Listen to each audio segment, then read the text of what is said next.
this weekly workout, if you own the book, remember you have videos that go along with this book. Okay, um, it's just right here in the beginning. It tells you right at the beginning. You go right here. You'll see right at the beginning of the book, in the contents at the bottom where to go to find the videos to go with the book. Okay, and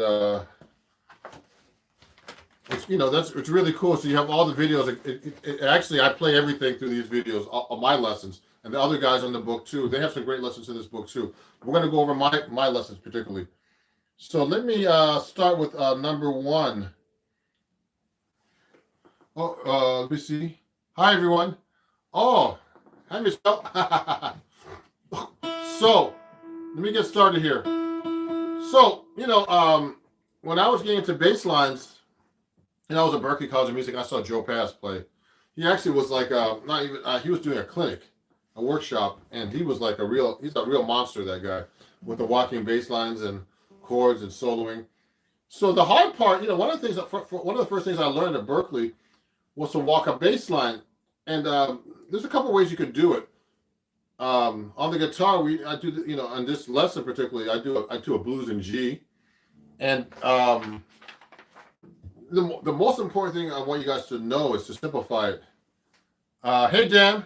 Good to see you. Dan, one of my great students. Great to be here. Dan got the book too. And so look at this.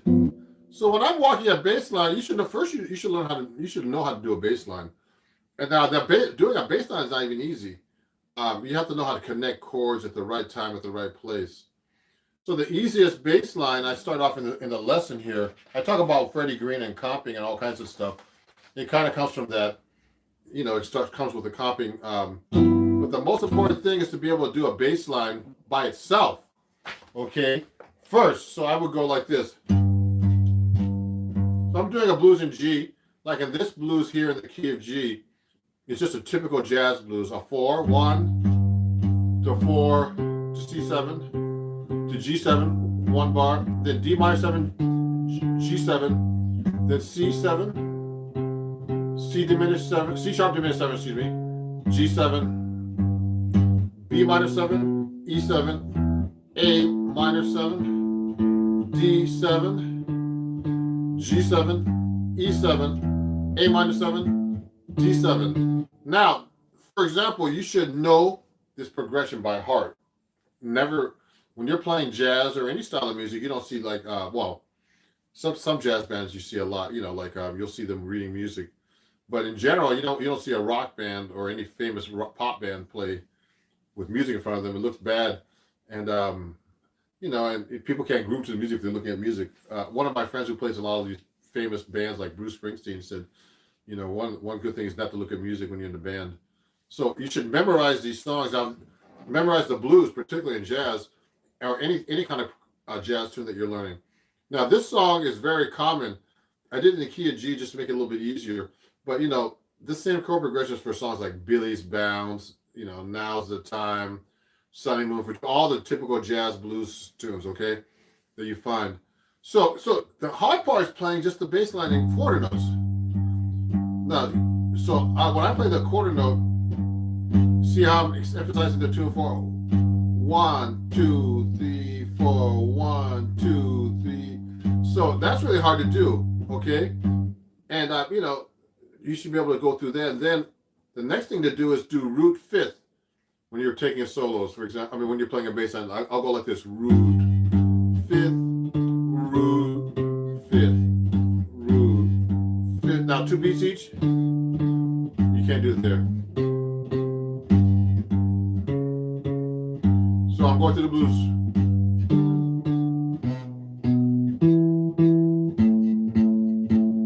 Sorry. I gotta think about this. Now, just to do that is really hard to do, okay? So when I do, the next important aspect, so that's a real simple bass line. That's a hard bass line to actually do and do it right. You see me, I was flubbing it up a little bit because I'm talking and playing at the same time, but so root fifth and root. Keep the steady beat though. Don't when you're playing a bass player, if you're a bass player, you go, and then you miss a beat, the whole band's gonna go down the tubes, you know. So you gotta like make sure you keep that bass line going, even if it's a mistake, just keep going. So the next thing is this, okay? If you have any questions, please send them. Let me see. I don't see any questions yet. I'm just trying to see. No, not yet. Okay, just checking in here.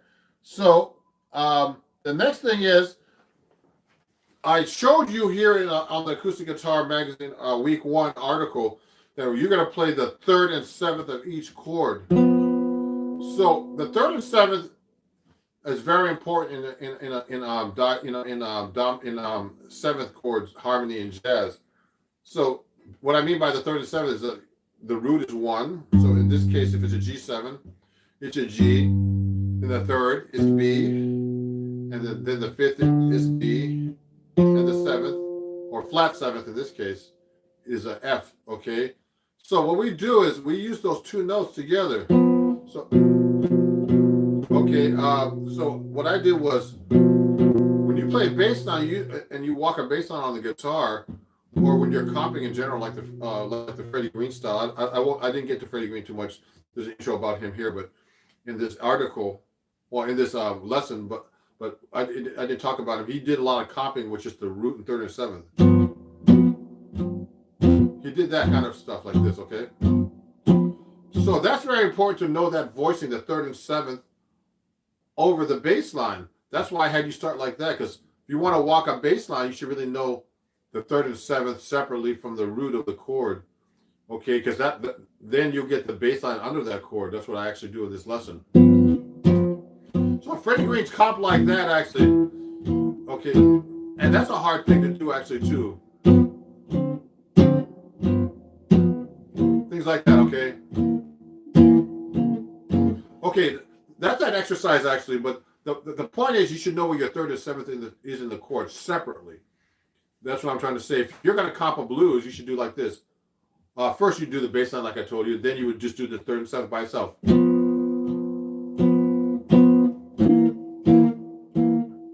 Like that. You see that? That's what I have written out here in week 1 of this, the Pass It On, which is page 35, everybody, just in case. Sorry about that. I forgot to tell you the page number. That's the walking bass line. It's the first lesson in the book. Pass It On, page 35. I do it this way. Right now I'm not playing the bass that's written, because you should know that separately. And when we do these articles, there's not enough space to write all this stuff. Okay, so what I did was I separated. I just played the 3rd and 7th of the chord. Now you should know how to play the 3rd and 7th of all your chords in general, in diatonic, in diatonic major, for example. If I'm playing in the key of G, G major 7, A minor 7, B minor 7, C major 7, D7, E minor 7 flat 5, E minor 7 sorry, F sharp minor 7 flat 5. So I should be able to play the 3rd and 7th. Now usually you can play the 3rd and 7th this low if you want, but I put it up an octave and play the 3rd and 7th up like that. See what I did?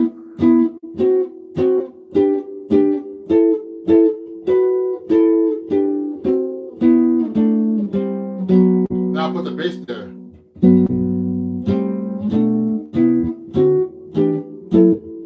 So you have the 5th missing, and it makes it easier to play, actually, to play it like that.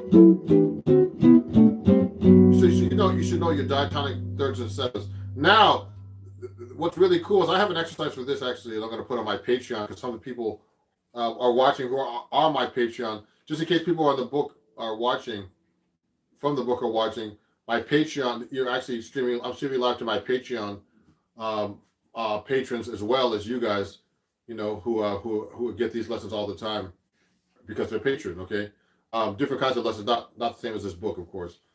So what's really cool is when you play that 3rd and 7th and that bass note, you can actually do,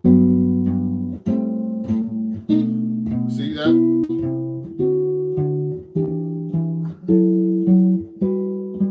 I can go like that. Then I can do root fifth.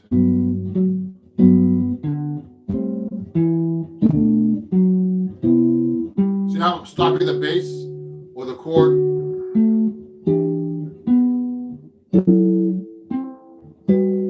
So to be able to do a bass like that root fifth, you have to adjust your fingers. So remember, the common chords that you play and the fingerings that you learned don't apply anymore. You just got to know where to put your fingers. Watch this. See,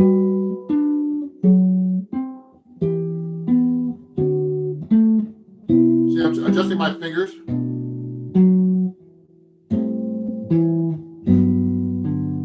So that's how you come up with bass lines on that kind of, with the third and seventh and root. Now, so when I'm doing this exercise with the blues in B flat, in G, excuse me, like the blues is like this. So that's so this is a blues in G that we're going over.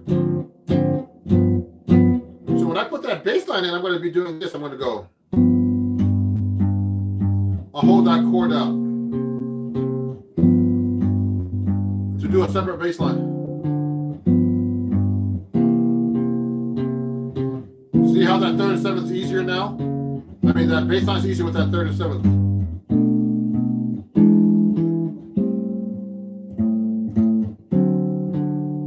Like that.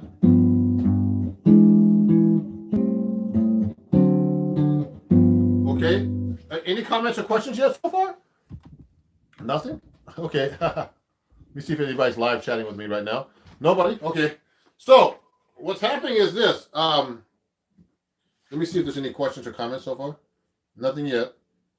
Loud and clear. Someone, Todd, said loud and clear. Dan Alvo. Oh, what bass line can you play over G major? Oh, sorry, I missed Reggie's comment. What bass line can you play if G major 7 is 2 measures? Oh, that's a good question.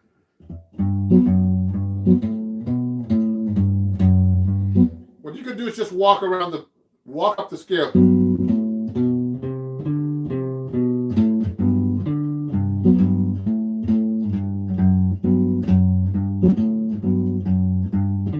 So I'm doing that approach note. Now that's the hard part. Walking a bass line over the same chord is really hard if it's just the same chord over and over. It's easier if you have a bunch of chords because you can just kind of walk through all the chords. When this was just one chord, you gotta kind of make up the bass line. See what I'm doing?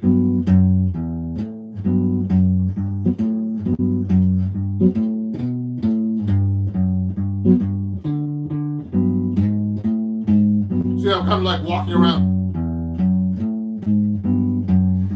So I can actually go even fancier.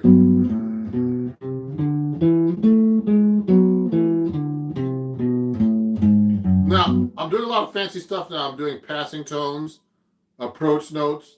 Those are part of bass lines, but it's hard to put those in if you can't just walk a very basic bass line first. You got to start throwing all the other stuff in later. So that's what I would do if I'm walking.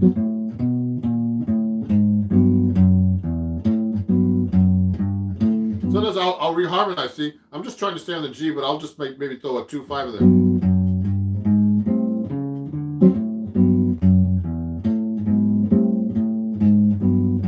So that's how I would actually throw something like that in there. So that's a really hard thing to do. Then I'm just staying in one position, but I can actually go.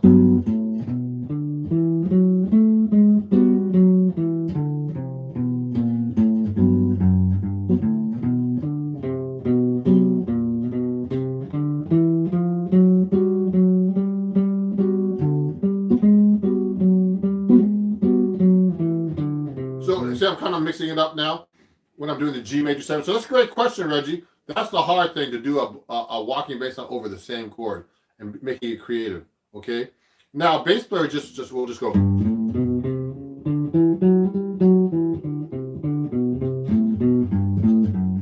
He'll just do something like that.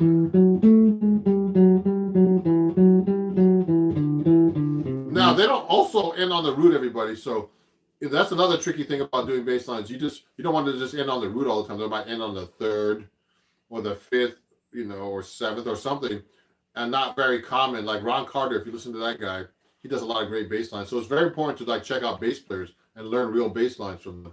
So let's get back to to this exercise, weekly workout number 1 out of the book. So if you have the book, this is a great opportunity for you to get, to check it out. If you don't have the book, go check it out. It's on my website at ronjacksonmusic.com. So watch this. So I'll do that bass line like this. And what I started doing is, I actually have it written like this in the lesson. You should be able to do both ways. Okay, I have that first, so you get the Freddie Green thing. Then I start doing the bass line like this. To do this is hard.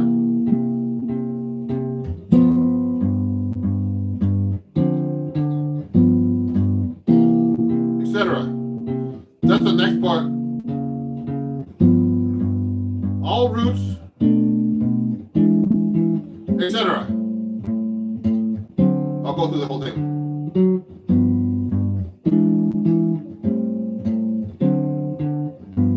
Yeah, so let me see something here. I'm going to check someone's making a comment just to make sure everything's going okay.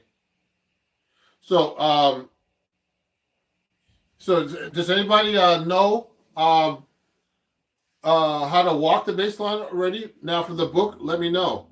Please let me know. Send me a message. Does anybody have any questions about how you place the 3rd and 7th and how you do the fingerings? No? Please send me a message, everybody, if you do. Okay. Let me see what else is going on here. I don't see any more messages. So good. So so let's get to the next part. Please send me more messages and questions if you have any. I'm just looking at some. So the next part of this lesson here, just to do a walking bass line like this. I have this written down. I'm just playing it separately.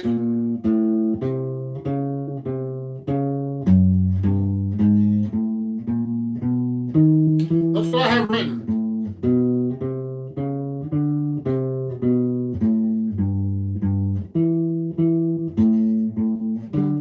Sorry.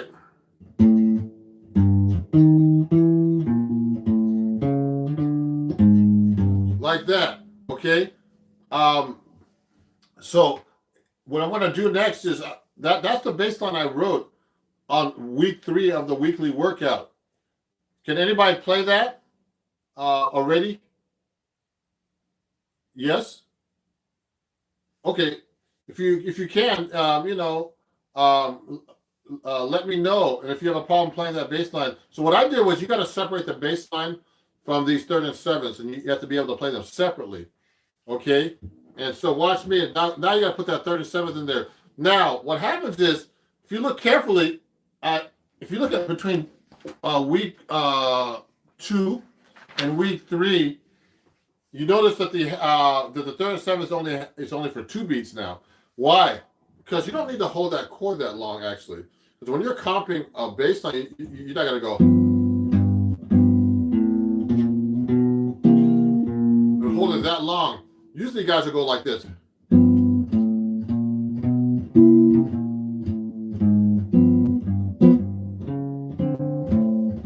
They do different kinds of comping behind that.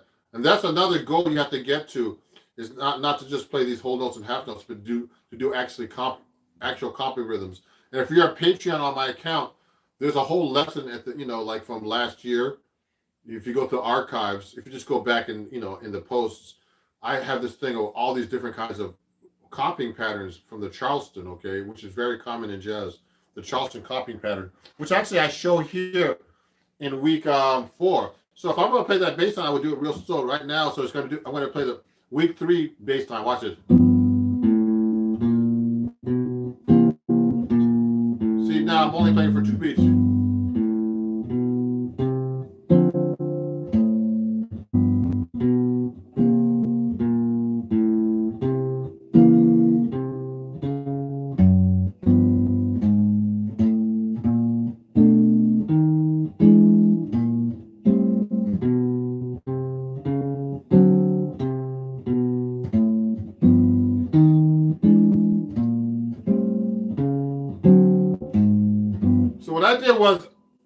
started doing these bass lines that connect, they do. I stole these from different bass players that I've transcribed. So what I did was I just played a bass line, went up the scale, then I went up chromatically to get to the C. These are almost like chromatic approach notes, but they're on bass lines, okay? And I have a whole lesson about chromatic approach notes in my Patreon, all 16 of them. Then I went back down to the C, to the B flat, which is a flat 7, and then went back chromatically back to the G. And then I went up the scale,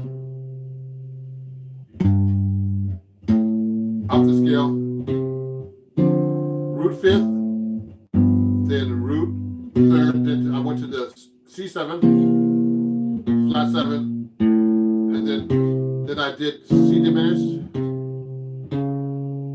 then I did an approach note to G, then I did a chromatic notes going up to the B, to the E, then a chromatic approach note to E7, then a chromatic approach note up from above to the A minor, that connected the A minor to the D7, then down the scale, back to G7, chromatic approach to the E7, then a chromatic approach from above to the A minor, the chromatic approach from below to the D7. Does anybody have any questions about chromatic approach notes? Now, if you don't know what that is, I'll talk about it for a minute. You can approach a chord tone like a G. Let's say you're playing a G chord. An approach note would be actually playing a note above each chord tone. So I'm playing a half step below each chord tone. So G, I'm playing the note right below F sharp. Then on the B, on the arpeggio, I would play A sharp. On the D, a C sharp, and then back to G, F sharp. So it sounds like this.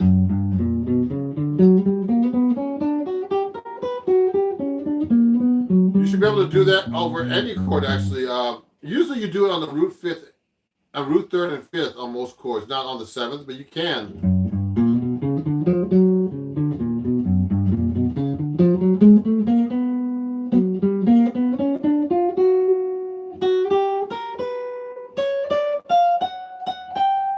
Okay, it gets kind of weird when you play the 7th, but it's possible because I do. When you're a jazz musician, you kind of do everything once you know how to do it the right way. Okay, so you have to learn these rules and then break them eventually. Okay, let me move this camera down just a little tiny bit. Okay, so you can see my guitar better, and my head's cut off a little bit. Okay, so so that's the next bass line. So what's happening on week 4? Because I don't want to spend too much time on this because we have a couple more weeks to go. A couple of more lessons. So the last lesson is basically a Charleston rhythm. It's actually like that, sorry. I phrase these things so differently sometimes. I'll go, I might make it short. It's the same rhythm, but I'll go, this is a dotted quarter note to an 8th note. 1 and 2 and 3 and 4 and 1 and 2 and 3 and 4 and 1 and 2 and 3 and 4 and 1 and 2 and 3 and 4 and. So what I'm actually doing is I'm doing a walking bass line under that. So that's hard to do. You got to go.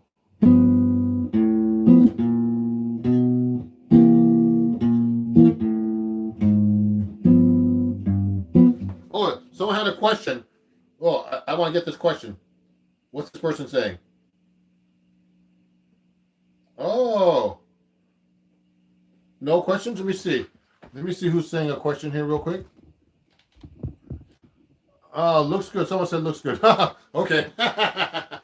Okay. So what basically you're doing a Charleston rhythm. So you got to learn how to do what I also. If you have any questions about how to pick and hit the notes with your fingers, please ask me. I'm using hybrid picking. Okay, you can actually do with this picking with this bass lines. You can actually even do just all picking if you want. That's harder. You could use hybrid picking, which is pick and fingers, or you could use your fingers. Sometimes I use my fingers too. Actually, the easiest way to play this is probably with your fingers altogether. But in my case, I'm switching when I'm actually performing or recording whatever I'm doing. It's good to have my pick handy. So I usually use hybrid picking, but you could actually go. Watch. It's actually easier.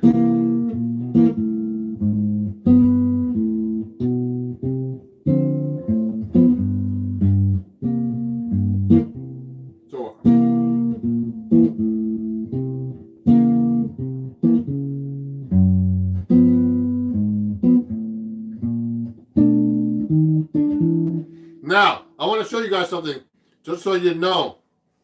You'll notice how the chord, when I actually go from the D minor 7,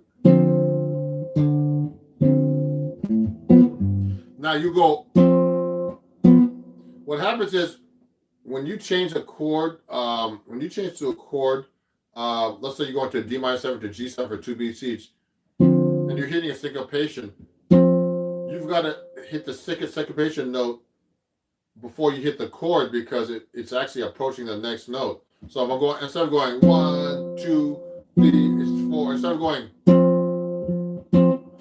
I have to go to get to that G7 note chord, okay?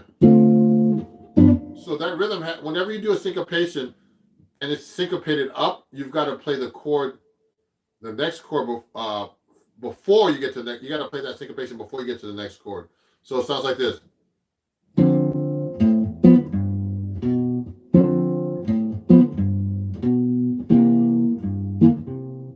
Or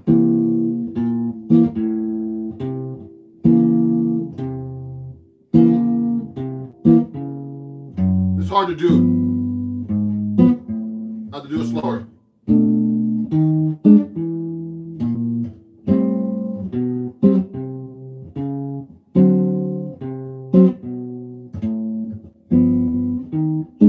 See how I'm anticipating that?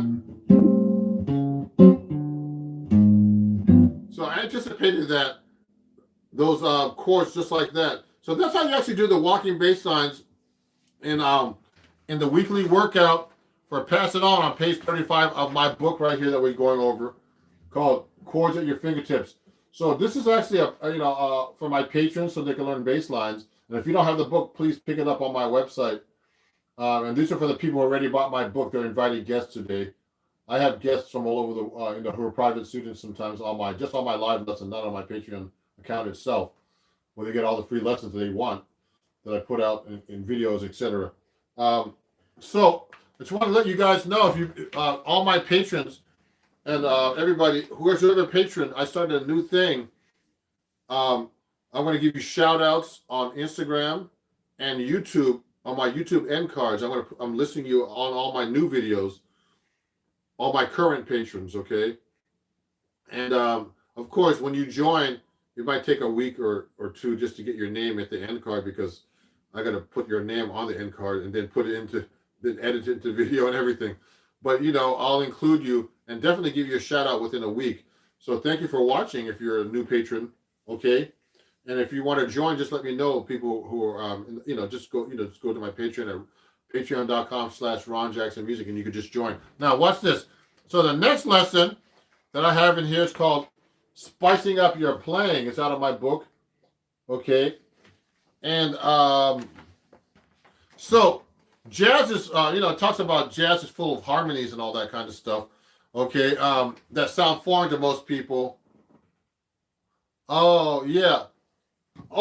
So someone was mentioning about the new benefits I'm going to be offering through Patreon.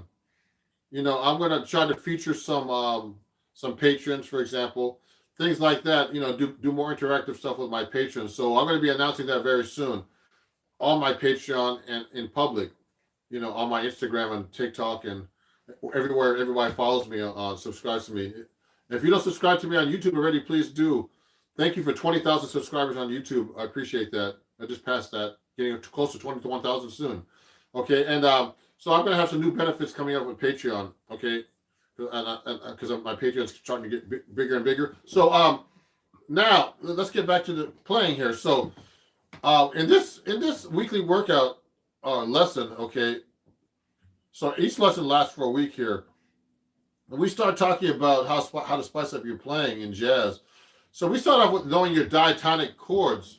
I talked about a little bit about it on a minute ago. You should be able to play like a C major a chord progression in thirds.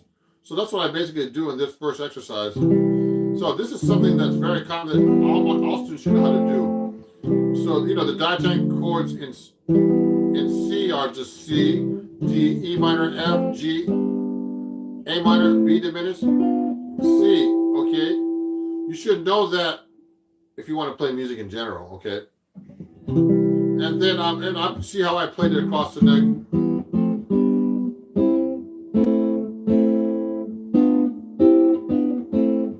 You can do it that way, or up and down the neck like this.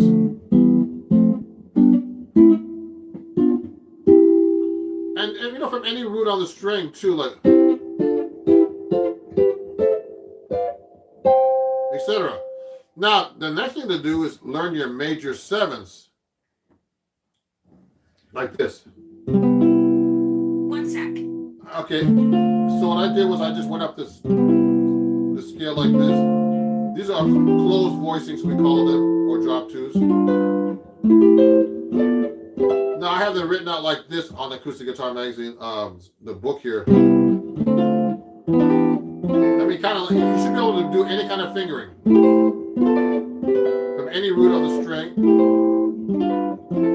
So you should be able to do from here. See how I just went right to the 4-string root? And from here too. I'm going to go backwards.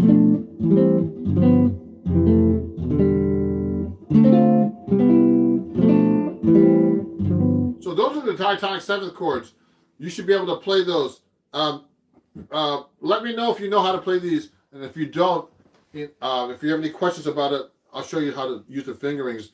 You know, a lot of this stuff is trial and error, so you need to really practice this just like I'm doing it right now. Like, I haven't done it in a while. It's a real basic technique, and it's not easy. It's kind of tricky.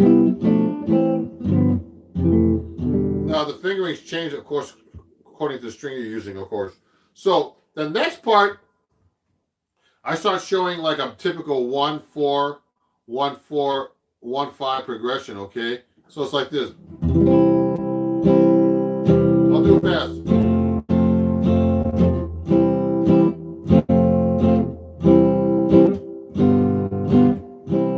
So, you know, that's a lot of jazz tunes, just so you guys know, are just a very basic progression, just reharmonized.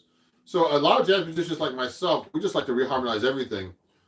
You know, you got to do it in taste. Sometimes if you over reharmonize a song, it just starts to sound like it's like an exercise or something. So your goal is to be able to like reharmonize like this. You know, just instead of going straight from a C to an F, you could just go throw in that C7. That's what I did in this exercise. Then make the F to a minor, 4 minor, 1, 4, 1, back to G7. Okay, so that's example 4 number in week 1 of this exercise. So that, you know, you have to start working on this and doing different keys and different exercises and try to experiment with that. And the next thing to do is to reharmonize this. This is all about reharmonization, adding flavor to your chords and progressions. I can go like C. Instead of hitting the C7 with just the root, I can go to the and add the third. See what I did? Then I went to F minor. Then I went to the C. And then what I went to C over G, then C7 over G, then I went to F over A, and then I went to F minor over A flat, and I went like this. C over G to G7 back to C. Or you can do it this way too. I have it written out like this. So when I read the chord symbols too, I can translate it to different things. What's written here is like this. I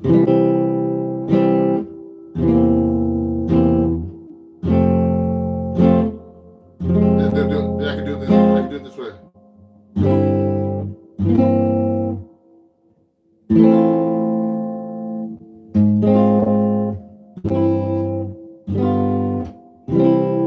See what I did? I did exactly the same progression, but I started doing all these reharmonizations. And then the next example, week 2. So this is a great exercise. All these exercises take a week to learn because you have to memorize these and internalize this stuff. Okay, so now week 2. So that's the end of week 1. That's 5 examples. So week 2, we start throwing in the 7th chords. Okay, let me see if there's any questions. No questions so far. I guess people are just like just like what I'm talking about and don't have any questions. Okay, so the next thing is so now we do this 1-6-2-5 progression. Okay, so you should know how to do that this way.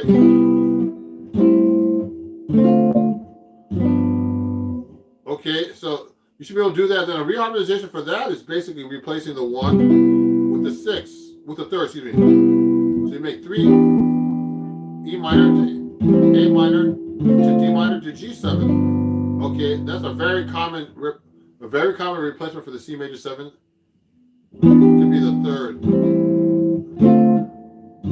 Okay, now the next example, you could just make this the C major 7 to the A minor 7, 1-6, just make it a dominant.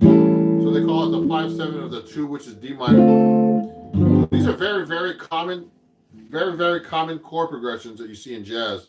Okay, and that you could just reharmonize. What we like to do is instead of playing like the 1-6-2-5, the diatonic chords, we could just go all dominant. We could just do an A7 there, then go D minor to D7, or you can make it all dominant. So they all lead to the next chord, okay, and go back to the 1. And then of course then you go back to the 3rd, E minor, and go A7, D minor 7, G7. So that's very common. So if I'm doing a song like I Got Rhythm,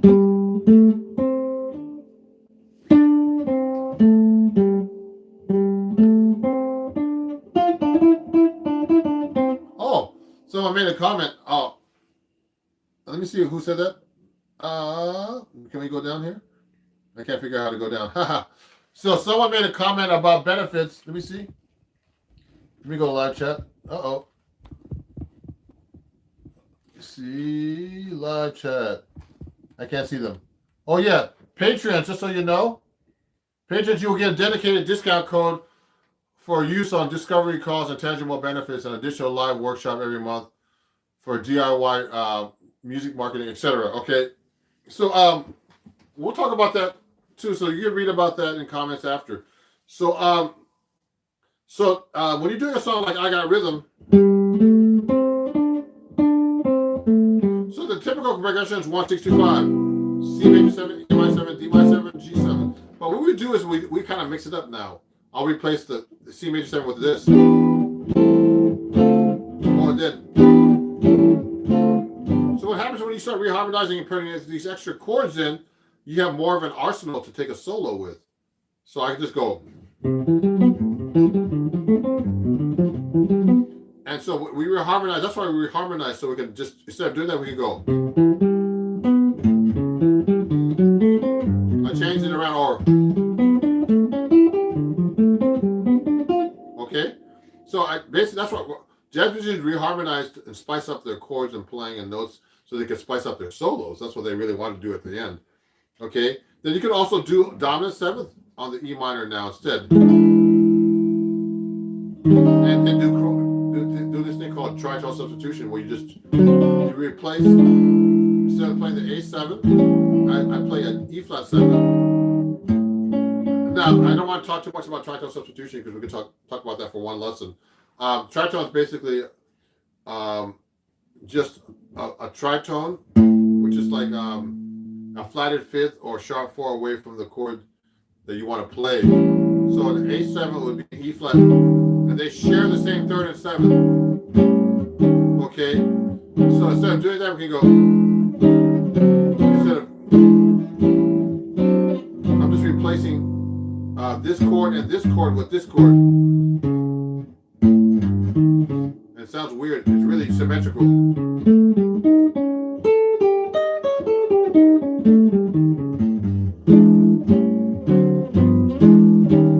And it leads back to the C. So that's a very common progression. So with the tritone, okay?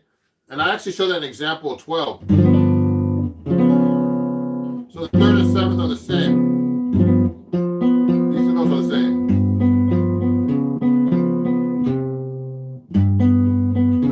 It sounds like a song. So I do that a lot in my walking bass lines too.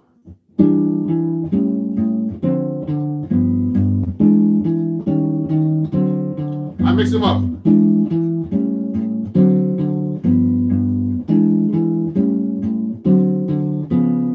Etc. Okay. Now, example number what also we can do this too. When I did, we can do the C major 7 and do the tritone substitution of the A to the E flat instead, the D minor 7 to the D flat. Now, if I'm losing you guys, please ask me any questions about all these tritone substitutions because I'm getting lost talking about them too. I mean, I know what's going on, but if I was watching this, I'd be going, "Whoa, that's going by fast," and I go by pretty fast because we're gonna have to finish at 3. So, now example 4 is just you just instead of playing like the straight C major 7, you can just put a 9 in there, okay, to make it more interesting. So I'm playing a C major 9 like that, and then I'm doing, or you can do this one on the D minor 7. You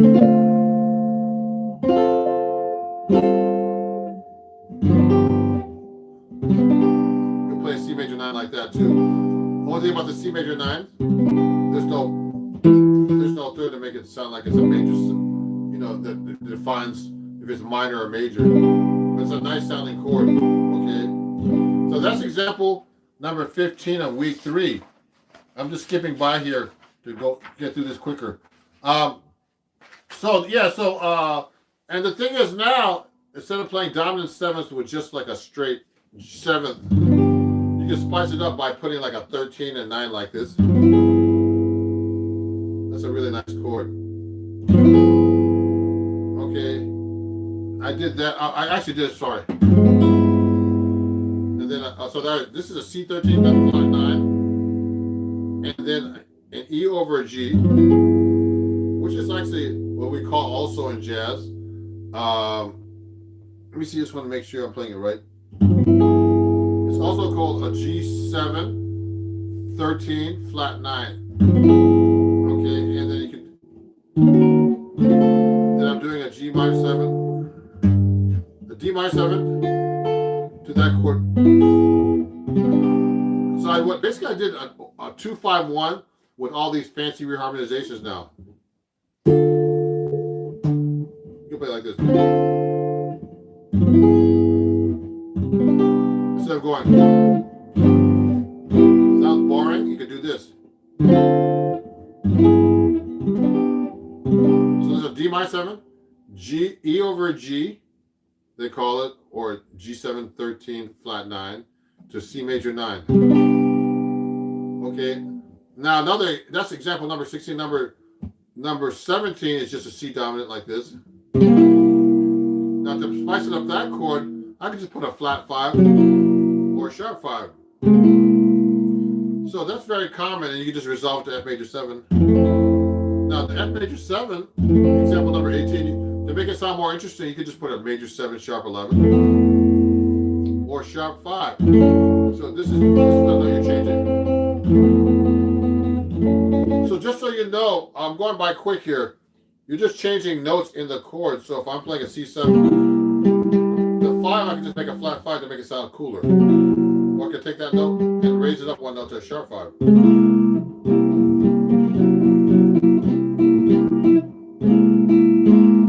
The major 7, just change that note. The C, F major 7 to sharp 11 or sharp 5. So you have to really know your chord tones to be able to play all these fancy chords I'm playing. And also, if you're playing like a regular C chord, these are actually called line cliches, just so you know. Like, so if I'm playing this next example 19, and I go to the I can just raise the G, make it augmented, and make that a 6 and go back down. And you hear that a lot in songs, everybody. Like, I believe the children are our future. Da, da, da, da, da, da. It's like a very common progression. There's a lot of songs like that. But what about this? I do that in my minor, you know what that is. James Bond.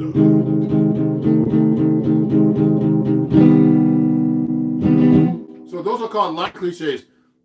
So a lot of jazz musicians like to spice up their chords like that because when they're taking a solo, they'll use that line in their solo. They'll go like this. I'm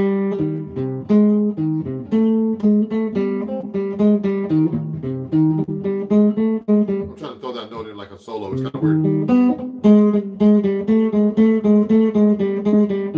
So it's very important to know these lines and chord shapes just to be able to do cool reharmonizations.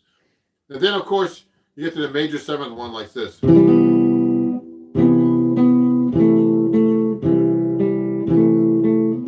example number 20. And the example 21 is a common one.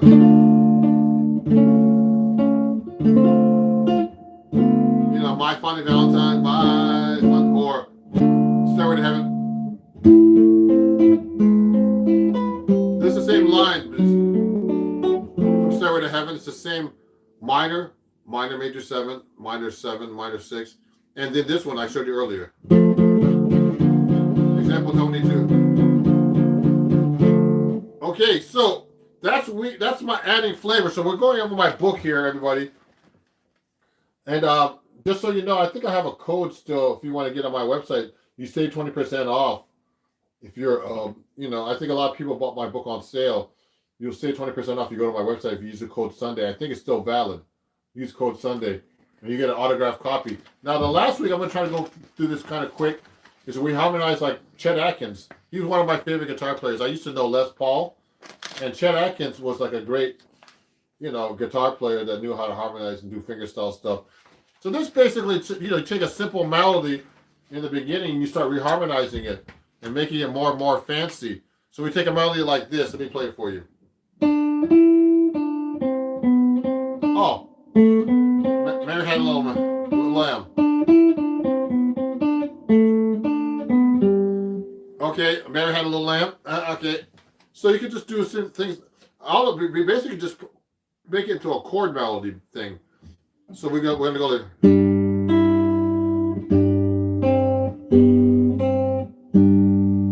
See what it is.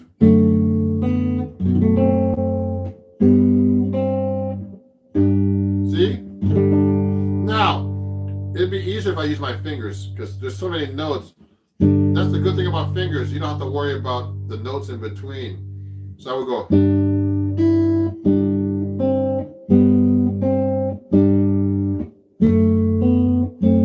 This is example number 2.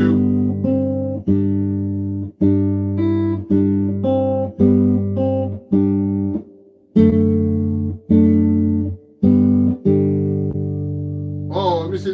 There's a comment here. Ooh, a comment. I'm looking for your comments, guys. Let me see. Oh, London Bridge or Mary Had a Little Lamb. Mary had a little lamb. Actually, I'm getting hungry. Ronnie wants a little ham. So, sorry about that, guys. I have dumb jokes. But anyway, so that's London Bridge. Now, here's what we can do next. In this exercise, we start really harmonizing this song in chords. So we do this now. Watch this. Example 3. I'm using triads. Different kinds of triads. I'm sorry reading this. I don't know this by heart.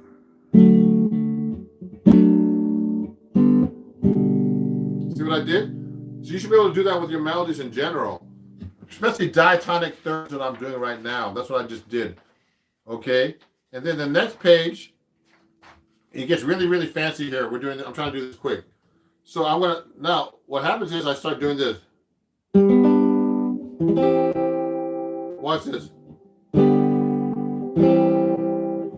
If I do this slowly, it goes like this. We look at this carefully. Now this gets much harder.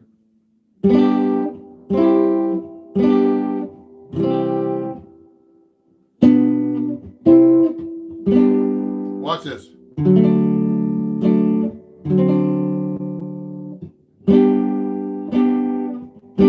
Watch this.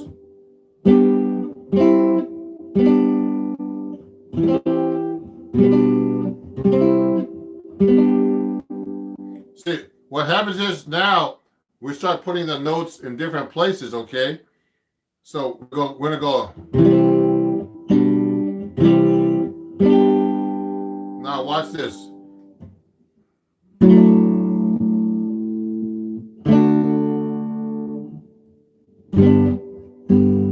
Okay, now example number 5. We're gonna go to this part. Watch this.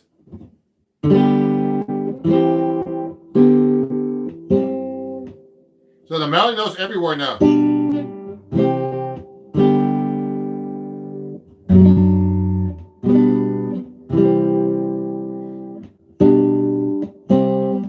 So what happens there, everybody? The melody notes on the bottom now.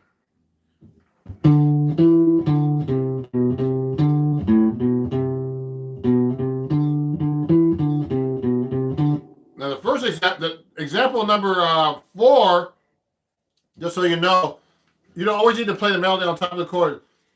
The melody note in the in example number 4 is actually below the root, so it's like this. So it's hard to get that.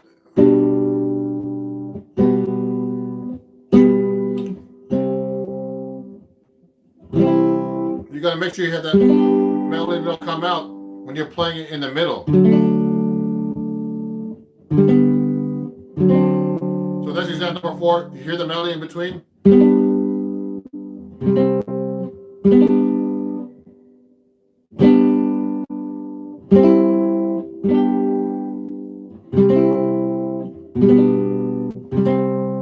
I'm trying to play that melody note right in between.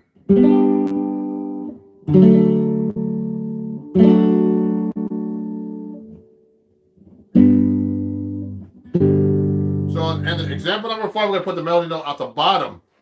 Watch this. It's really interesting. And I actually like this exercise because I got to work on it myself.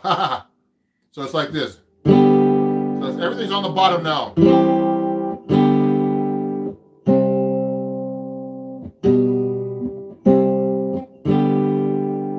Now watch this.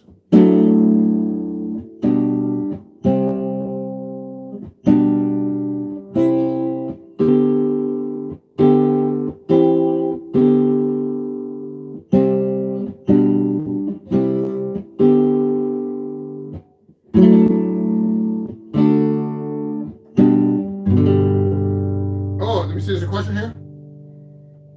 Hey, Dan. Hi. Oh, so yeah, Dan said hi.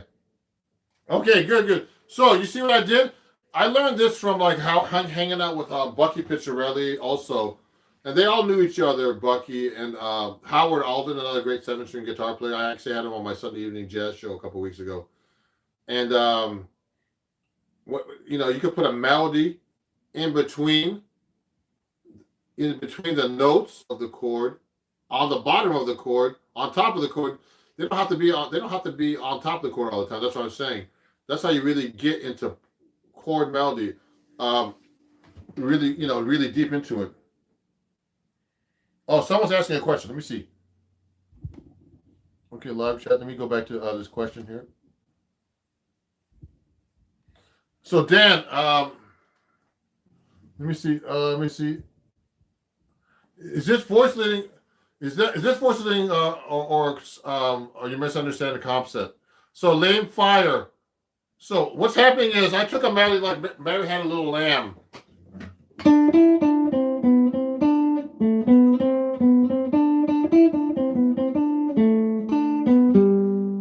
Okay, and what we did was in this weekly workout. It's the last weekly workout in the book that I have called Chords at Your Fingertips. If you don't have the book, because this is like from the owners of my book, like a workshop, also for my Patreon, so you can learn some new stuff too, and about reharmonization, and all this stuff's in my book.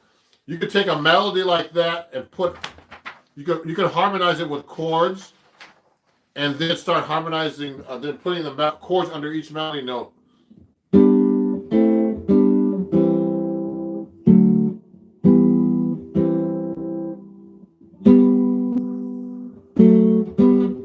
Different ways, and then you can start putting the melody note in between the chords.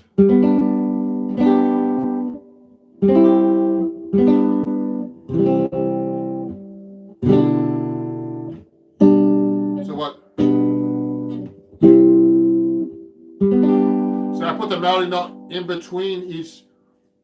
I have it actually. This part I have it in the middle. I mean, one note below the root. So see, I'm playing the chord like this. Now I'm putting the melody note not on top this time. Now that's really hard to do, everybody. See the melody note still in there. Can you hear the melody notes? Okay, the next part is okay.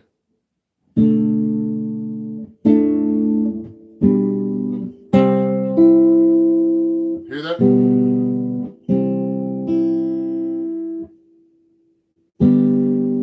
Hear that?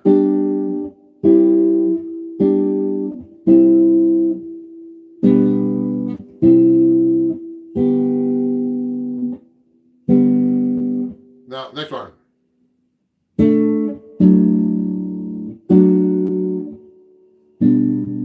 So what I'm doing is, now you can put the melody note on the bottom too. Now watch this.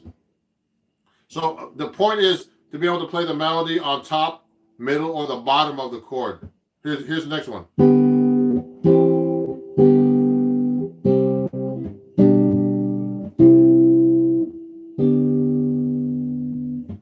See what I'm doing? Melody notes on the bottom.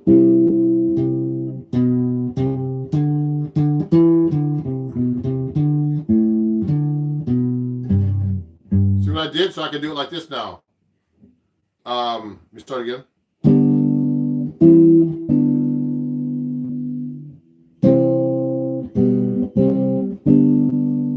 It's tricky.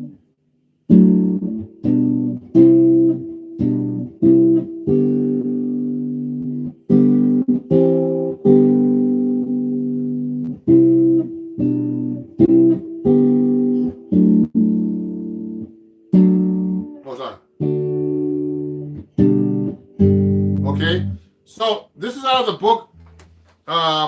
It's called Harmonizing Like Chet Atkins, okay? Page 65.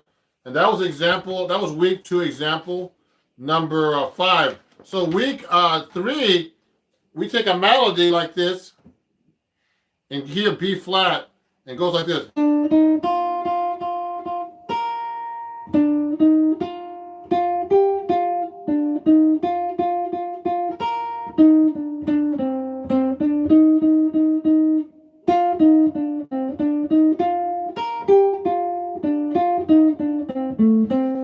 Called Billy Boy, okay, and we start doing a reharmonization.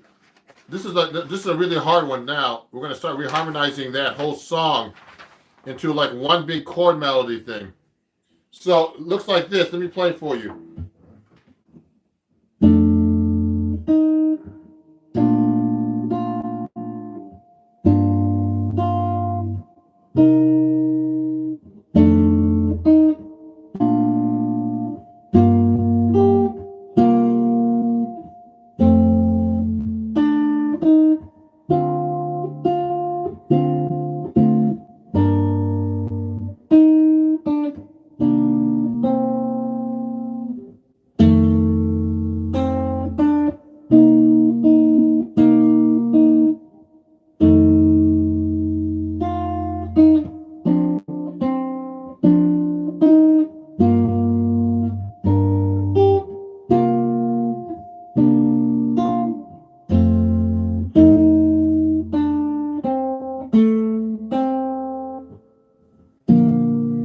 Okay, so that's Billy Boy. So basically, I'm doing a chord melody. I took the melody and I just started doing the 1-6-2-5 progression. Put the chord changes under this. So this is the whole goal of you playing chord melody in my book, is to be able to do all this stuff. Let me see if there's any other questions here. So I'm trying to see the chain here. For any game theories, I'm pretty sure the background Zelda Palace's theme is good. Oh, okay. Dan said interesting comment. I don't quite understand. We'll talk about that later. Let me see what's on live chat. Great. You should be able to harmonize a song with a melody on any string. Yes, that's the whole point. Just so you guys know. Okay. I'm going to go over the last one exercise before I finish up. So if there's any questions, please. Someone had a question here. Let me see. Okay, good. So now in week 4, now this is a really hard exercise. In week 4 of the book here, it's like you do the complete chord melody harmonization of this song. And I haven't played this in a while, so I want to try it for you. So we're going to do, this is like a real complete chord reharmonization. So you should be able to do chord melody and build up to this. This is like the finale of the book, my piece. So it's going to sound like this. And I actually have this videotaped professionally in the book for Acoustic Guitar Magazine. So let me drink a little coffee before I play this.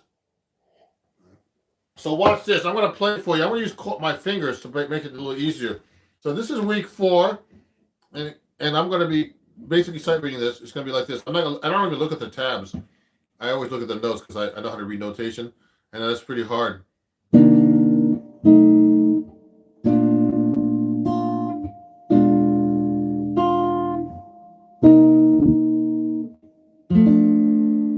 There it goes.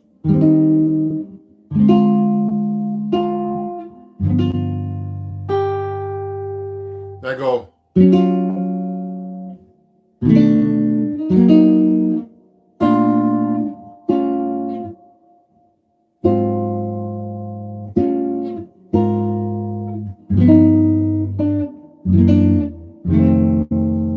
Then I go like this. Oh, I like this.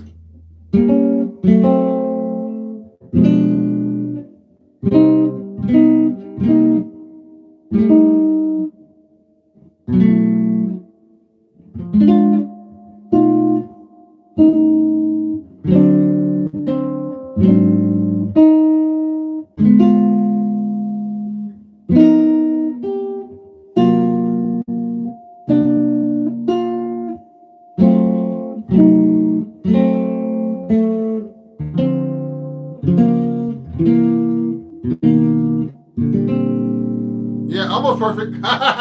So I basically played almost reharmonized every melody note on that piece for the very last exercise. So, that's pretty complicated to do. So watch this. There's some parts here like, let me try it one more time. I'm going to show you some specific parts before I finish up. So I start off with a minor 9. And then I do a C diminished. And then I kind of do like, that implies F7, so you know. Then I use a sharp 2 diminished, B diminished, C minor. Then I do a 6 chord, okay, F6. Then I do a passing chord.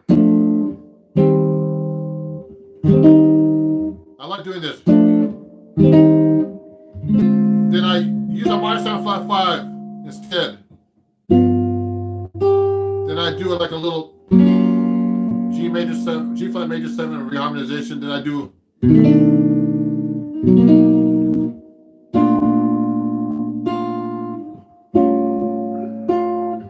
so I did like a chromatic passing,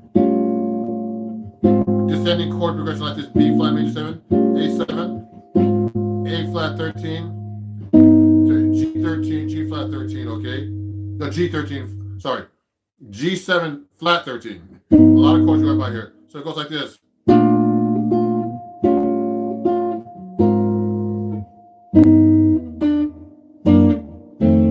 So I did a chromatic chord going through that melody.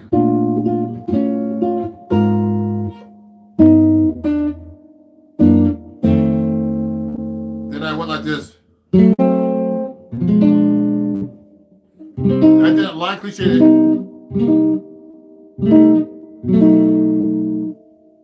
Then I did this cool thing.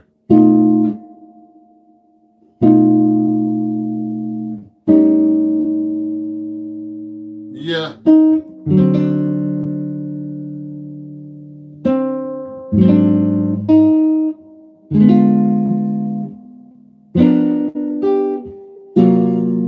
Yeah.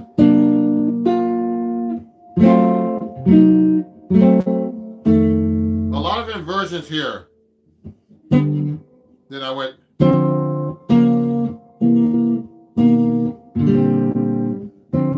I like a these passing chords going down. So that was the finale of the book, Chords at Your Fingertips. And you learn how to reharmonize all kinds of different things. And there's also kinds of other great exercises from great writers in this book too. So that's my second Saturday live lesson.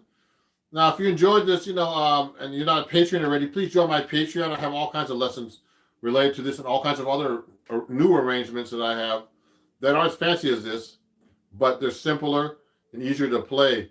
And so if there's any questions, please let me know. Send me an email at ronjacksonmusic@gmail.com, which you probably have. If you want to study with me, let me know privately. Also, there's some tiers on Patreon that are cheaper than studying with me privately because it's pretty expensive to study with me privately. You get less hours, but you get all the benefits, and get all the music through Patreon. And you pay a higher price, but it's a better deal than studying with me privately if you want to go that route. But if there's any questions, let me know. Thanks for watching. I'm just trying to see if there's anything missing here. And I really appreciate you guys on Patreon and everybody else and everybody that's been following me. Reggie, my great student who's studying with me for a couple of years. Dan Olivo, a new student, and we used to be a former student, now another student. All these great people watching. I appreciate you guys. And if there's any questions, let me know. So these are my 3 lessons out of my book called Chords at Your Fingertips. I got to work on this too. Just kidding. Always have to work on something.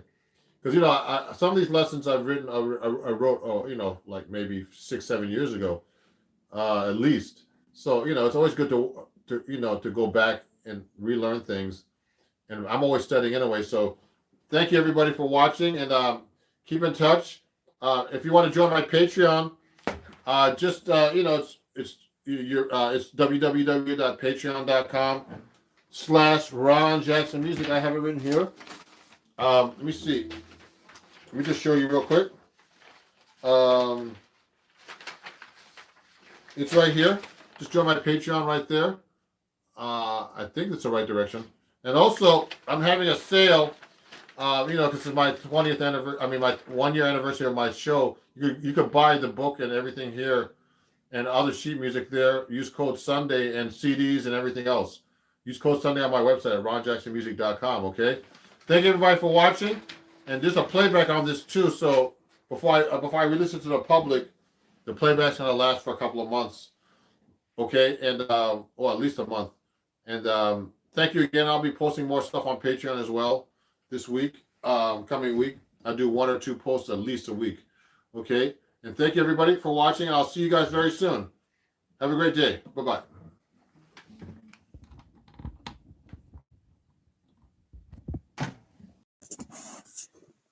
Hey, everybody.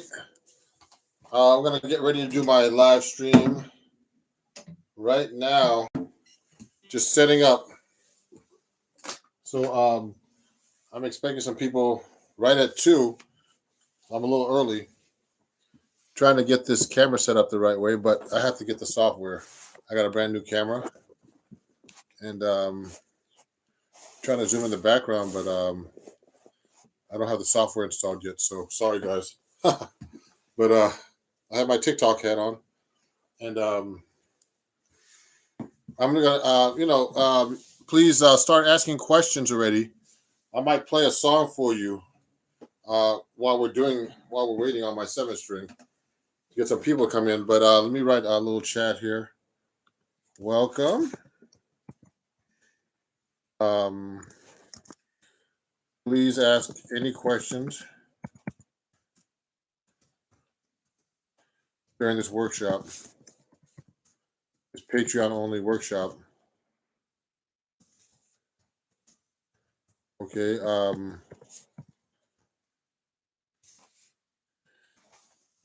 If you haven't done so yet, okay. I'm going to play something for now and get going here. Let me see if I can do this song. I haven't done it in a while.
Okay, everybody.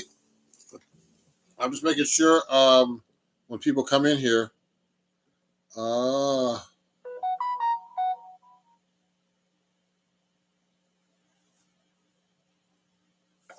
really?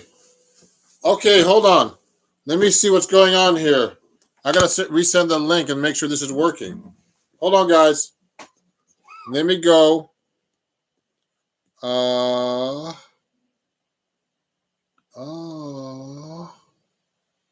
Manage. Hold on. I'm gonna go live. There's something wrong here. Okay, Sean. Let me send this to you. I don't know what's going on here. I think I made a mistake. Let me do this here.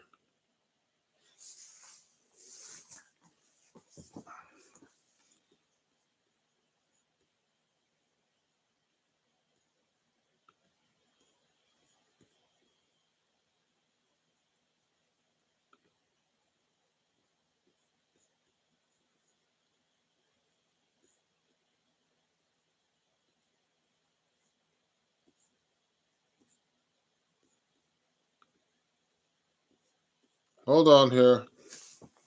Did I make a mistake? Let me see if there's a mistake here. I'm gonna have to go live again.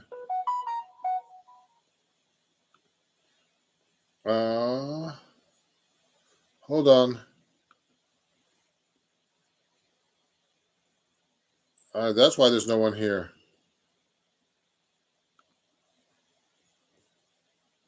Oh, let me go to my studio.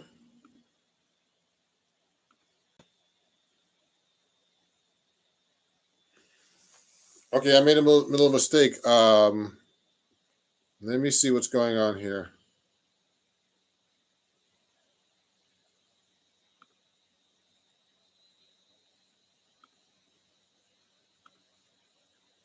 Okay, I'm gonna have to resend this. Let me do this right now, everybody. Sorry about that.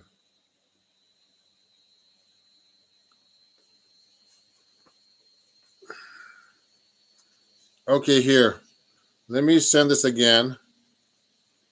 Uh-oh.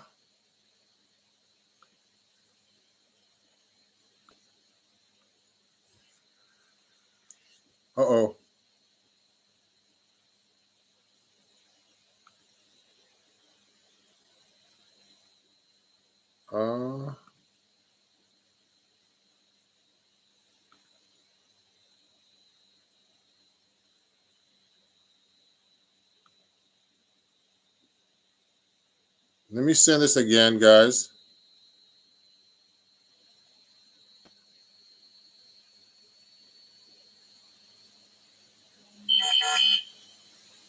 Hold on.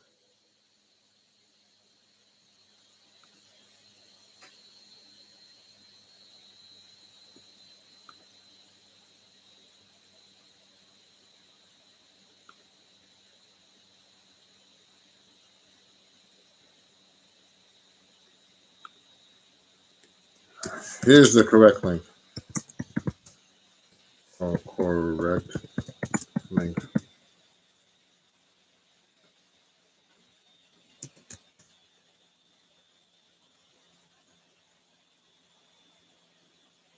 That's correct.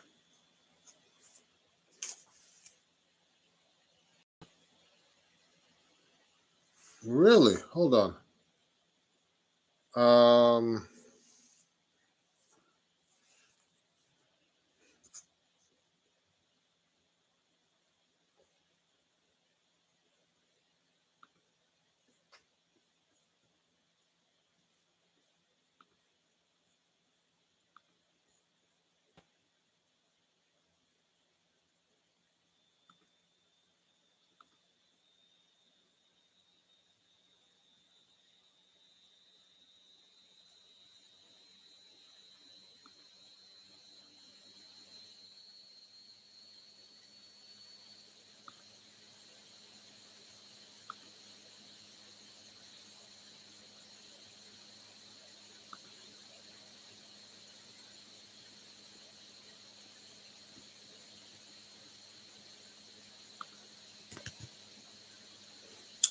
Okay, I'm gonna have to go live.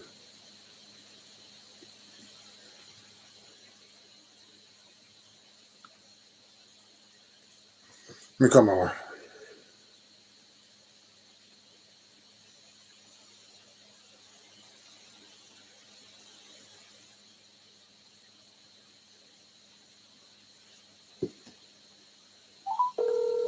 Someone's watching me, but I don't know who. I don't know why, but the link is not working. Can you do me a favor? Could you just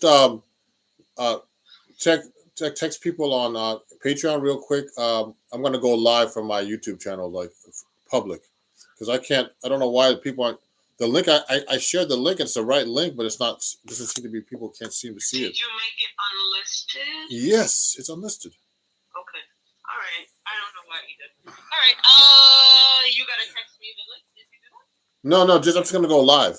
I'm just gonna go live. You're gonna go live publicly. Yeah, from YouTube. Okay, I gotta email these two guys right now. Bye bye. They're my Okay. All right. Bye. bye.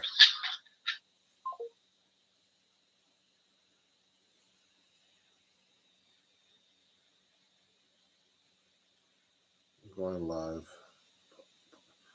in public.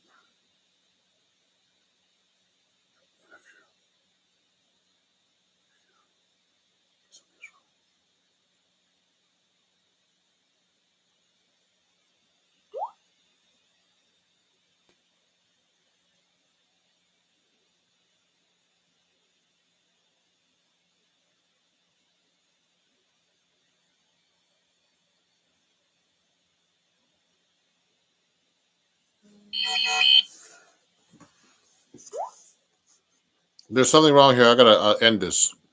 So let me do this right now. Hey everybody, it's Ron Jackson. And how's everybody doing? This is a Patreon only and lesson for my students. I'm gonna have a few guests up today. So my Patreon account is an exclusive account where I give lessons like sheet music, all kinds of stuff like this that students can actually watch, and they can actually download these lessons. They come with tabs, exercises for jazz improvisation, and the cool thing now is I usually just like I'll do a live lesson every month, just broadcasting my lesson just to Patreon. But now I use StreamYard. So today I'm going to be inviting some people that are on my Patreon. If they show up, I know a couple people are going to show up at about 2:30. And if they want to go live with me, I sent you guys the link already. My patrons and my students, you should have got the email last night. And then you could actually just go hit that link and you can go live with me. So please do that if you can. So I'm just going to be basically teaching about jazz improvisation today. So what I do is I do very basic lessons that are very important for your fundamental skills in jazz improvisation. And all these lessons in my Patreon account are all about that. Like this lesson right here is about playing over a blues. Okay. Now, a jazz blues. So in the key of C, you know, the chords in the jazz blues are basically like a C7 chord. Okay, C dominant 7 for 1 bar, 2, 3. These are the chords I'm playing for you. Now this is a jazz blues, so the chords are a little different.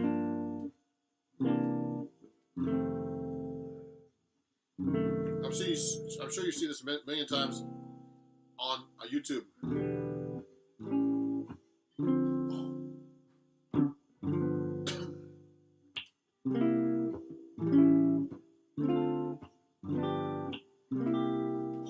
So today, I'm only going to be taking questions and comments from my patrons themselves, because this workshop is usually just my patrons, and once a month, or my students, or special guests I invite that they've won a contest to be able to become to come on my live lesson. So any patrons that got my link by email, you can actually join me now. Hit the StreamYard link, and you'll go live with me, and everybody can watch you on YouTube as well. So today is public, okay?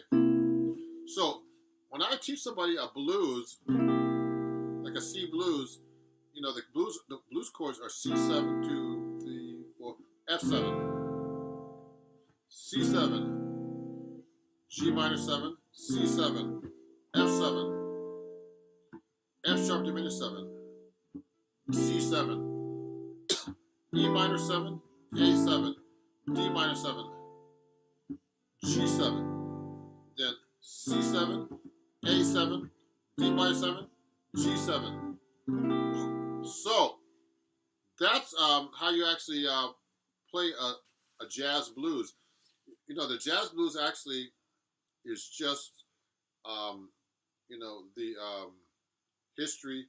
You know, back in the old days when the blues started, it's just an evolution of the very, very first blueses that came out.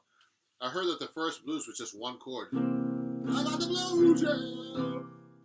I got the blues all day long. You know, whatever. And then when they get to the F chord, they never changed. I got the blues, yeah. And someone said, man, you gotta throw an F chord in there. I got the blues, yeah. And then, you know, when you get to the 5 chord, I'm just shortening it. I'm just making it shorter. I got the blues. But before all that, they actually just played the same chord, I heard, until they started making it more complicated. Then they made the traditional blues, which is the 1-4-5 blues, which most guitar players know.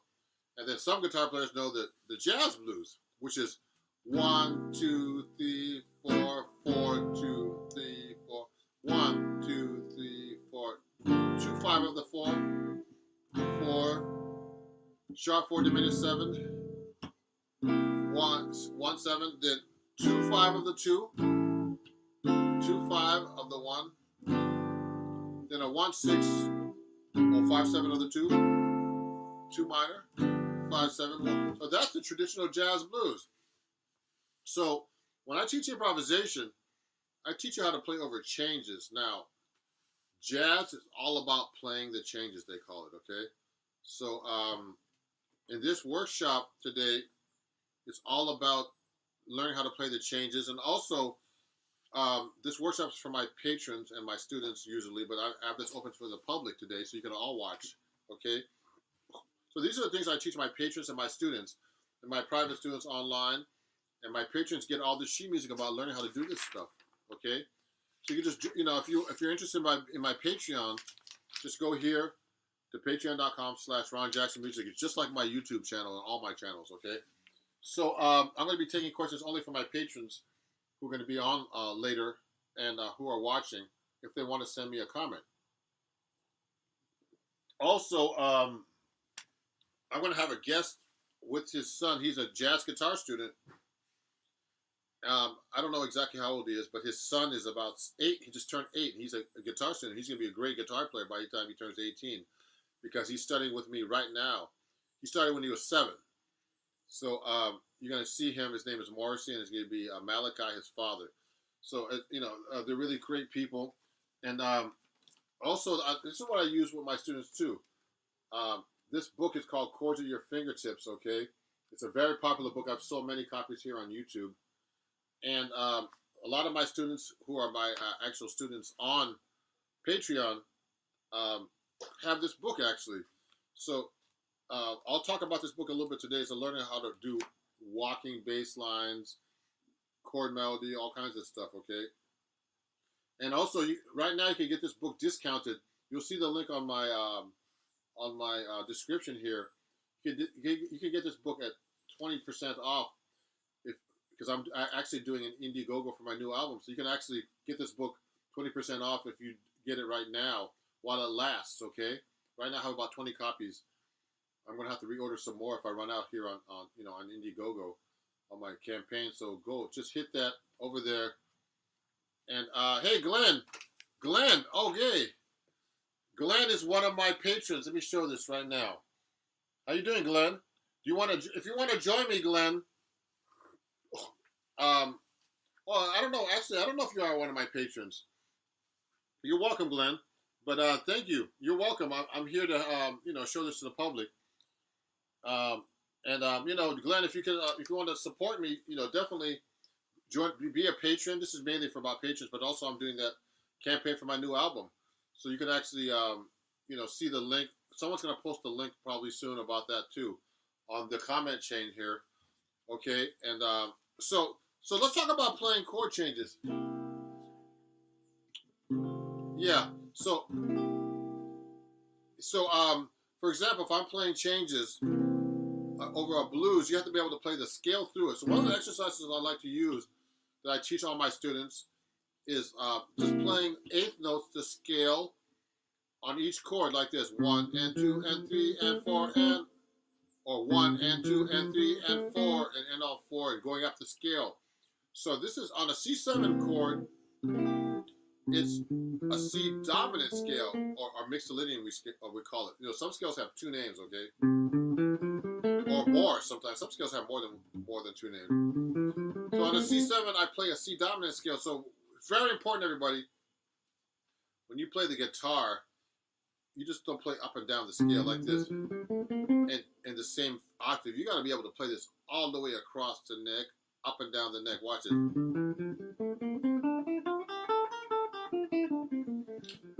Because you're going to be very limited.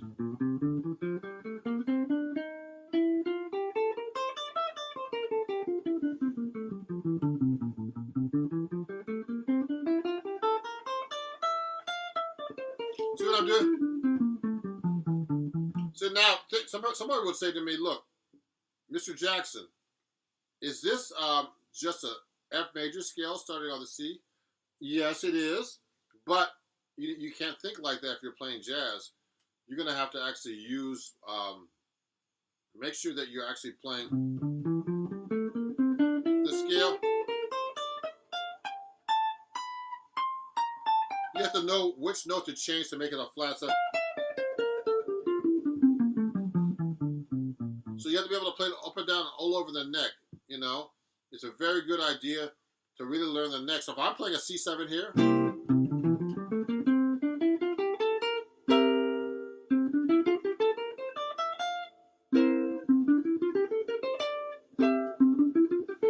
I'm playing all these different C7s.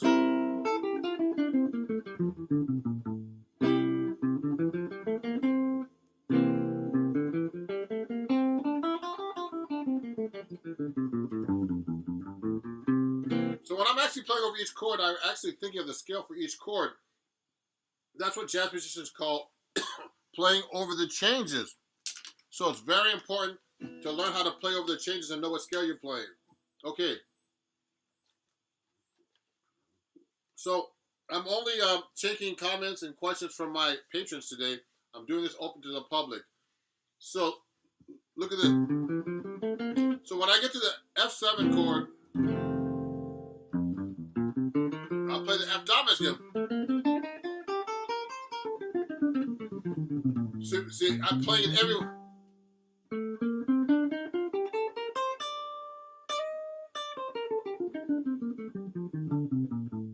Oh, Tom is one of my. Tom, thank you for joining me. Tom is actually one of my patrons. How are you doing, Tom? Hi. He's watching on his other YouTube account. Just switch so you can see. Just thanks for the invite. Sadly, I don't have a mic or webcam at the moment. We'll enjoy the stream though. Cheers. Okay. Oh, that's too bad, Tom. It would have been great to have you on the live stream. Okay. Now, Tom is actually one of my patrons, and I appreciate you, Tom. For right now it's been very busy, Tom. If you look very carefully on my Patreon, I'm doing an Indiegogo campaign trying to raise money for my new album. And Tom is one of my longtime patrons, really great guy, and I really appreciate him. And please, if go to my link in my description here, and you can actually support my Patreon account, where you can actually get this book that a lot of my patrons have and my students, called Chords at Your Fingertips, at a very reduced price. And you can take guitar lessons with me very cheap on my new, on my campaign to help support my new album. Okay, if you just go to the link here, just go to Indiegogo / Ron's new album. So let's keep talking about this. And let me see this right here. Oh, yeah. Okay, cool. Oh, nice, nice. So now let me go.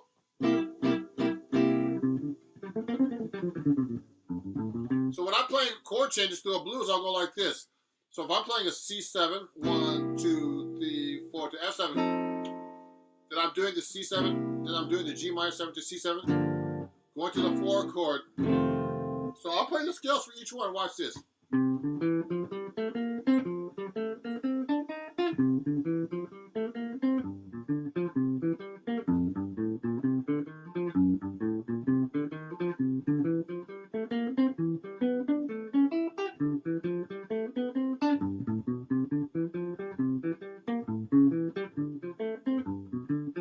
Now, what I did was I played through all the chords of an F blues, okay? And what I did was, I'm going to move over here a little bit so you can see my neck better. What I did was I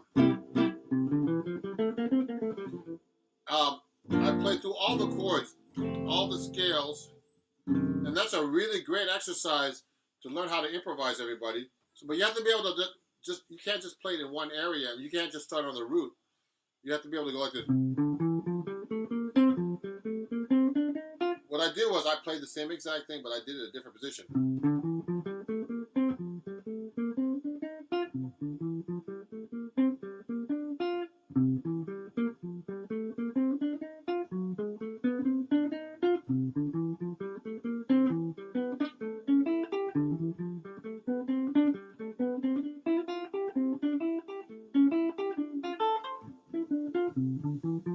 So now I'm going to do it here.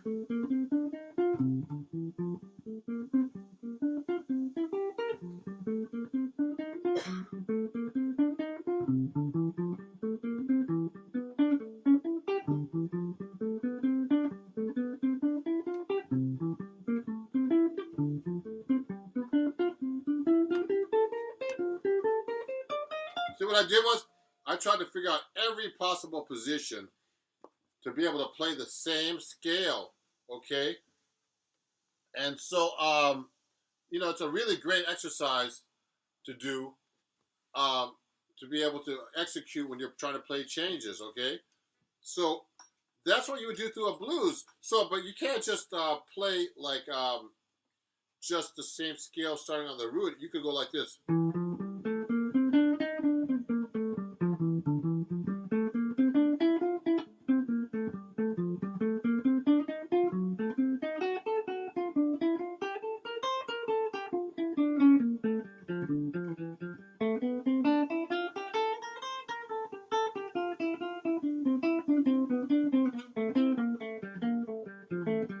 What I'm doing is I'm just basically just playing through the scale. Huh? So in a way, watch this. We're gonna clean the camera for a second, everybody. So so it looks better. I don't think it's gonna do anything. So that's actually how you actually play through changes. Now what happened was I was actually playing the scale for each chord in time and in eighth notes. That's how you really play changes, okay? And I'm playing in eighth notes. That's a Barry Harris method I teach, okay? But one thing you have to be able to do for playing changes as well is to be able to play the scale through the chords without getting lost and without actually having to start from the root. So let me try to show you this. It might sound kind of weird on my. I'm going to try to play through my computer, but if I play through a blues in C or F or any key, I should be able to play. I'll show you. I'm going to show you right now. Let's say I play now. So if I play a blues in F, like a Charlie Parker one,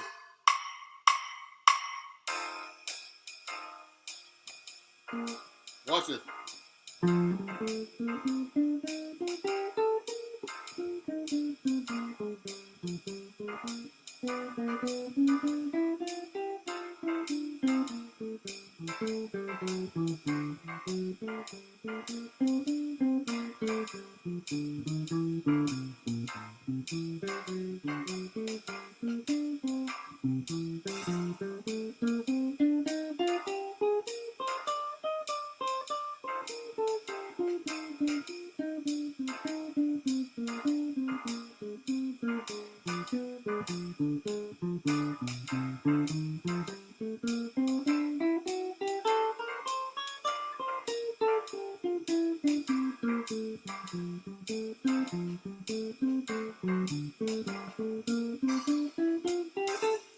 See what I did, everybody? I actually just basically just played through the chord changes of a blues, but I just basically played the scales all the way through it. Sometimes I put passing tones because sometimes it's hard for me just to play just a scale. But you got to be able to play through the chord changes without getting lost in your scales and be able to move through the chords, not making it sound like an exercise. Like when I start doing things like this, if I start playing it sounds like an exercise, but if I go like this,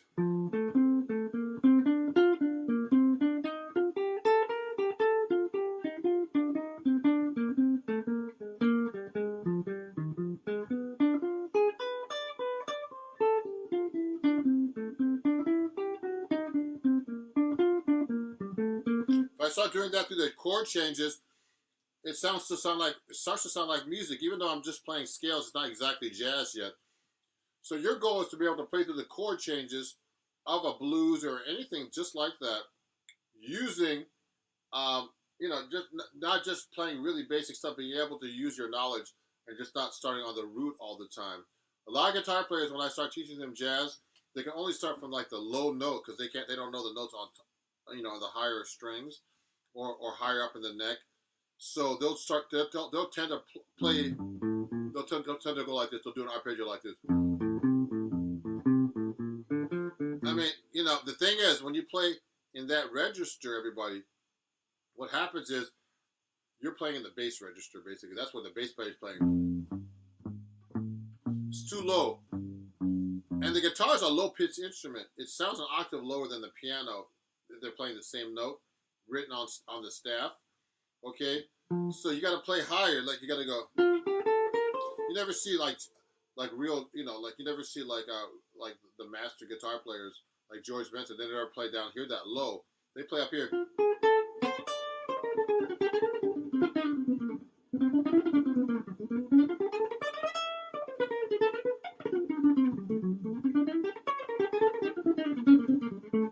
They tend to play in this register up here, okay? Oh, I forgot to tell you guys, usually I play my D'Angelico, but it's funny, I have this set up because one of the perks of my Indiegogo, I'm raising money for my new album, and you'll see it on the link here, where you can actually get a discount on this book as well, 20% off if you get it now. okay, and it'll help support my new album, and you'll get it signed by me. It's 20% off. Uh, just go to Indiegogo.com, and then you look for Ron's new album. Now, this guitar is actually, I'm playing this guitar a lot today because this is one of the perks you get that you can actually get on that campaign. I mean, it's not a cheap perk, but you'll get this guitar signed. It's a really great guitar. Take a look at this. You know, there's a couple little bumps here just from me putting it on the guitar stand that I have right here. But otherwise, I've never taken this out of the house. It's a brand new guitar that I got from Eastman, and then you know, this is actually a part of one of the perks I'm giving. You know, that someone could actually buy if they join my Indiegogo campaign and help me with for my new album.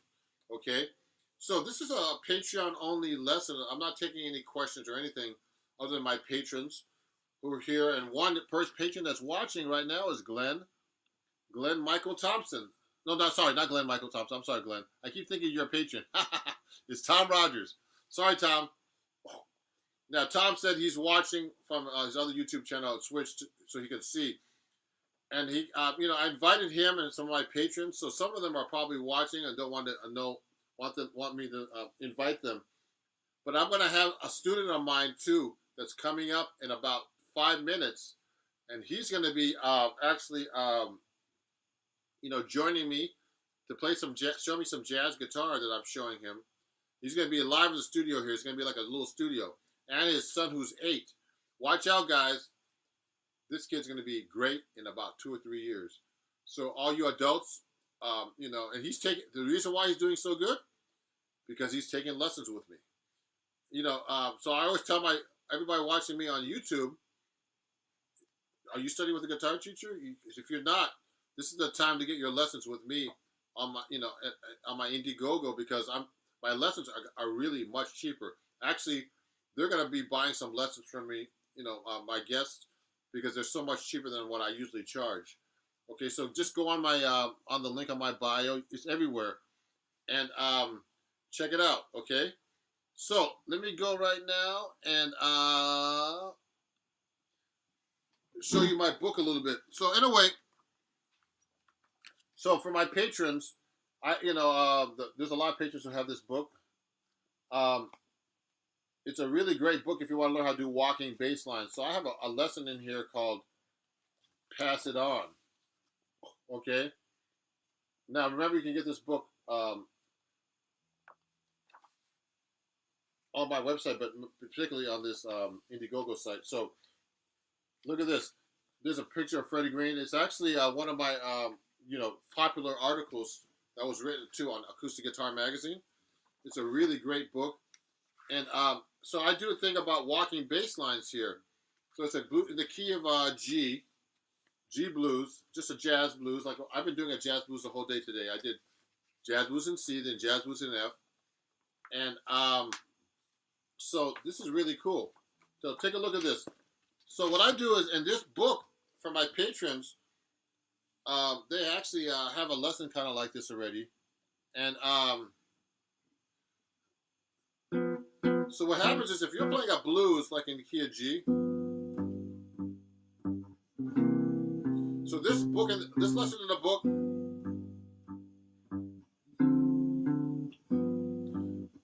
basically is this progression. It's just a 3-note voicing like this: a G, the root of the chord, and you put the 3rd and the 7th on top, which is F and B flat. Now I'm playing. You can play the 3rd here, the B. Sorry, and a B natural. Sorry. Looks like that. Okay. So if you want to do walking bass lines, you got to know how to first play the bass line. The easiest bass line, this book starts up just like this. It's just quarter notes on the roots, etc.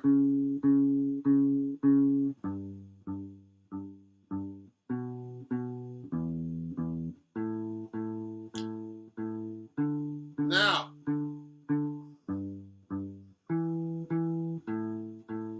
so those are the bass lines for a blues in the key of G. Now you put these two notes on top. Okay?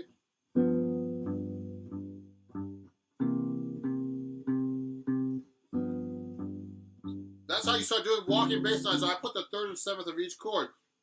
Before you put the third and seventh of each chord there, you have to learn how to do the third and seventh without the bass line. So I see my chords without the bass note. You have to be able to see the chords without a bass note. 2, 3, 4, like this. Now you can hear the chords with this actually.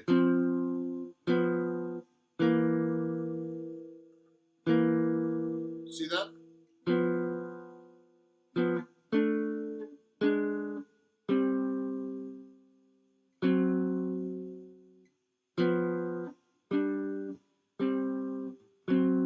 So that's a G blues with all the chords now. Just the root, which is the bass line, and the third and seventh. So I'll put them together. Watch this.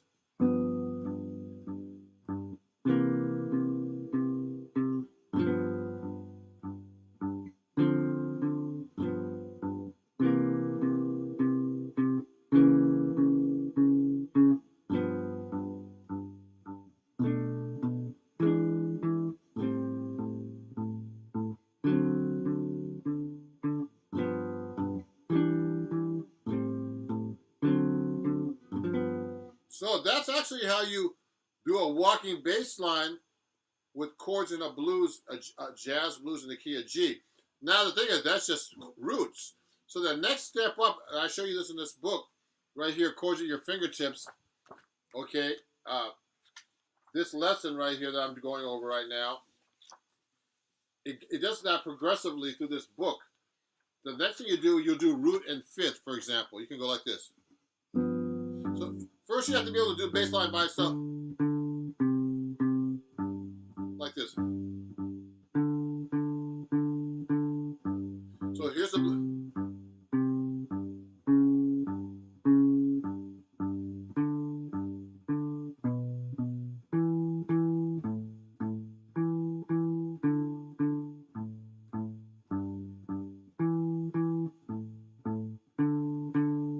Like that, you see that? So the next thing I would do is put that together. Like that.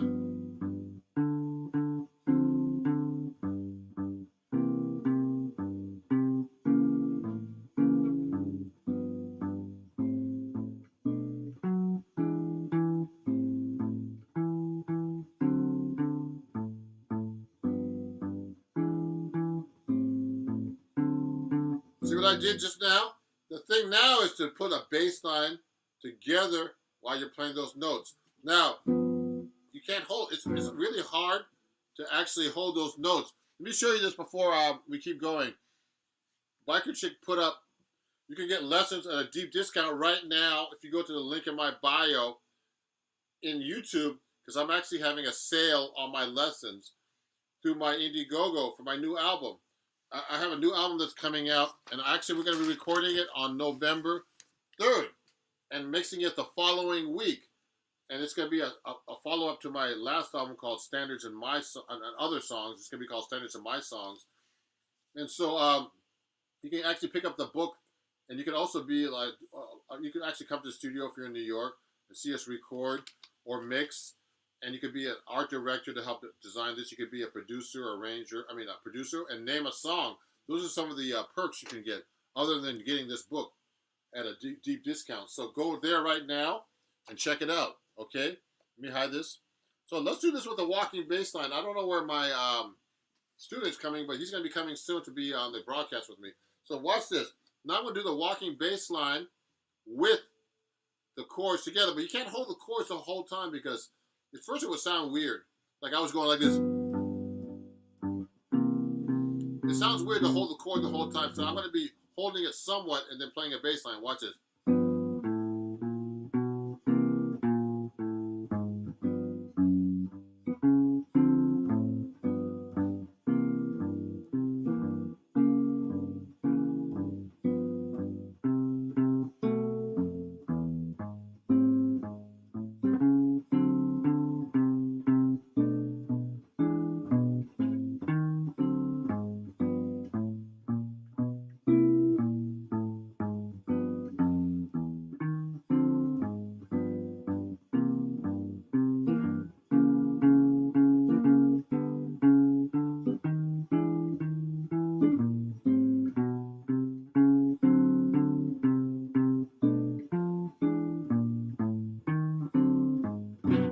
So that's what I did.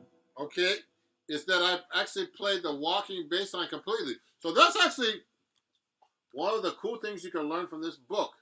Okay, is to play the walking bass line and the chord melody, and also we get into chord melody here. One of the very last lesson, which is the ultimate lesson in the book, is my lesson.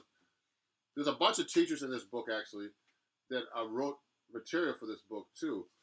Adam Levy, Sean McGowan, Jane Miller, and Jeffrey Pepper Rogers.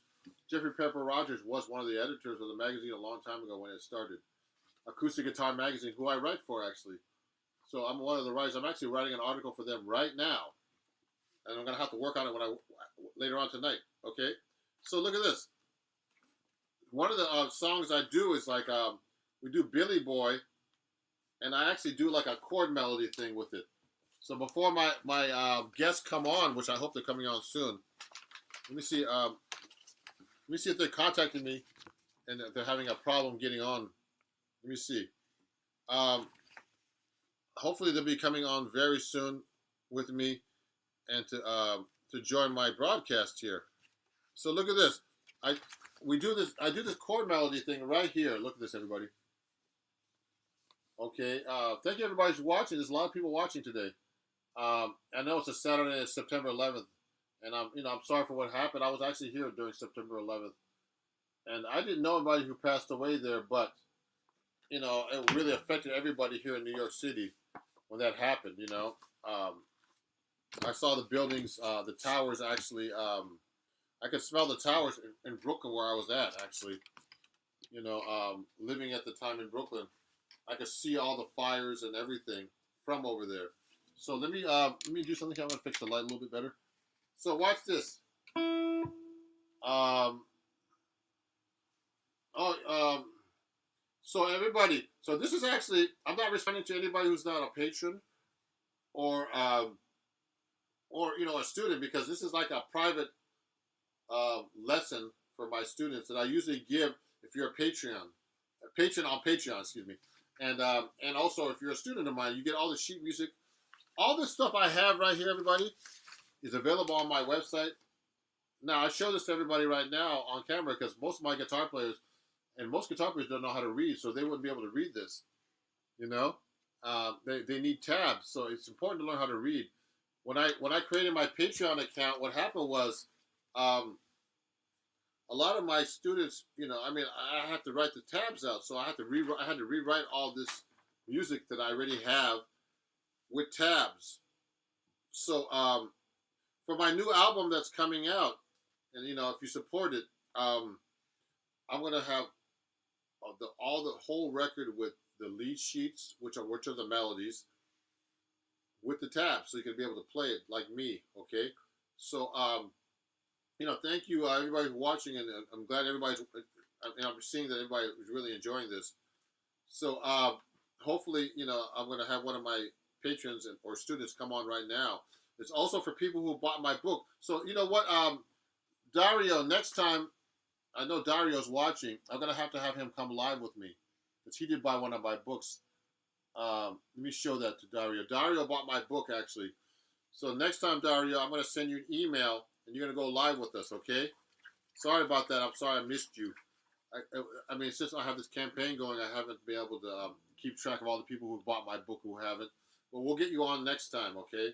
I want to invite people up to play for me, and the whole world will be watching, okay, when you do this. So look at this. So this song right here, before my guest comes up in a second, I hope they come up soon, is one of my arrangements that's in this book for Billy Boy, okay? So it's actually a full chord arrangement you see here. It's in the book, Chords at Your Fingertips, that you can get right now for a big discount on my Indiegogo campaign. Link in bio here, which is right here. Okay? This book you can get there right now. And I'll play this for you a little bit so you can see it. Okay? Let me hide that for a second. Watch this. So I'll play a little bit for you. Looks like this.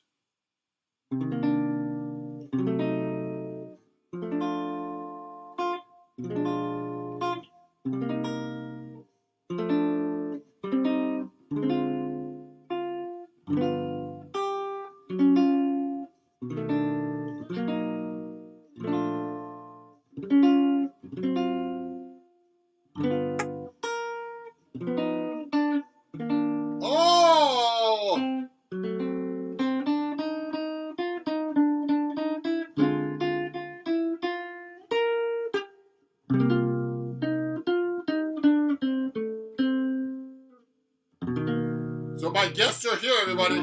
Let's bring them up. Let me bring them up. Hey! Okay. I can't see you. You're cut off now. Here So comes these are my guests. So welcome everybody. These are my two students from California. First, Malachi and Morrissey. So Malachi is actually my jazz guitar student, and his son is Morrissey. Malachi, how old are you? I'm 40. Oh wow! And his son is 7. Hey, Yeah. So before we keep going, Dario, check your email. I'm going to invite you up if you want to be on this live stream too. There's instructions because Dario actually bought my book. So this live stream is actually exclusive to my students and my patrons. And so Morrissey just been studying with me for just about a month. No. So Morrissey already knows how to play a song from his book. Let's have him play something. Now, Morrissey's a beginner student, but by the time he's about 13 to 14, he's going to be a monster. He's going to be scaring everybody on YouTube. Now, this is important, everybody. Morrissey wants to study with the real teachers, so it's very important to see Morrissey in action. So, want to play Twinkle, Twinkle, Little Star? Okay. Go ahead.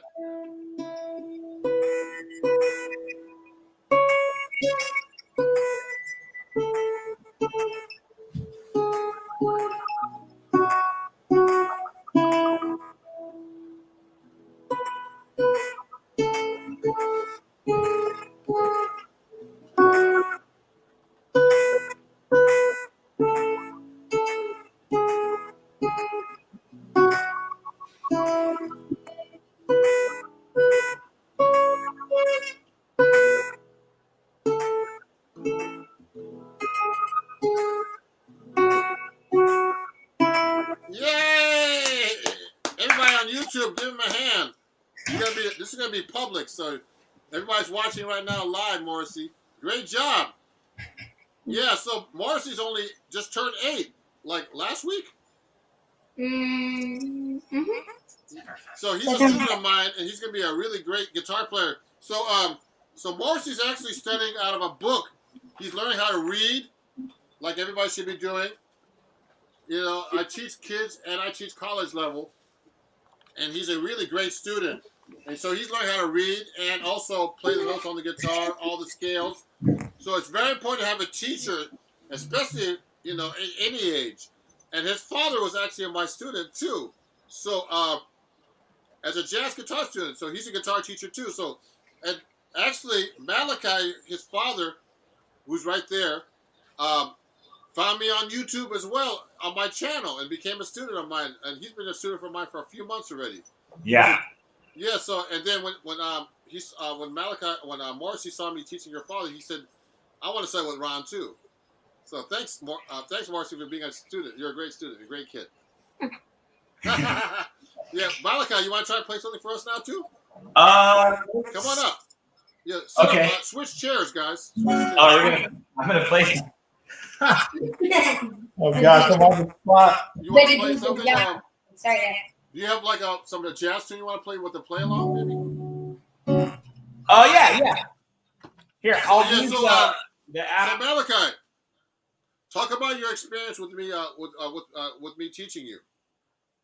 Oh, well, so I found Ron on, I think it was actually YouTube or TikTok.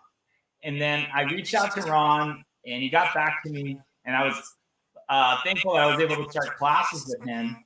And I studied classical guitar, but I didn't really know much about jazz at all. And a lot of the chords like C major 7 and like sharp 11 and flat 5th, stuff like that kind of confused me. So I wanted to reach out to Ron because I could tell from his playing that he knew what he was doing. Most of the time. Not all the time. And then he turned me on to this iReal Pro. And one of the songs, let me see. Which one Love Walked In was probably one of the first ones we did. You mean like Love Walked In? Yeah, Love Walked In. So you know what, everybody, on YouTube, I've been teaching Malachi about jazz improvisation because he wanted to work on jazz improvisation. So there's Dario too. I'm going to invite him after. I have another a person that bought my book. I want to see how he plays my books after. So, Dara, you're in the green room. I'll get you up in a minute.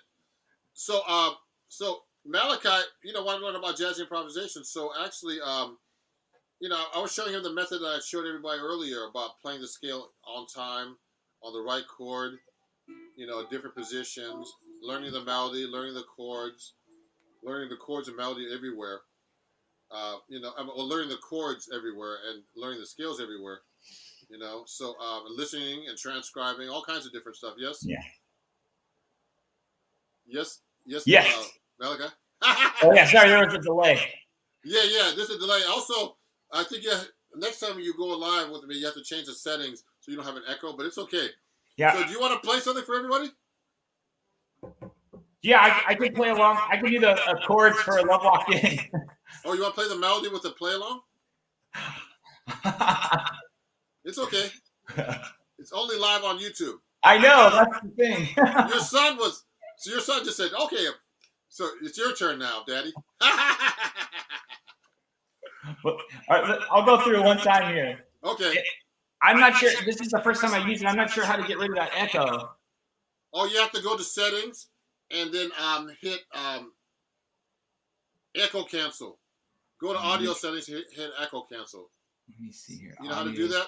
Go to where it says cam and mic on the bottom there, I think. Okay, echo. Oh, there it is. Okay. Try it now, yeah. Uncheck it. Uncheck it? No, check it. Oh, it is on. I think it's because of the YouTube. Maybe I should turn the YouTube off. Yeah, turn the YouTube, if it's on the computer, down so you don't hear the echo. How about now? Yeah, that's better. Okay, that's what it was. Oh yeah, good. So try that. Malachi, I keep mentioning your names up. All right, here, let's see. Let me try here. Here's Love Walked In. Here we go.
Yeah. Like father, like son. Yeah. So great. Yeah. So when you started studying with me, you wanted to get Malachi. You wanted to get more into jazz because you never did that before, did you? No, never. So what happens is when you study classical guitar, everybody, they lock you into like certain scales and fingerings. Where in jazz, you have to really know your scales all over the neck. Like when I started playing classical, the C major scale was like this. Everybody, watch this.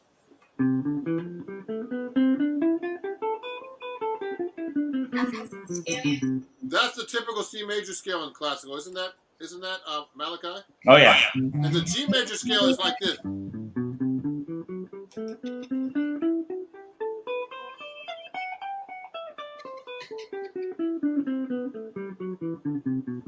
I think it's a great exercise for switching position. Because if you want to play fast, you got to go.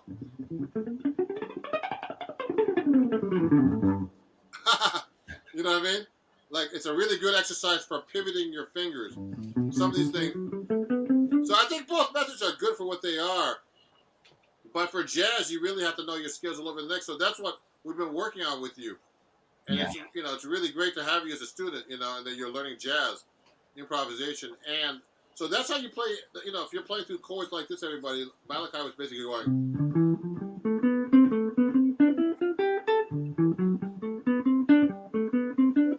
He's playing through those chords of Love Walked In, like as a scale exercise, but the goal eventually is to be able to not only play the scale, but to actually improvise.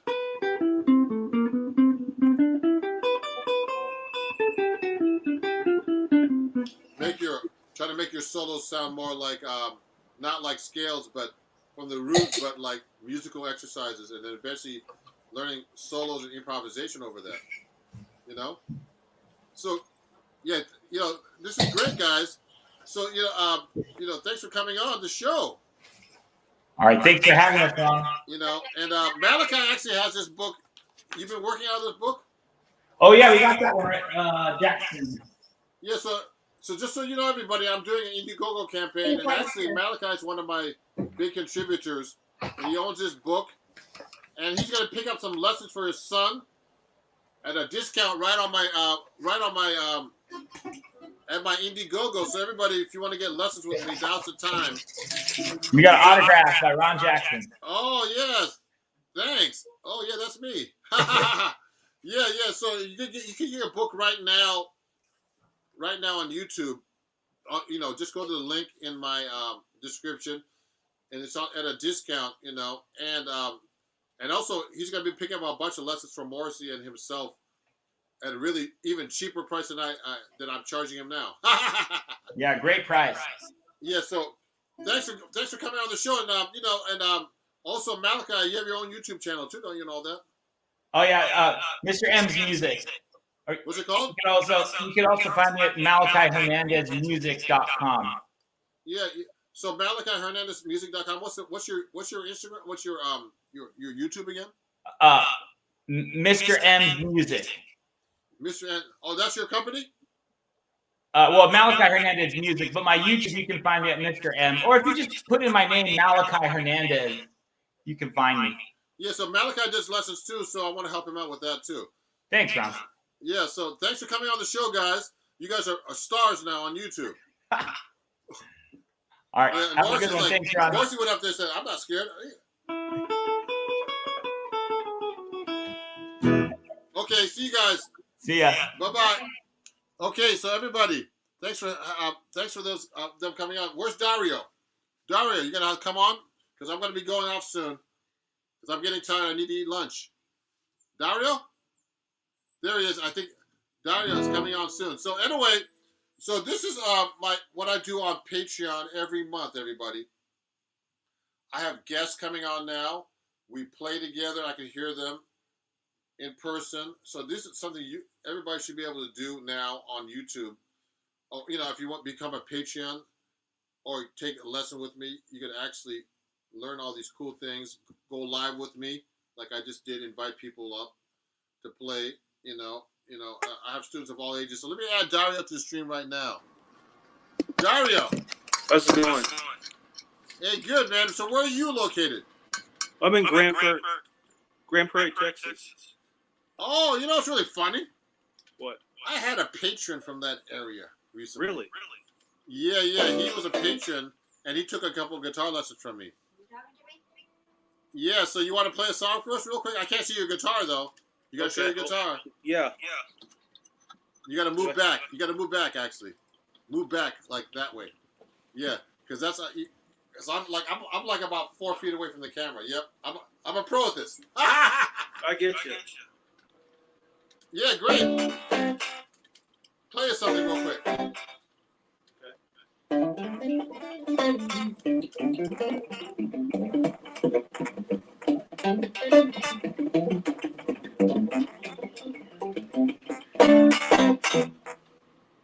Nice. Oh, that's supposed to be so what? No. It's the only jazz standard I know. Oh wow, cool. So Dario, how long you been playing guitar? I've been playing since I was about 10 years old. Cool. It's been a long time, but I took some time off, and I really got into it when I was about 20. Oh, cool. I'm 51 now. Oh yeah, good. So do you play out over there? What's that? Do you play out anywhere? No, I just play. I'm a bedroom guitar hero. Bedroom guitar. I never heard that one before. That's a good one. I gotta use that one actually. Yeah, Dario, you're one of my big fans. You're always every time I go live, you're like, "That's Dario again." Man. Yeah, man. I love jazz, bro. I love your playing style. Jazz is one of those last genres for me that I need to learn. And it really helps with rock, and it really helps with flamenco that I love.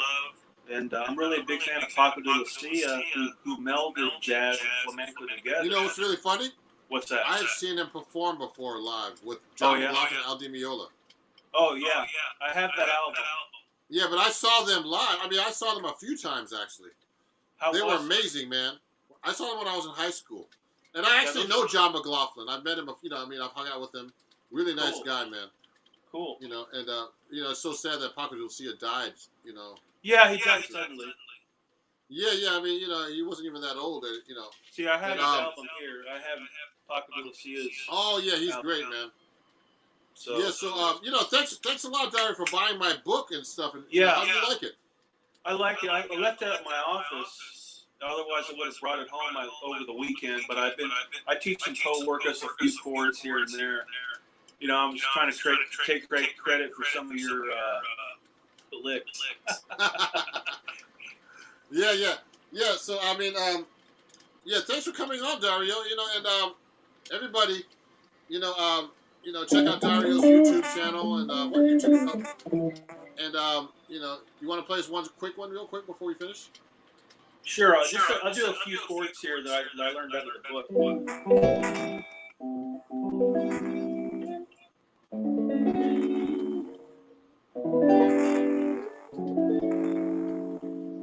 Good. Here's one of my favorites. Oh, that's a nice chord. Yeah. There's a lot of chords. This book has a lot of chords in it. I mean, I love to learn. There's a ton, but it's all about chords. So it's not only from me, from a lot of great guitar teachers. So everybody, you can pick up that book right now on my Patreon. On my Indiegogo campaign that's happening right now at a discount.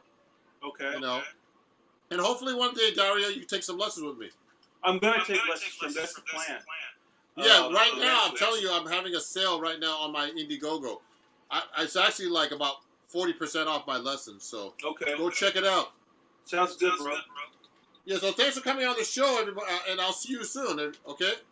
Okay, my man. Okay. Thanks, Dario. Okay, buddy. Have a good day. So that was Dario, one of my students. Not one of my students, but one of the people that follow me here on YouTube. And he bought my book. I really appreciate him. And he got my book. I think he got it actually on a sale price too. But right now I'm having a sale. Go to my Indiegogo. Right now, I think here it is. I'll show you. It's right here. I'm offering lessons, all kinds of stuff there at a deep discount. My new album that's coming out. And this was actually a public showing for my private students, people who bought my book and my patrons. This is public. I put this public so you can see how I teach people online, and and I encourage them to play. So please follow me if you don't. Share my page. Support my new album on Indiegogo, which is on the link here, and and join my Patreon if you'd like at patreon.com/RonJacksonMusic. It was fun going live for you guys and doing this live stream for my for everybody. So we'll keep in touch. And thanks again, everybody. Have a great day, and I'll see you guys very soon. Okay. It's Ron Jackson. Follow me everywhere at Ron Jackson Music as well. Share my page to everybody. So it's really fun, and it's really hard to go live and talk and play and all kinds of stuff. Uh, so I give myself a lot of credit for that too. I'm just kidding. So have a great day, everybody, and thanks for watching. And I'll see you guys soon on anywhere, everywhere. Okay, have a great day. Bye bye.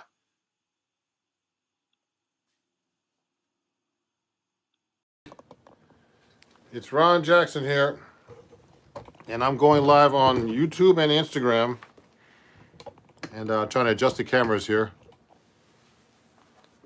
Hey, everybody, how's it going? So let me just fix the cameras here, because it's kind of weird. I have to adjust this for Instagram and for YouTube, and the crowds will start coming in. Just so you guys know, on Instagram, I have YouTube. Actually, Instagram. They tell me, play giant steps. Okay, I'll take a request. So just so you know, Instagram says to let you guys know that I take badges now. If you'd like to give me a badge, like I said, I play giant steps. You like it, you can give me a badge for $1 or $1.99 or $4.99. Okay. Today's Miles Davis's birthday, so I'm just up here, going to talk about him a little bit. I've never met him, but I've seen him play a few times, and he was incredible. The first time I saw him, I was in high school, and it was great. I lived in the Boston area, and he had this great band. He had Mike Stern on guitar. He had Marcus Miller on bass, Al Foster on drums. A really incredible band. And sorry, I'm fixing my camera for my YouTube too. So he was really incredible, this guy. And he played he played all that stuff like.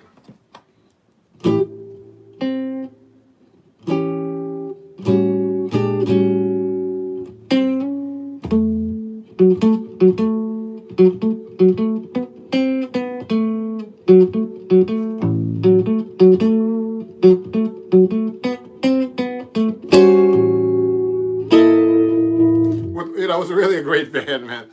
Al Foster was really kicking it, and it was funny because actually the warm-up band was, guess who? Out of all people, Pat Metheny. And he was big then too. So that was in the late '70s or something. And recently, about a year or two ago, I was at a gig, and in Manhattan, just a little gig with a singer and trumpet player. I was playing my 7-string guitar, and what happened was Miles. I saw this. I saw somebody in the crowd. Just it was like a little bar. Like a bar, like a real dark bar, where there's little rooms with little curtains and stuff. And I see this guy hang out with some friends, and I said, "This guy looks like Marcus Miller." And guess who it was? It was Marcus Miller. I was like, "Wow." He said, "Wow, man." He liked my playing and stuff, and he was really cool. And I exchanged numbers with him and talked to him a little bit. He told me about that. He remembered that concert in Boston because he said that time Miles Davis was making a comeback.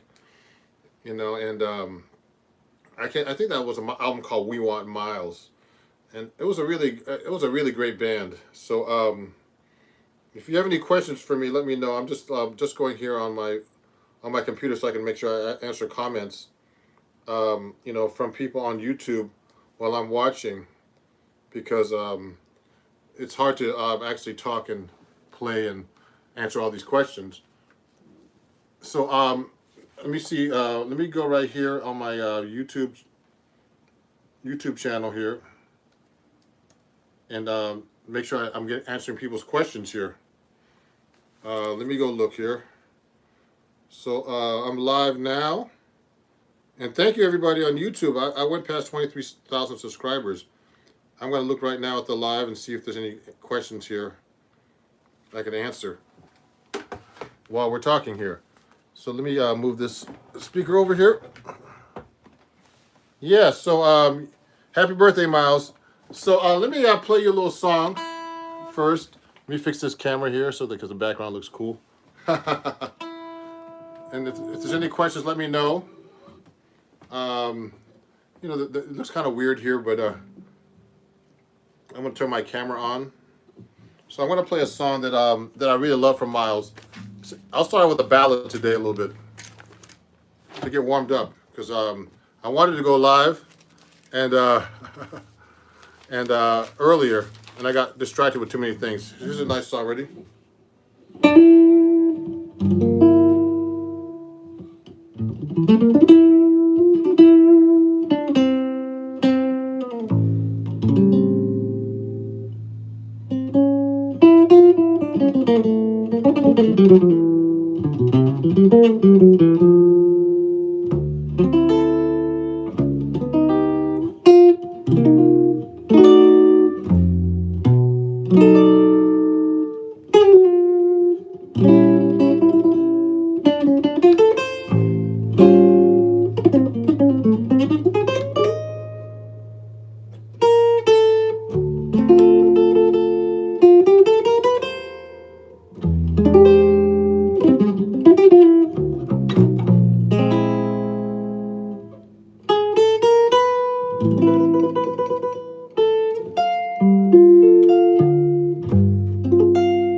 Okay,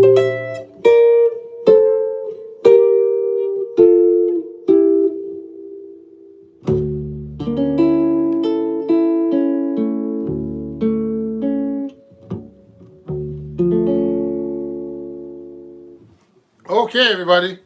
That's a great song. Hey, everybody. When people ask who influenced me now, I mentioned Ron Jackson.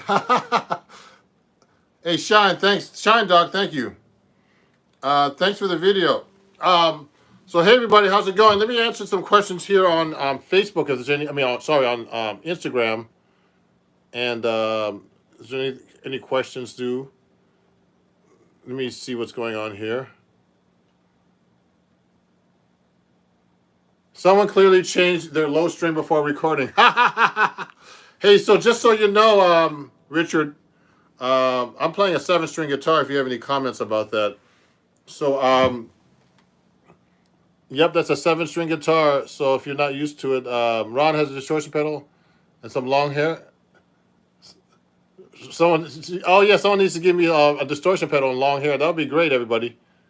But I'm just going to answer some of these questions. So anyway, today is Miles Davis's birthday. Someone's asking me, when did I start playing jazz guitar? I started really playing jazz guitar in high school, just so you know. Let me fix this camera a little bit here for YouTube. And let me move over here a little bit so that people can see me here better on Instagram. That's better. So, hey, Danny Cruz, New York. How are you doing? Okay, good. Yeah, so everybody, I started playing jazz guitar when I was about 15, 16 years old. I'm still working on it. So, there's a lot of stuff to work on. But Miles was one of my favorite musicians. I mean, he was really an innovator. So I told everybody earlier that I actually saw him play 3 times. So the first band he had, it was really great. He had Marcus Miller, Mike Stern, Al Foster, Bill Evans, and somebody else. Playing with them. Maybe a keyboard player, maybe not. And a Pat Metheny was a warm-up band. So it was a really great gig. So and I told you earlier that I met Marcus Miller. And he told me that he was making a comeback, and he really was incredible. It was funny, like all the things you say, he would actually be playing, and and then put his head back and turn his back to the audience, and all kinds of crazy stuff. And that was his personality. I mean, he was like a really incredible dude. So yeah, so if you have any questions about him, I mean, it was kind of funny. Hey, oh yeah, someone's asking some questions here about my amp. Oh, Dario, I heard your music. Sounds good on guitar. Would you play a Strat through a Hendrickson amp? You could play a Strat through a Hendrickson amp. It's more of like a thing. I love Hendrickson amps, so everybody knows I'm a Hendrickson endorser. So for people who don't know and who want to get an amp from Hendrickson, I actually am in Hendrickson, what you call influencer. So Hendrickson makes these great amps, and if you want to get one of them, I'm just letting people know this because sometimes I forget to tell them. You can go to Hendrickson.com and get an amp off for 5% using my code HendricksonAmplifiers.com. Use my code Ron Jackson. Okay. So you can just go up there and pick one up. You can share this code to everybody. This is a code that doesn't expire. I have codes for Skull Shaver. If they get to a third-party website, they cancel my code. So this is for the oh, sorry, that's backwards for you guys. Sorry about that. So if you want to get my amp, it's this is for YouTube. It's code Ron Jackson. For Instagram, it's because it's backwards on Instagram. Otherwise, it's Ron Jackson like this. Okay, you can use my code and save 5% on HendricksonAmps.com. They're not cheap amps, so that's why you save a lot of money just using my code. Okay, so I'd like to play another song. What is my favorite Miles Davis composition? Ooh, let me see.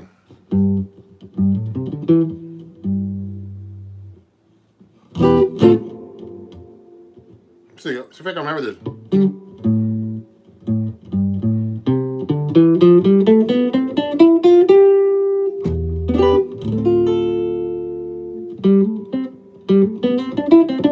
That's the one.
Oh, right. So that was called So What? Does anybody know that song? That was called So What? Just so, someone just asked me that question. That was called So What? That's a really great Miles Davis song. Let me see what's going on here on Instagram. Oh yeah, thank you everybody for watching. You're a master. Good to hear you play. Have you ever heard the 7-string guitar from Brazil playing a show, Corino? Of course. That's a great question. That's seven beds. Yes, of course I have. I love 7-string guitar from Brazil. So anyway, guys, So I'm just celebrating Miles Davis's birthday today, and if you have any questions, please let me know. And that was Miles Davis's song called Miles. So what? So let me play a little blues that he does. This is another great Miles Davis song. These are a lot of the early Miles Davis songs. Luke Artist, thank you. Trying my best. I'm getting warmed up here. Hope to become as good as you one day. I'm a fellow jazz guitarist. Pleased to meet you, Luke Artist. And everybody on Instagram, thank you for watching and supporting my channel. My Instagram page, and also here on YouTube. I'm just celebrating Miles Davis. I'm just going live just for fun. There's some songs I haven't played in a while from Miles Davis, and actually in general. So let me play this song right now that I used to actually play a lot. 1, 2.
simple 7-string guitar, sitting at home.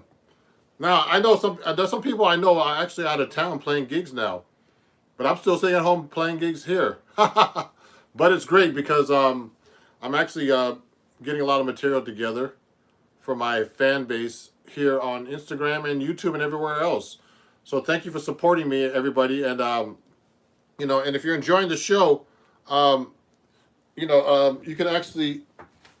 People have been doing this already, but if you would like to donate on Instagram, you can go right here to my PayPal at Ron Jackson Music, Venmo, and Cash App if you're enjoying that, and also at Zelle at ronjacksonmusic@gmail.com. And for YouTube, it's this one because it's backwards. If you want to donate, you know, to help me while I'm sitting at home, practicing and doing all kinds of stuff for my social media channels, you can donate $1 or more if you like. It's not required, but you know, at PayPal, Venmo, and Cash App. Now let me answer some questions here. There's some people that joined. I'm just trying to see. Super, thank you. You're welcome.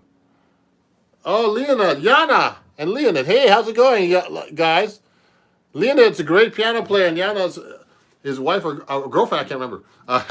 And all the way from Israel. I played in Israel with those guys. Thank you guys for watching on Instagram. I'm just doing solo guitar stuff right now, but I hope to come back to Israel, Yana, and play with you guys. You know, I appreciate you guys. I love Leonid's piano playing. I went to play with him in Belarus too. You know, right next to Russia, the country. That was a really great time. It was 2 years ago exactly. So thank you, Leonid.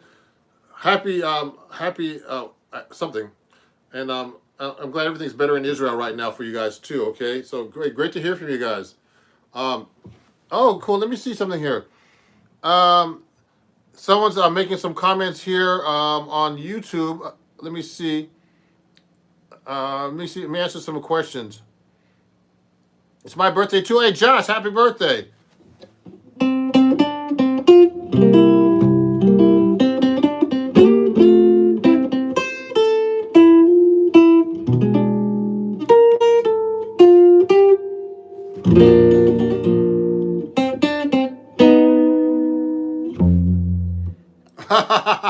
Happy birthday, Josh.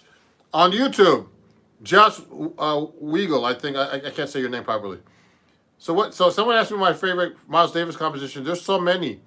Someone was asking, when did I start learning jazz? I was about, someone asked that question on YouTube, on Instagram, actually. I saw it was when I was about 16. So that song was called Freddie the Freeloader. And someone's saying, 7-string nice. Shout out to my cousin Vince Wilbur. Oh, Paul Scott. That's your cousin? Wow. Oh, great. I mean, you know, Miles Davis's legacy will always stay alive, everybody, just so you know. Someone mentioned that just now. Paul Scott mentioned that. And,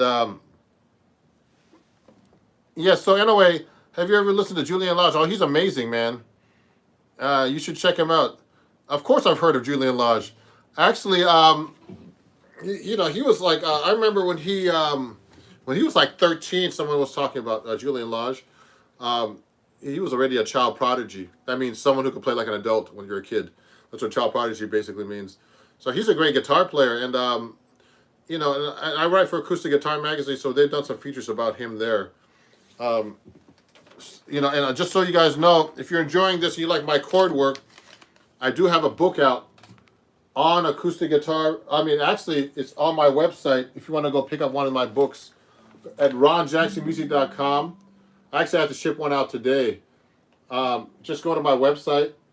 You'll get an autographed version of this book. This magazine also featured Julian Lodge and a bunch of guitar players, but not on this book, actually.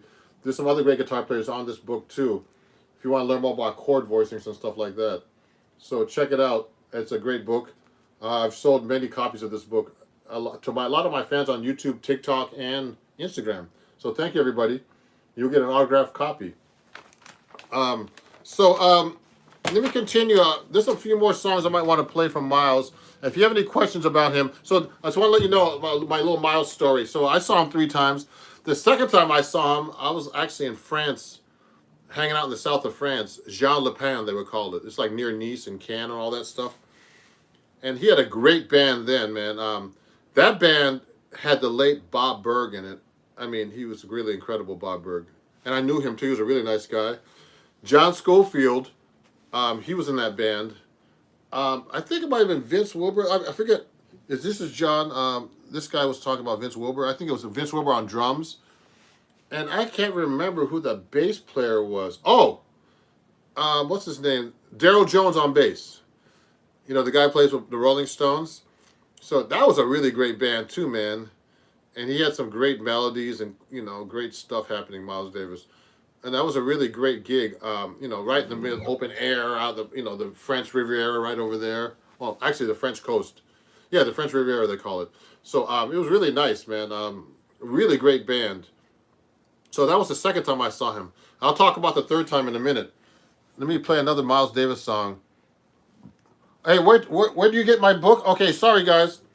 Someone's asking. You go to my website, ronjacksonmusic.com. Do I have it here somewhere? And you can pick up my book. Let me see if I have like a little thing to show you. Go to ronjacksonmusic.com. Someone's asking where our book is. Oh yeah, you can go here. ronjacksonmusic.com to pick up my book if you want this book. Okay, and I'll send you an autographed copy. I shipped all over the world. I've sold books to Europe and Australia. So you can pick it up there if you'd like a copy of this book, okay? It's a great book. It's called Chords at Your Fingertips. So my lessons are like walking bass lines. I do a whole thing about walking bass lines. This is my lesson right here. No, there's 3 of my lessons, though. And another thing is about harmonizing like Chet Atkins. And also, I do this whole thing about chord melody, developing a chord melody into like one chord, you know, taking a melody and developing it into making it into a real chord melody piece. So it's a really great book by Hal Leonard Music and Acoustic Guitar Magazine, who I write for. The first 2 articles of this year in Acoustic Guitar Magazine, 2 of my articles are in that book, in those magazines this year. Oh, cool. Oh, that bass player was Daryl Jones. Someone was asking who that bass player is that played with Miles Davis. Actually, that was his first big gig, and then he does a lot of pop acts now. He does the Rolling Stones, and he replaced Ron Wood, I think, on bass. I guess. No. Who's the bass player that was in the Rolling Stones? I forget his name, but he actually replaced this bass player in the Rolling Stones. So he's really a great bass player. So whenever the Stones go on the road, which is not right now, he plays the bass, and he's been doing that for quite a while. So let me play a couple more songs that are Miles Davis, and I'm looking at the song list here. He did a lot of great songs, but you know, one of my songs, the songs I like to play a lot from him is let me see which one is this. I just posted this on Instagram yesterday. Is my version of Tune Up.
All right. Woo! That's some hard work, man.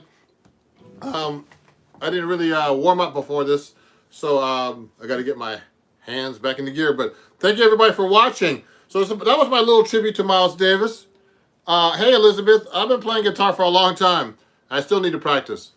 And this is a 7-string, so sometimes it's tricky to play this thing. You know, to just sometimes if I don't play it, like I start playing 6-string for a while, and I get back to my 7-string, it really kind of messes with you a little bit here. But let me see. Let me answer a couple more questions. Yeah, Bill Wyman. Thank you. That was his name, Bill Wyman. Everybody. That was the bass player that with the Rolling Stones that Daryl Jones took over for. Let me see. Could you elaborate the effect of switching from minor to major in blues?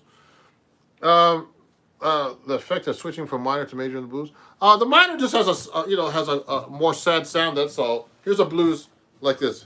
If I'm playing a minor blues in C minor, the chords are simply.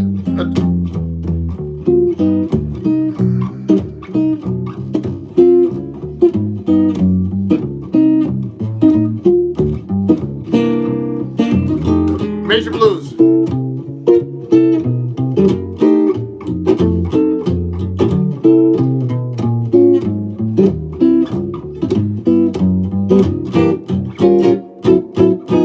So the minor blues has slightly different changes, okay? But it's in minor, so you have the minor cadences. Like you're gonna go minor, and you're gonna go F minor now, and you're gonna go F minor. Now I said that when you do a 2/5, the minor blues. So this is a jazz blues, just so you know. The minor blues in minor blues and regular blues in blues bands, it's more like Thriller's Gone.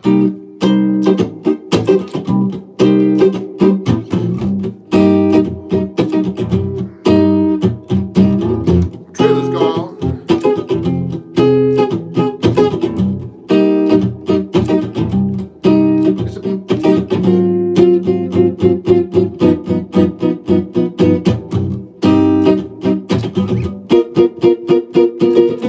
So that's a minor blues, like a more of a poppy rock minor blues. And jazz, it's basically the same thing where we just switch around the chords a little bit.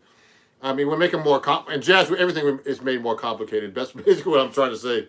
So, just so you guys know, on Instagram, if you're enjoying this, I'm taking badges. Instagram told me to announce this. Since I have all these followers, I can actually get badges. If you're enjoying the show, you could donate 1 heart, 2 hearts, or 3 hearts to help support me and my channel. And for YouTube, you could just go to my PayPal if you're enjoying this, and you could just donate there at Ron Jackson Music. This is all for YouTube and for Instagram too. You can just donate there if you like this. And someone was asking about my book earlier. So if you want my book, I have a book about chords that's on my website that you could buy, ronjacksonmusic.com. And I have this book called Chords at Your Fingertips. And it's all about chord melody, all kinds of things you can do with chords. Walking bass lines, harmonizing like Chet Atkins, all kinds of cool things. You know, I'm not the only writer. There's also 4 other writers in this book. It's a really great book. So I'm gonna take 1 or 2 more questions. I'm gonna take a break. I have things to do today during my afternoon, and you know, there's gonna be another IGTV video coming up very soon on my Instagram channel, and I'm gonna be putting up some more videos on YouTube as well. And I have a couple of new lesson videos coming up soon, guys. So so the relationship between 5, 2, 1 are inversions of each other. Oh, that's a complicated question. 5, 2, 1 are 2, 5, 1. You mean? No, they're not inversions actually in that progression. It's just a progression.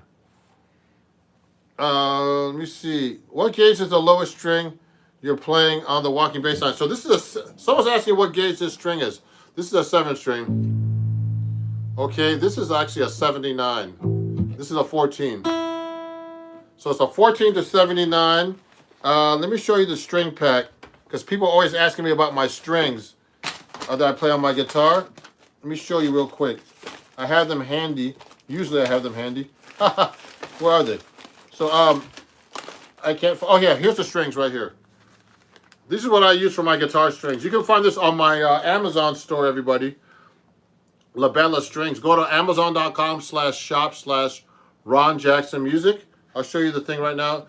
And these are the type of strings I use. They're 14 to 79 wound. Otherwise, they're nylon tape strings, okay? Black tape strings. If you look, they're black tape. Okay, really nice strings. And if you want to go to my Amazon store, I need to let people know about that more often. You could actually get my strings there.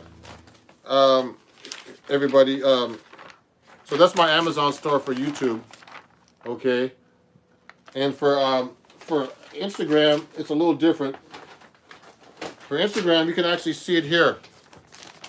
You can go to my Amazon store and pick up my strings there, or check them out. That's my shop on Amazon. I'm an Amazon influencer, so you can just go to my Amazon store right there and pick up the strings at shop/Ron Jackson Music. Yeah, so everybody, so that was my tribute to Miles Davis. Thank you for watching. Let me see what other questions there are. Do guitar solo. Someone said do guitar solo. You're welcome. I did a solo earlier. Let me see if I can play something for you. I gotta get warmed up here.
Okay, everybody, thank you for watching, and I'll see you guys soon. And, what was I going to say? Please follow me everywhere on Ron Jackson Music, and go check out my website, check out my music on Spotify. Just let everybody know how to find me. So my name is universal, Ron Jackson Music or Ron Jackson. and you can find me everywhere on all those channels. Thank you, everybody, and I appreciate you guys. And happy birthday to Miles Davis. My last story is this: I saw Miles Davis 3 times. The third time I saw him was in Paris at an arena, and it was another great band. He had Kenny Garrett on saxophone. He had somebody that played like this bass guitar kind of thing. I forget the name, and he was really amazing. And I forget who the drummer was, but they were kind of far away at this time. It was like a real concert. Miles used to do these big concerts all the time, especially in Europe, and even here. So, and then he passed away quite a while ago, and he was really amazing. Okay, so we'll talk, everybody, and thank you, and have a great day, and great seeing you guys on Instagram and YouTube everywhere. I really appreciate you guys. I try to do my best for you with my lessons and my lives, and we'll talk soon. Okay, have a great day. Thank you, guys.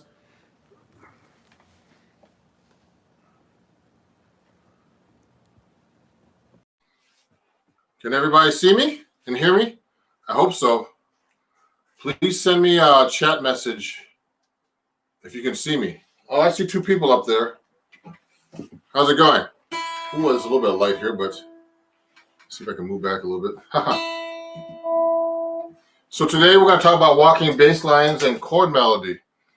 So let me play you something to start. So I'll do a little walking bass line, like on. Let's do it on rhythm changes for now.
Okay, everybody.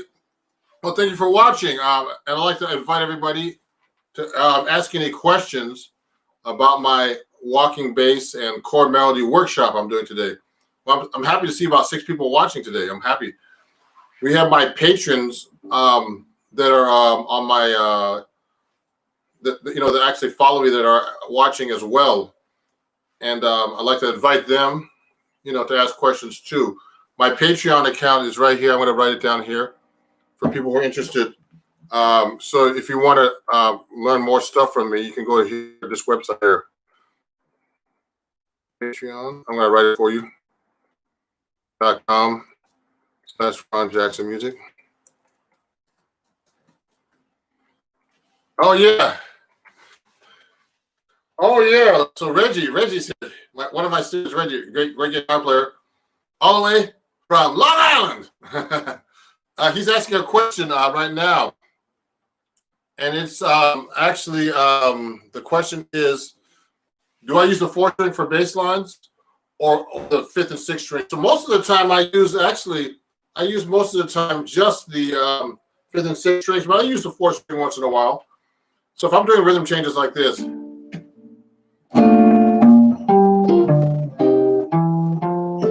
now to use the fourth string sounds really thin, but I can do it.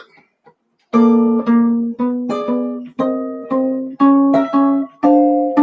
you hear that? So, you know, I can do that right now. Watch this. And also, I mean, so it's rare that I use it though. And it's funny because I play 7th string. I'm going to play 7th string for you guys a little bit so you can see. But when I start using the 4th string, it gets kind of thin.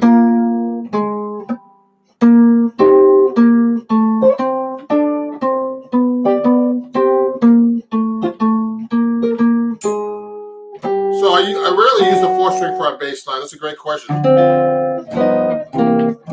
Now, people are wondering how you construct bass lines. So, I mean, actually, I started doing you know, on my TikTok, which is at Ron Jackson Music, I started doing like a video that I haven't posted yet about how you start doing bass lines. The most important thing about a walking bass line in jazz is that you keep just a steady beat on, you know, on 4 and emphasize the 2 and 4. So it's like you got to keep that going all the time. Now, and then you got to do, of course, you got to have to fill it with a comp. Okay, so I'm going like this. Let me turn this way so you can see better. So I'm on the 5th fret. Oh, excuse me, the 6th fret of a B flat chord. You can just do a B flat dominant if you want, if you're playing along, and just try to keep a steady beat. So if you take a blues, so all I'm doing is quarter notes and holding the chord for you know, holding the chord for 1 beat or 1 measure. Sorry, 4 beats. It's early for me. That's hard to even do. You notice how I emphasize the 2 and 4 at the same time?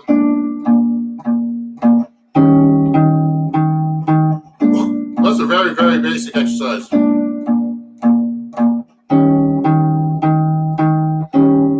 I'm just doing 1, 4, 5 blues. You should be able to do that with just quarter notes. Now I can add. I can do it on the 1st string if I want. It sounds thin though. Sounds really thin to me.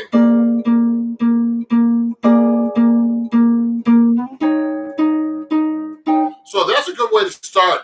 You should try that right now while I'm doing the workshop. But the next thing to do is actually do something like do root 5th, 2 beats each. You notice how I don't hold that chord as long now, like that. Notice I'm going to the 5th from the E flat to the 6th string.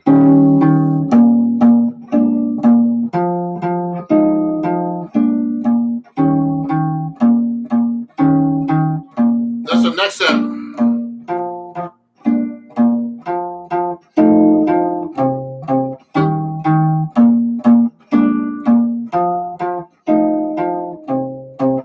See how I'm doing that? You should be able to do that. That's very, very basic for a bass line. And the hard part is doing the comping on top. Now, if there's any questions, I don't know if you guys know how to do this on YouTube, but send me a chat, just like Reggie did, about if you have any questions about this. We're going to go into chord melody soon. Okay. Oh, Jake, man, when walking, do you target certain notes? I'm decent at basic walking bass lines, but when it comes moving up and down in steps, I find yourself using certain inversions, etc. Well, yeah, you know what, Jake, sorry. What happens is I'm using a bunch of, when I start doing walking bass lines, I do a lot of combinations. I mean, there's different things. So I'm starting with the root 5th, but then if I'm doing like a walking bass line on a blues, for example, in B flat, I'm actually doing a combination of things. Approach notes. So bass note, approach from the bottom, then approach. I'm doing approach from the bottom. Then I'm gonna do a 2-5, I guess.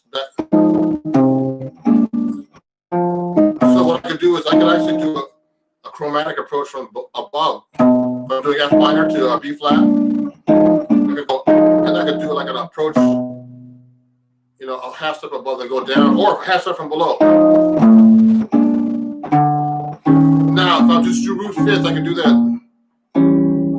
I can do that kind of stuff. Now, if I'm connecting a bass line, that's a whole different story. So, I mean, I learned this from transcribing bass players. You can go up the neck. You can go up like this. Now, what I'm just going up chromatically to that neck note. You see how I'm going down? I went from the E flat to the flat 7, then went back chromatically down to the B flat. Then I'm going to go down chromatically, go from the B flat to the flat 7 of the B flat, which is A flat. Then go to the F minor. Then I went up the scale.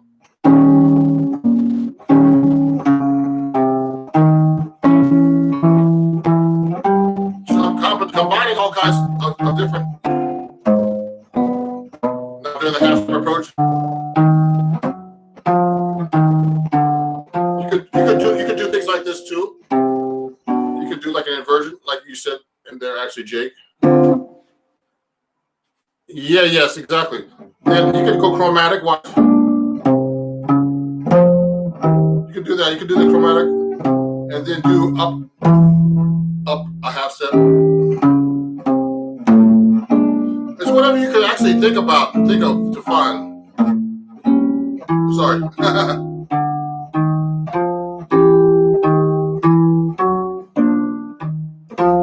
See,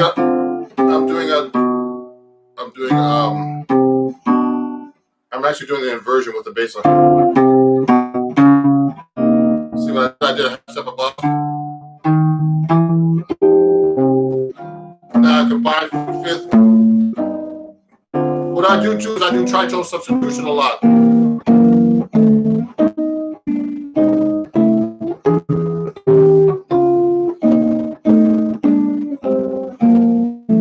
Now, another thing you can start trying to do actually is do what I just did was, oh yeah, man. So Jake asked another question. Great, man. If anybody has any questions, be like Jake and send some questions. Sounds great, man. Yeah, the tritone subs helped me with chromatic comping. Yeah, that's it. So we're just doing, you know, when you start doing chord changes that are more complicated. Federico. Oh yeah. So do you play the chord over the first beat? You don't have to, Federico. You could just go. Now the hard part is doing a bass line with different comping rhythms. So if you're doing a basic comping rhythm, it's a Charleston like this. It's like Charleston. So it's like 1, 2, 3, 4, 1, 2. So it's on the first beat and then and of 2.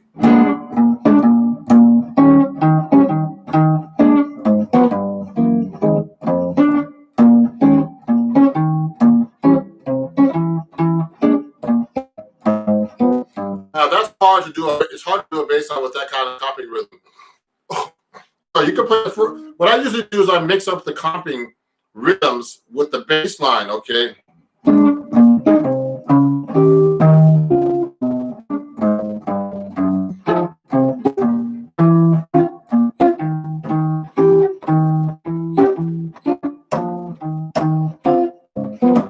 Oh man, that's hard to do.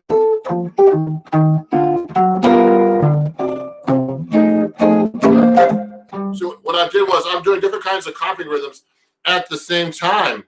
And I like this one. I like going.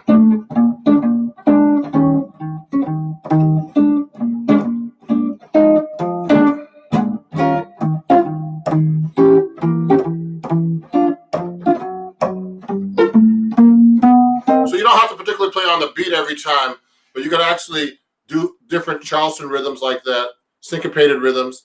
You can hold the chord too. It depends on the style you're playing too. We're just playing jazz right now. So there's different things you can actually do in what you call in your comping and bass line. What does Chell say? Is there a specific pattern you when you add the chords, or does it depend? Yeah. So what's happening is when I have the chords, I mean the easiest pattern for in the beginning, if you're learning how to play a bass line, is actually it's just playing just a whole note for now or half note. So you get used to it, or whole notes. You can actually combine different things. You can go 1, 2, 3, 4, 1, 2, 3, 2, 3, 1, 2, 3, 4, 1, 2, 3, 4. Okay. So you can do half notes. 1, 2, 3, 4, 1, 3, 4. Now, we didn't talk about this, but I'm using hybrid picking, which is I'm using my pick and then I'm using my fingers on my picking hand, if you're left-handed or right-handed. Okay, so and or you can play with your fingers. You're gonna have to do something. You can't use your pick. I don't think. I could try. I can do it with just my pick, but harder. Only pick now.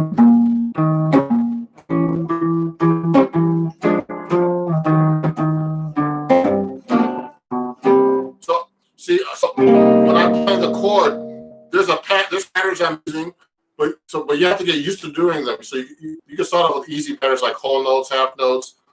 You know, you can combine like quarter notes.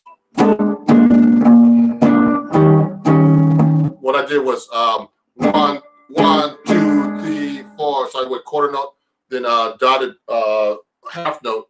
2, 3, 4, 1, 2, 3, 4, 1, 2, 3, 4. You know, I just do the bass line.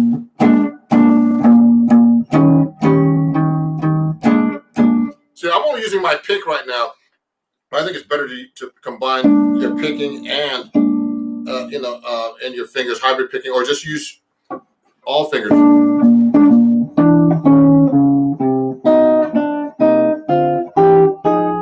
Now, what I'm doing too is like so I'm not only doing bass lines, I'm also doing passing chords.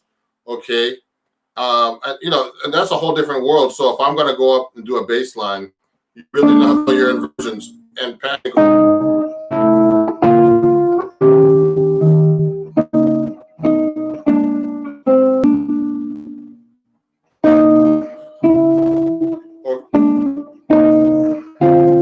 Or going chromatic. I'm doing like a passing chord within the chord itself, then getting to the next chord. What do you call it? This is like the same exact chord approaching the next chord. I use all kinds of voicings. So Jake is asking if I use drop two mostly. It depends. They're faster to play drop two voicings, but there's other combinations you actually can do that are not drop two. You could use fourths. So I can go.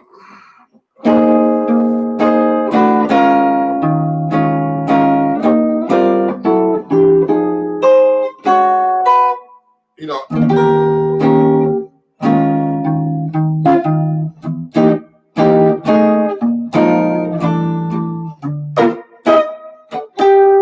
You know what? I mean, I could use seconds. The thing is, it's hard to do those bass lines.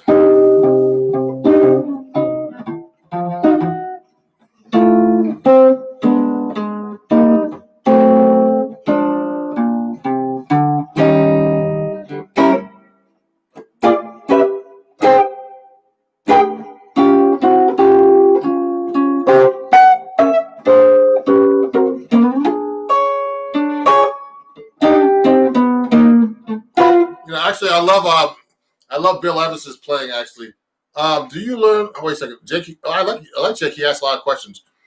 Was going to ask you that too. Learn those. Have you been through melodic minor and other harmonies though? Oh yes, of course.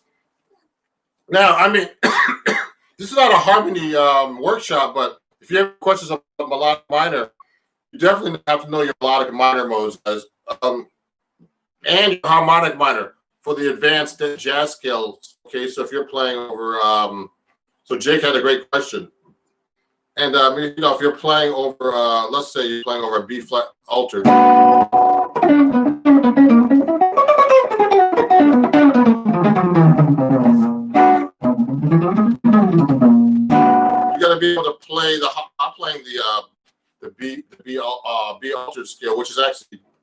B melodic minor. Now today we're only discussing bass lines and chords, but I could do a workshop eventually. If you know, and if you if you join my Patreon, I have stuff about the harmonic minor. I'm going to be putting up in the melodic minor.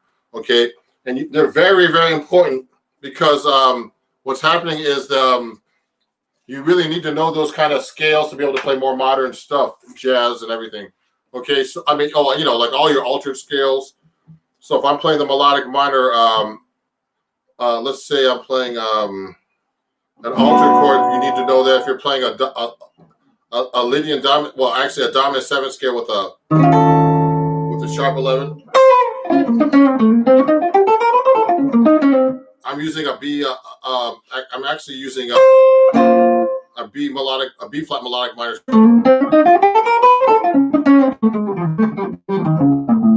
Okay, etc. Hold on. And also, the harmonic minor is very important too in jazz playing. But so that's that could be a whole lesson, a whole workshop. I'm going to do chord melody today, though. So anybody, I'll be there for that. Thanks. I know the scales. I mean, with those stacked fourth, particularly, have you built those stacked fourths for melodic minor and and harmonic minor? Yeah, sure. So you can do that. What? Okay. You can do things like that with a melodic minor, etc. Okay. Okay.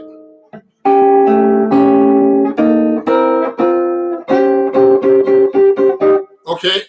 So yes, I've worked on those too. Now the stacked fourths, you should be able to know in all modes actually. Okay. And those are not important right now, though. As important as being able to play in general. Okay. Those are more modern concepts, and so for some people that could be too much actually. Here's the thing now. Here's another thing that we can work on now. So chord melody. So how do you do this? So does anybody have any questions about chord melody? Because that's really important. Now with chord melody, let's take a song. I was actually doing a video Cherokee. So if you play a song like Cherokee, first when you're doing chord melody, you should be able to play. I actually worked on this with my student Reggie. Okay, Reggie Hagee, who sent a message earlier. Now I'm using basic voicings for everybody right now, but you could actually do anything you want once you start getting to a certain level of comping and playing.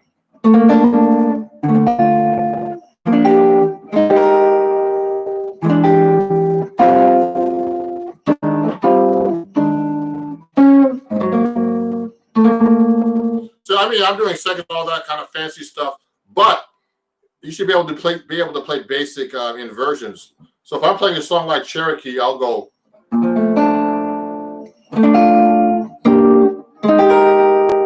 I'm playing very basic inversions about this on this. Okay, just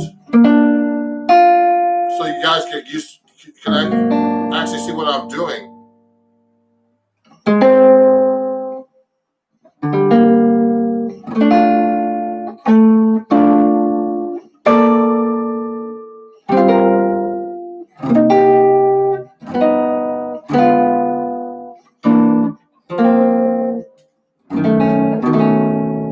So now I can do more fancy stuff.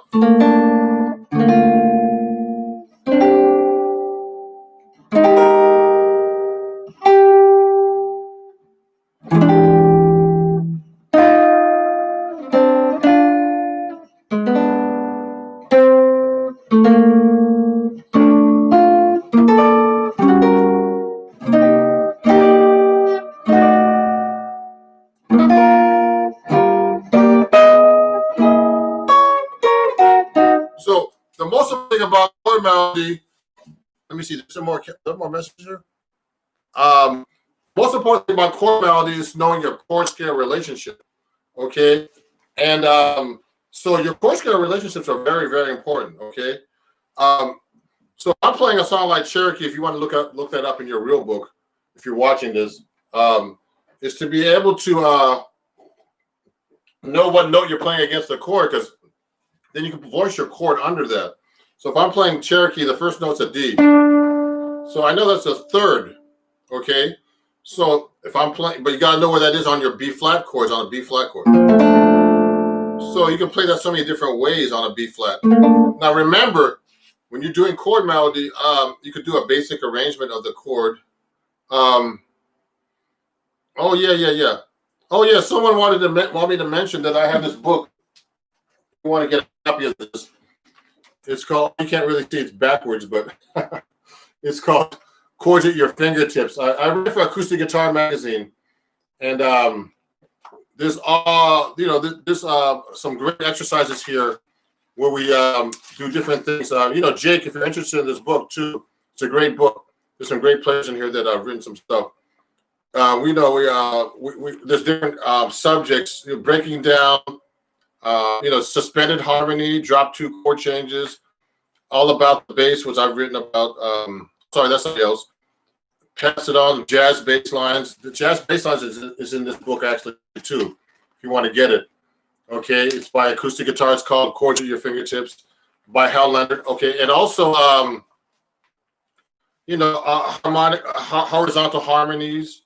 Adam Levy, who's a great guitar player. Melodic lines expressed through chord changes. Shape shifting, playing chords from the minor pentatonic scales. Okay, there's some great stuff in this book. If you want to get into more chords, okay, you could get that at my shop on my website. And if you want to get more into chords and all the bass line stuff, okay, it's a really great book. So it's Chords at Your Fingertips. I have another book coming out on acoustic guitar. It's Modal Skill Mastery. So that's one of the books. Now, so chord melody. So the chord melody is very important because, oh, you're welcome. So chord melody is very important because,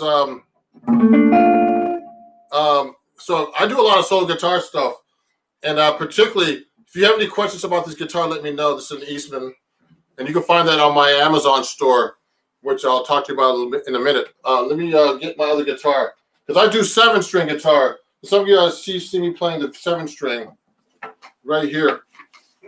So the 7-string adds a whole new world to the bass line, if you want to get into bass lines and stuff. So sometimes I mostly 7-string, so sometimes when you want to get to the chord melody stuff, this is the stuff.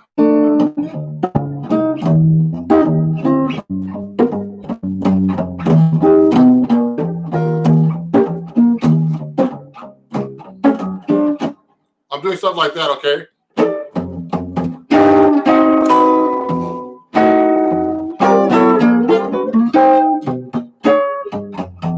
So if I'm doing a song like Cherokee, the 7-string adds a lot more fullness to the song.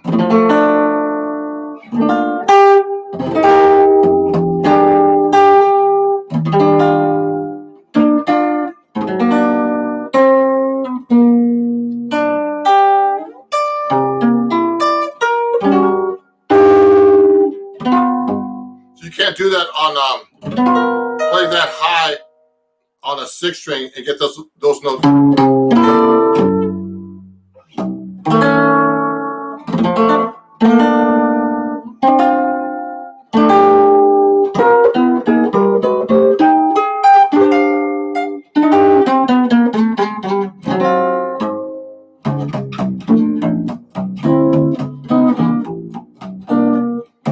So the thing is, what's really cool is with the 7-string, you get all the cool basses.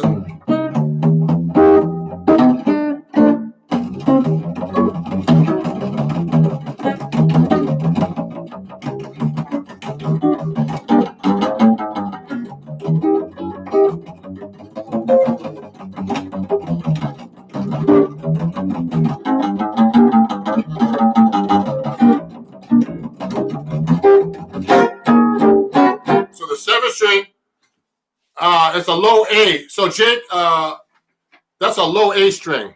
Let me write that in for you. Low A. So I studied with a great guitar player named out here, in New York called Bucky Pizzarelli, and he got me into playing the 7th string. So I tuned the 7th string. When I first started playing the 7th string about 7-8 years ago, Bucky said to me, unfortunately, Bucky passed away from COVID right at the beginning of the epidemic with his wife. They both died of COVID, unfortunately. But anyway, this is a low A. Okay. Now, jazz guys play a low A. Okay. Because Bucky, the guy that Bucky studied with was a guy named George Van Epps. Now, Jake was asking about these fancy chords. This is the guy who wrote all these great books. Van Epps, he was the monster of the chords. And Bucky was all into these harmonic mechanisms for the guitar. So George Van Epps is the guy, if you want to get into your chords, guys. And he's the guy who played 7-string guitar too. So I'm trying to pass it on. If you're interested in learning 7-string guitar, go to my Patreon and join that so you can actually get some 7-string lessons. Okay, because I want people to learn 7-string because it's not done much in jazz. Only a handful of us, about 10 of us in the world, do that. Okay, and also, so we tune it to a low A. The rock guys like Steve Vai and those great guitar players, monster guitar players like Steve Vai, they play with a low B. And in Brazilian music, they use a low C. So, we get the lowest of the.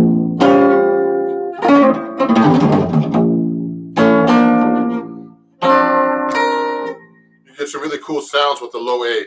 So I really love that aspect of it. So if you're doing solo guitar, this is like the best instrument for solo guitar work and chord melody stuff. You can get.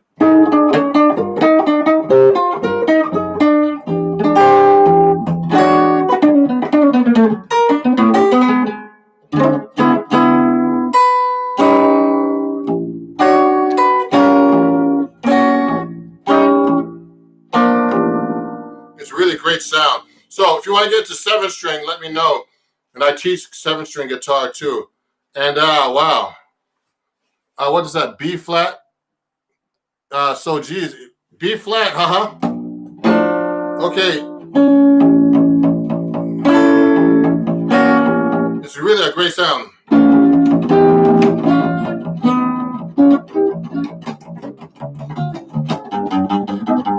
You get really cool sound.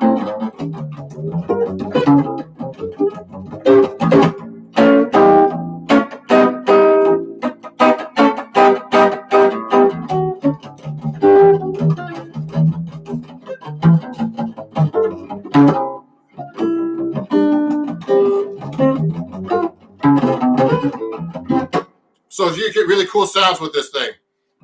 Yeah. So that means jazz needs to be a low A. Yes. So believe me or not, the low A is what Bucky Pizzarelli and George Van Epps, Howard Eldon, Ron Este, all the great 7-string guitar players use, including myself. And that's it's a great sound, man. And check out George Van Epps if you never checked him out. That guy was a monster. You talk about like lines and chords and all that stuff, everything.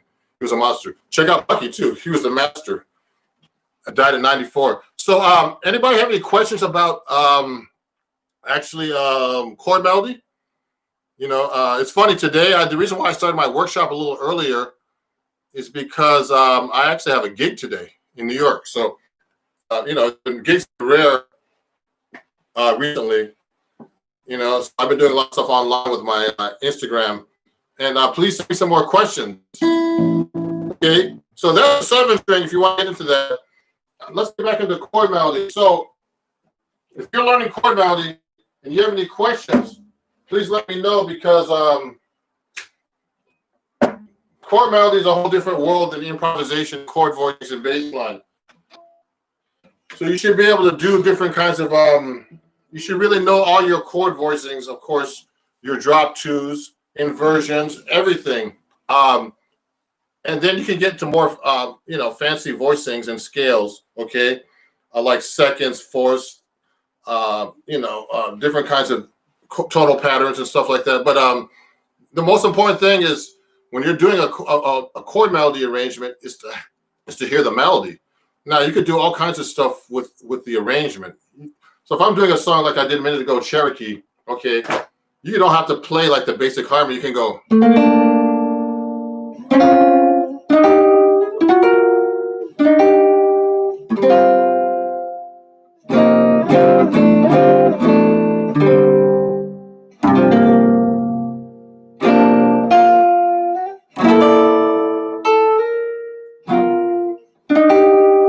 See what I did? I just mixed up all kinds of different little weird, chordal harmony and seconds and fourths and dissonances and all kinds of stuff.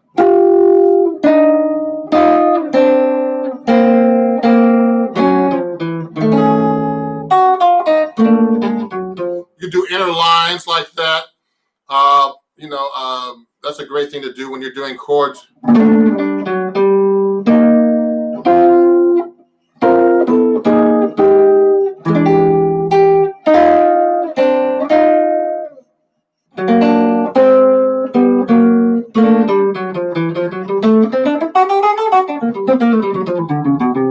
can fill in between the chords, etc.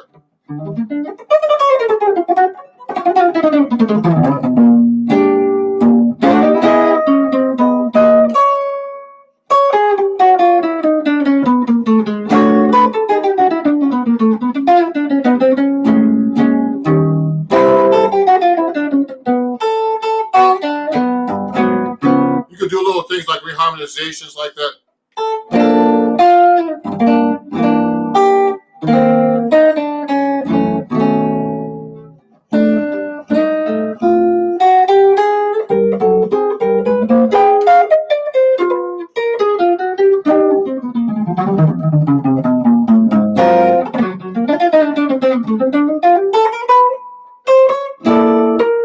So what I did was, when I'm doing solo guitar, Jake, Jake, man, you have a lot of questions. I like this guy. Anybody else has questions? So, do you play just the chord scales for the fills? No, I'm doing most of the time, actually, when I'm actually filling, just so you guys know, when I'm doing fills in general, they're based on chord scales, but they're actually mostly lines I know. So when I'm filling and doing different kinds of lines, I'm not playing scales really. But scales are what I teach everybody how to play scales in the beginning, because you have to know your scales. So if I'm doing like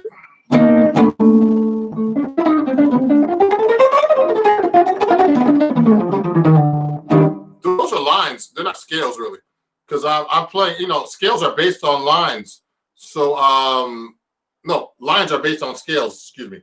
So what I did, in the beginning I used to play my scales a lot, but scales are just sound like scales. I'm actually playing a combination of lines, which are bebop, passing tones, reharmonizations. So when I'm doing like a solo guitar kind of, when I'm doing solo guitar chord melody, you don't have to just play the chord melody. You can do fills, things like that. One guy I studied with, just in case you know, when I was in college years ago, I took a workshop with this guy named, you might have heard of him, named Joe Pass. Joe Pass, man, was a monster for that stuff. He had a few records out, Virtuoso. That guy was really a monster. And, it was really funny. There were it was at Berkeley. I went to Berkeley College of Music. So there were hundreds of guitar players watching. And, oh, yeah, okay, yes. So, Federico, I saw Joe. So anyway, Joe Pass, there was a guy like you, Jake, in the class. He was asking, like, Joe Pass, hey, can you play giant steps and all kinds of stuff? And he was like, I'm not here to prove anything, man. That's what he said. It was so funny, man. He was like, but he was a monster. He didn't have anything to prove. He played and he talked about it. He said that there were some guitar players in the room that must be good, because if there's 100 guitar players, there's got to be at least 1 or 2 guitar players who are good. He was a really interesting guy. But anyway, Joe Pass was a monster. So I took a class with him, and some of my concepts would come from him for solo guitar playing. But Federico, what's your strategy to recommend start to do chord melody? So anyway, here's the thing. So when you want to do chord melody in the beginning, you have to, like I told you in the beginning, you have to start knowing your what's the word? You still have to you have to know your notes according to what the chords are. Okay, so you have to know chord scale relationships and know what the melody note is against the chord. So when I was doing Cherokee, or any song that you look in the real book or any song that you're learning, you have to know that what the note you're playing against the chord is. Playing Cherokee, I know that D is the third of the B flat, but you have to know where the third is on the chord, so you have to know your inversion. Okay, that's the third. Then it goes to the fifth, and then it goes to the sixth. Actually, it's written in the book with the sharp 5. So on the F minor, I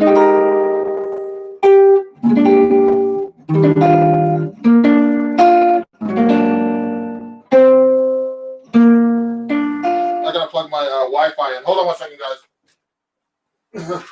My connection's not stable. I'm gonna plug in my. Okay, it's better now. I'm gonna plug in my direct line into the internet.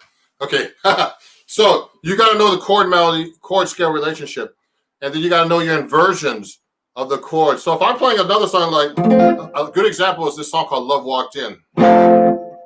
So "Love Walked In" goes in the key of F. It starts with the third on the F chord, then just goes up from the fifth to the 7. That's "Love Walked In."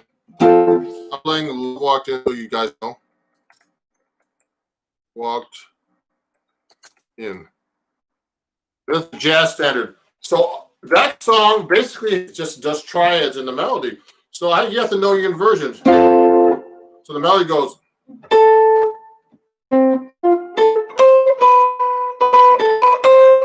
Goes like that.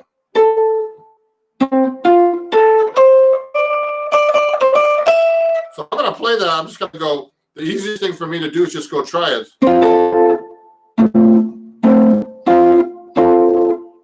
See what I did? Then I'll use 6. I like using 6. Then do a 7. See what I did? Now I can do that. Those inversions here too. Watch. Now this is an inversion. Okay, that's one way to start doing chord melody.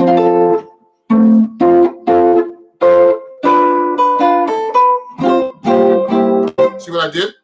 Okay, and so that's one way of doing chord melody. Now, if you're doing a song like a ballad, like "Polka Dots and Moonbeams," which is like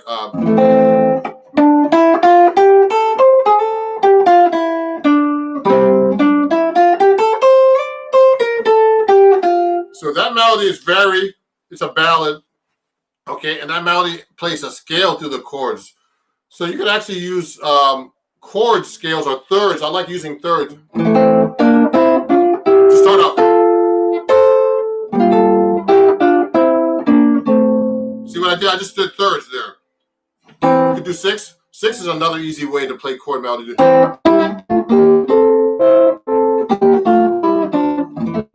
is all diatonic too, and thank you.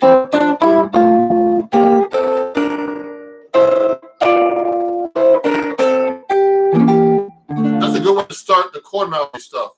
Okay, being able to play within the scale diatonically, you have to really know your chords and your chord scale relationships. Okay, chords and scale relationships.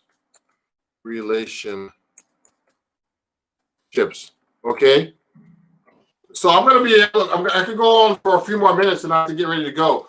So if you're enjoying my workshop, please follow my TikTok, which I do a lot of lessons on, really short lessons. And the most important thing is, if you really want to learn this stuff, is study with me. So you can go to TikTok, Instagram, which you found me, and Facebook, YouTube, it's all Ron Jackson Music. Facebook, okay, at Ron Jackson Music. I'm writing this down for you.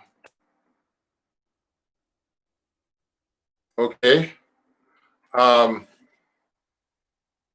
So you can go, because I do a lot of lessons there. And also, go to my website, ronjacksonmusic.com. You can get this book about, I do a whole lesson. It just came out in the latest issue of Acoustic Guitar Magazine too.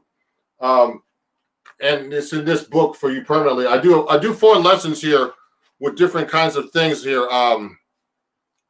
One of the things I do is I harmonize like Chet Atkins here. That's a really great thing for chord melody. Also, walking bass lines. There's a whole thing about walking bass lines. Yeah. And Reggie, my student over there, is learning all this stuff from me.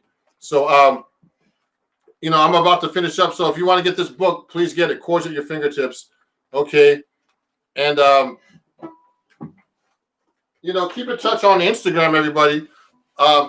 I'm going to do another giveaway in a couple of weeks for next month's live lesson for my Patreons, but for my patrons at Patreon, which you have up there at www.patreon.com/Ron Jackson Music. And you could join that for as little as $3 a month, actually. And there's a ton of material up there already. You're welcome, Jake. Send me your website, Jake. Email me, guys. Here's my email. If you want to keep in contact with me, send me your emails. Ron Jackson Music. Hold on. I'm slow. At gmail.com. Send me your emails so we can keep in contact. Yeah, okay. If I don't have them, you're welcome. Yeah, so there's a lot to cover in only 45 minutes or an hour. So I appreciate you guys coming on. I'll have tons of stuff. I also post stuff on Instagram. Some of my lessons from TikTok, which are a minute long, but they're very effective lessons about basic skills. Because a lot of people on TikTok are still learning too. Okay, so thank you, everybody. Keep in touch, and I'll see you guys soon. In person, I hope, or online, like we're doing right now. Thank you. Have a great day. Bye-bye. Thank you, guys. You're welcome. Thank you. Thank you. Welcome to America. Bye-bye.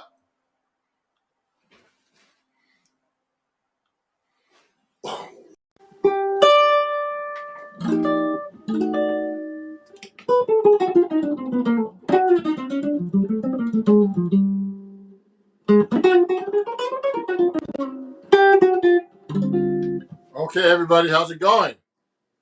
I'm just checking here, and I'm actually live here on Facebook and YouTube, and I'm also going live. I think I'm going to go live right now on Instagram. So let me set that up real quick. And if anybody has any questions or anything, let me know. I'm going to actually go and go live on Instagram as well. So I'm going to do that right now on my other device. So we're all in sync right now. How's everybody doing? If there's any questions, please send them to me. This is a real last minute live here. And I'm going live actually as well on Twitch, which I never usually do. Hey everybody, how's it going on Facebook? So we'll start having people come in soon, very soon. And in the meantime, I'm going to go live right now on Instagram. So let me set that up. And if there's any questions or anything or requests, let me know. I know it's it's like a Wednesday afternoon and people are working or something. And this is my job right here. So let me go live right now on Instagram for fun. And I'm going to turn on badges on Instagram as well. Because they tell me to do that. I'm going live right now. Hey, everybody on Instagram as well. Hey, Dario. I always see Dario. Hey, Dario, what's going on, man? He's on YouTube. And I'm letting everybody know that I'm going live right now on Instagram, too. So let me do that right now. I'm actually on Instagram. Just so you know, I'm going to be on Instagram. I want to let you know that, my badges are turned on as well. So if you want to, throw a badge to my way for going live, Instagram is telling me to do that. So let me just start off with a song right now. This is a song that I used to play with Randy Weston. He actually died, I think, a year ago at least. Hey, Nancy. Hey, how's it going, Nancy? You should go live with me sometime. Nancy. Yeah, great singer. And oh, hey, Tippy's watching. My manager, all the way, in New York. And thank you for watching. I'm just going live for fun. I'm going to take requests, and I'm going to wait to some people. And just so everybody knows, I'm also live right now on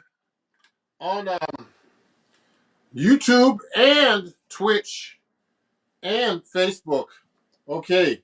Hey, Elikard. Hey, Jessic from Poland's here watching too. And Omid5. Thank you. Let me start off with the song that I did with Randy Weston.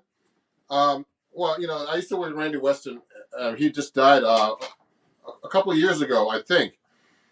And he actually played this song that he wrote called High Fly. And he was a great guy. And what happened was his grandson started like they own like these great smokehouses where they smoke meat. They have a place called Brothers Smokehouse here in New Jersey, in the Jersey area, and he they actually have jazz at this place. So I played there a couple of months ago with Bernard Harper and Belden Bullock. It was a great gig. So let me start out with this song by Randy Weston called High Fly.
All right, everybody. How's everybody doing? Thank you for watching. Oh, I want to make a few announcements. So if you guys, I'd like to first announce, thank you very much, YouTube, for having 16. Oh, actually, sorry, for having 30,000 new subscribers. I really appreciate you guys. I'm actually live on YouTube as well, Instagram. Sorry about that. Hi, Luca. Is that Luca? I think so. Luca on Instagram. So thank you very much. Again, YouTube, for for all the new subscribers. I really appreciate you guys. It's hard to keep up all this content, just so you guys know, and all the questions, and it's just really like a lot of work. But I appreciate you guys, and I'm trying to also have my Patreon, and I'm trying to keep that going, and with all the lessons I put up there, it's just a lot of work. It's constant. And also, thank you very much, Instagram. I just got to 25,000, followers on the Instagram too, and I appreciate you guys. It's hard to keep up with all the content on Instagram and everywhere else, so, and TikTok and all that stuff. So that was a great song by Randy Weston called High Fly, and he was a great guy to work with. I was supposed to actually have a concert honoring him at Columbia University last year at the Miller Theater with a bunch of people that worked with him, and unfortunately it all got canceled because of COVID and things. I don't know what's going to happen now. I'm supposed to be doing a tour next year in the Midwest and the West Coast, and I'm booked. It's being booked right now. By my team and everything. And right now, I hope that we can actually continue with this tour with all the stuff going on. With vaccinations and COVID and all this stuff. So everybody, do your part, and let's get things open again. And if I'm fully vaccinated. I want to go out and play some gigs, and so we got to get this going. So anyway, let me see some of the questions here. Can I hear your favorite Cole Porter tune? Oh man, that's Omit 5. Let me show this to everybody. Omit 5 asked if I had my favorite Cole Porter tune. And I want to let you know, everybody on YouTube, if you enjoy what I'm doing, you can actually donate via Super Chat. There's a little $sign on the right-hand side of the chat box when I'm live, and you can actually donate there if you have any requests or anything. And I need to make a couple of requests now on Instagram as well. So you guys know, on Instagram, if you're enjoying my show, you can actually also donate via badges. Okay, so badges are a new thing that Instagram's telling me to do because actually it helps us support my channel and me as an artist. So I appreciate you guys. I have a lot of we musicians have a lot of expenses and stuff like living. So that's it. So I have some more announcements. Let me continue. Let me play one of my favorite Cole Porter songs. Oh, she said, I know 5 major scale patterns. How do you start improvising over music with them, and rather than just going up and down the scales? Hey, I'm going to answer that question after I play a Cole Porter tune right now. Let me see if I can think of a Cole Porter tune that. Let me look up Cole Porter real quick, and pick up one of my favorite tunes for you guys, because there's a lot of tunes he wrote. I'm going to look right now on the internet. So you do something to me, say magnificent. He did so many songs actually, and it's just this is a song I like doing actually a lot, and this is called "It's All Right with Me." I'm gonna do a solo guitar, okay? So this is for this is actually for Omit 5, whatever your real name is, okay? Let me see.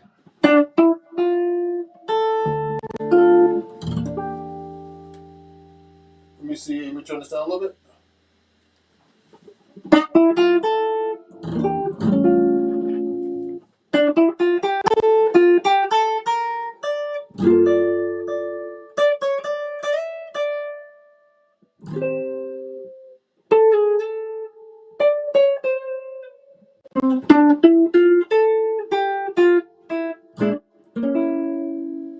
Here we go.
All right. Thank you, everybody. Let me respond to some comments now on Instagram. I don't want to leave everybody on Instagram because I'm streaming to 4 different platforms. Everybody, I'm sorry, so it's hard to keep up with everybody. I'm using StreamYard now, which is really kind of cool. So that was a great request. Thank you for the £5, whoever you were. Oh, let me see who sent me that. I can't see that, but anyway, thank you. I honored the request. Thank you for the £5. Let me see. Let me see now. Let me go to Instagram right now and look at some of these comments. I'm taking requests and also just playing for fun. You know, it's funny. I end up doing all this kind of business and stuff. I'm booking a tour. I'm about to do. Actually, everybody, I'm going to be announcing Indiegogo to do my new album. Okay. It's a follow up to my last album because right now, you know, right now, I'm actually doing a new album that's a follow up for this album called Standards and Other Songs, and so you know I'm going to be actually announcing that very soon.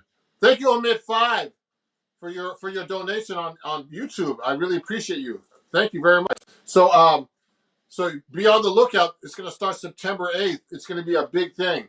I'm going to have some great musicians on there. I'm going to have the great Wheeler Jones III on drums. Ben Wolf on the bass. You know, all these guys played with Winton and everybody, Roy Hargrove. It's going to be a great band, and I'm going to have special guests like Clark Gayton on trombone. So it's going to be coming out actually at the same time as my tour in the Midwest, which I'm going to be announcing soon. There's a lot of stuff going on, way too much stuff, and I'm going to start working on some of my performances here in New York City too. And it's just hard to keep up with all the social media and everything. But I appreciate you guys, and thank you so much. I'm gonna actually. Someone had a question now. Let me look on you on Instagram first and make sure I can answer some of these questions because I can't. For some reason, I can't see everything here. Let me see some of the questions on Instagram right now. Just Chris, do you have one white string on here? No, it's just this is actually a wound 7 string on my guitar. So everybody always asks about my strings. So I have them right here ready for you to look at. So these are my jazz tape strings, everybody. Okay. And this is actually, let me take off this comment right now. Oh, okay, thank you. Thank you, Omid 5. Okay, look at this. These are my jazz tapes that I use from La Bella. Okay. And jazz tapes are really great. They're like 2 wound strings. Oops, excuse me. That fell. They're 2 wound string. I mean, just regular steel strings. Then 4 wound, tape wound strings. And this is a round wound bass string. Okay. So that's a really good question, Jethro, on Instagram. So so now let me go and answer this. Yeah. Thank you. Glenn, I wish I could make a donation. You don't have a single gig since. Oh, sorry about that, Glenn. Let me see. I want to answer a question before that. I know 5 major scale patterns. So that's I can't even say your name. His Heck Despande. Um, do I start? How do I start improvising over music with them rather than just playing up and down the scales? His, he's asking about major scales. So if you play let's say you're playing a C major scale, and you play over a C major chord like this, you can do different kinds of techniques. You can actually arpeggiate the C major scale. Okay, you can actually use approach notes for each chord tone. So I'm using a half step below. I mean, there's 16 of them actually. And actually, the 16 approach notes are different ones. Okay. I could do all those different kinds of approach notes. So you don't have to just play the scale tones. You can use approach notes, enclosures, they call it.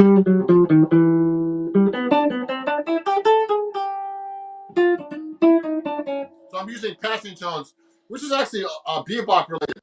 So there's so many things you can actually do with a major scale. That's not just going to the scale like this. You know, it sounds like major scale when you're doing that. It's not jazz. So just so you know, jazz is really a language. So this language, actually, let me show this. This is what Abs was asking me. It's a language, so you have to learn all these different phrases and language of jazz. Okay, so that's what I suggest. So I have this on my website. Okay, ronjacksonmusic.com. It's the 16 approach notes are different techniques. So if you just want to go to my website, and it's also on my Patreon account. A lot of these exercises too. If you join my Patreon, you can just go there. And all this is listed on my description. Everybody on my on my all my YouTube videos, all the places you can actually sign up to my YouTube. I mean to my all different things that I actually have. So there's different techniques you can use, but the most important thing is really, I'm taking lessons myself. I've been studying with Mike Stern, the great guitar player from New York here, who played with Miles Davis. He plays the 55 ball. He's a monster. He knows all kinds of stuff. He's a really intellectual guitar player. He knows a lot of stuff, about techniques and improvisation. I take lessons. So the best thing to do for you is take a lesson with a guitar teacher like myself or anybody. If you can afford to do that. Okay, so you can also go to my Patreon, everybody, and actually sign up and just get these lessons too. For they come like already there as posts. Okay, or you could go to my website and check these out. So let me keep going here. So let me keep going. Card, more strings, probably a 10 string. You know what? Alucard, my strings are actually 14 on top. So you know, okay? Someone's asking about that. So I use 14s on my guitar. Hey, Ymir! Hey, Ymir, how you doing, man? It's great. My student Ymir, he's a great guitar player. He went to see Julian Lodge, who's a monster guitar player I really enjoy. I've been hearing about Julian Lodge since she was like 10 years old or something. This guy, now he's like 30 something, and he's playing his butt off because when he was playing 10, he was 10 and playing the same way he's playing now. So, so Julian Lodge is a great guitar player. And my student Ymir went to go see him yesterday, I heard, in Fairfield, Connecticut. So he's a great guitar player, and so is my up and coming student Ymir, and he's watching right now. I appreciate you, Ymir. And so yeah, that bass is mean. Thank you. Someone said my bass is mean. Thank you. Glenn said that he wished he could make a donation, but he has a single gig or student since the pandemic. Really? Oh man, that's too bad. Okay, so next time, don't worry. So he's asking me chord substitution. So if I'm playing, let's say I'm playing, there's so many ways to substitute chords, everybody. So when I'm playing like a dominant seventh chord, let's say F dominant, just a straight F, or like this. So I mean, I can substitute that. I don't have to play an F7. I can play F dominant 9. You know, you can play the alternate.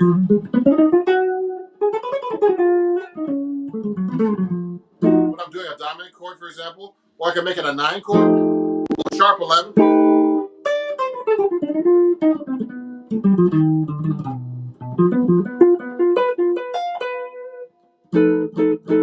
I can make it a dominant 9 chord. So I'm using actually the Lydian dominant scale, so which is 1, 2, 3, sharp 4, 5, 6, flat 7, 1, which actually comes to the melodic minor scale.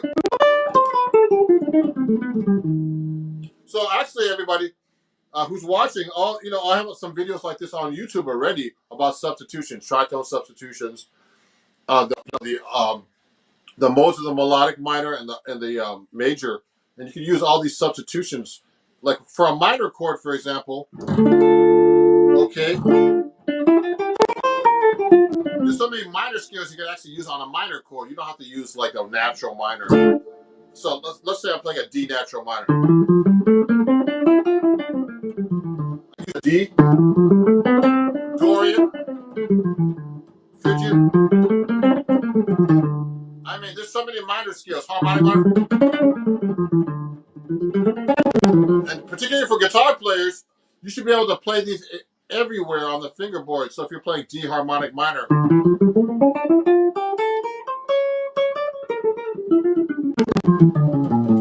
okay, you should be able to play them all over the neck. Any kind of minor scale, any scale, every key, every fingering. So that takes a lot of practice. And I still got to practice this stuff, you know. And when I'm talking to you, teaching you this stuff, it's hard to actually play and teach at the same time and live. Because a lot of the guys you see on YouTube, it's all pre-recorded and really edited. But I'm actually doing this stuff live, which is really hard to do, actually. So, great question. So let me keep going.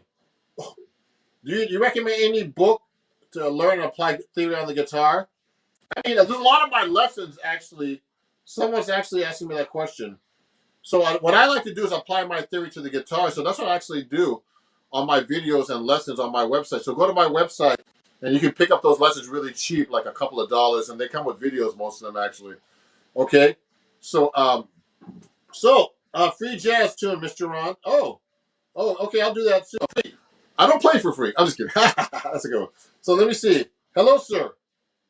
So yeah, so there's a lot of books though. I mean, it's hard to say. I mean, for jazz improvisation for guitar technique, I use a William Levitt book just for learning how to. Let me show you the book here. This book from William Levitt. It's a good book. Okay, so I mean, there's a lot of theory in here and everything, and it's actually a big book. So, so sorry about the language. So, this is a really big book, so it's a lot of studying to do. And I'm actually working through this book right now. Recently, I mean, when I get a chance to practice. So, that's a great question. So, So Dario's asking if I do practice via Skype. Yeah. So, I mean, for example, yes, I do lessons via Skype, actually FaceTime. I have lessons all over the place actually. In California, Colorado. I mean, Connecticut. I mean, where Europe sometimes, Australia, depending on time. It's kind of hard with the time zone. So yes, I do lessons like that.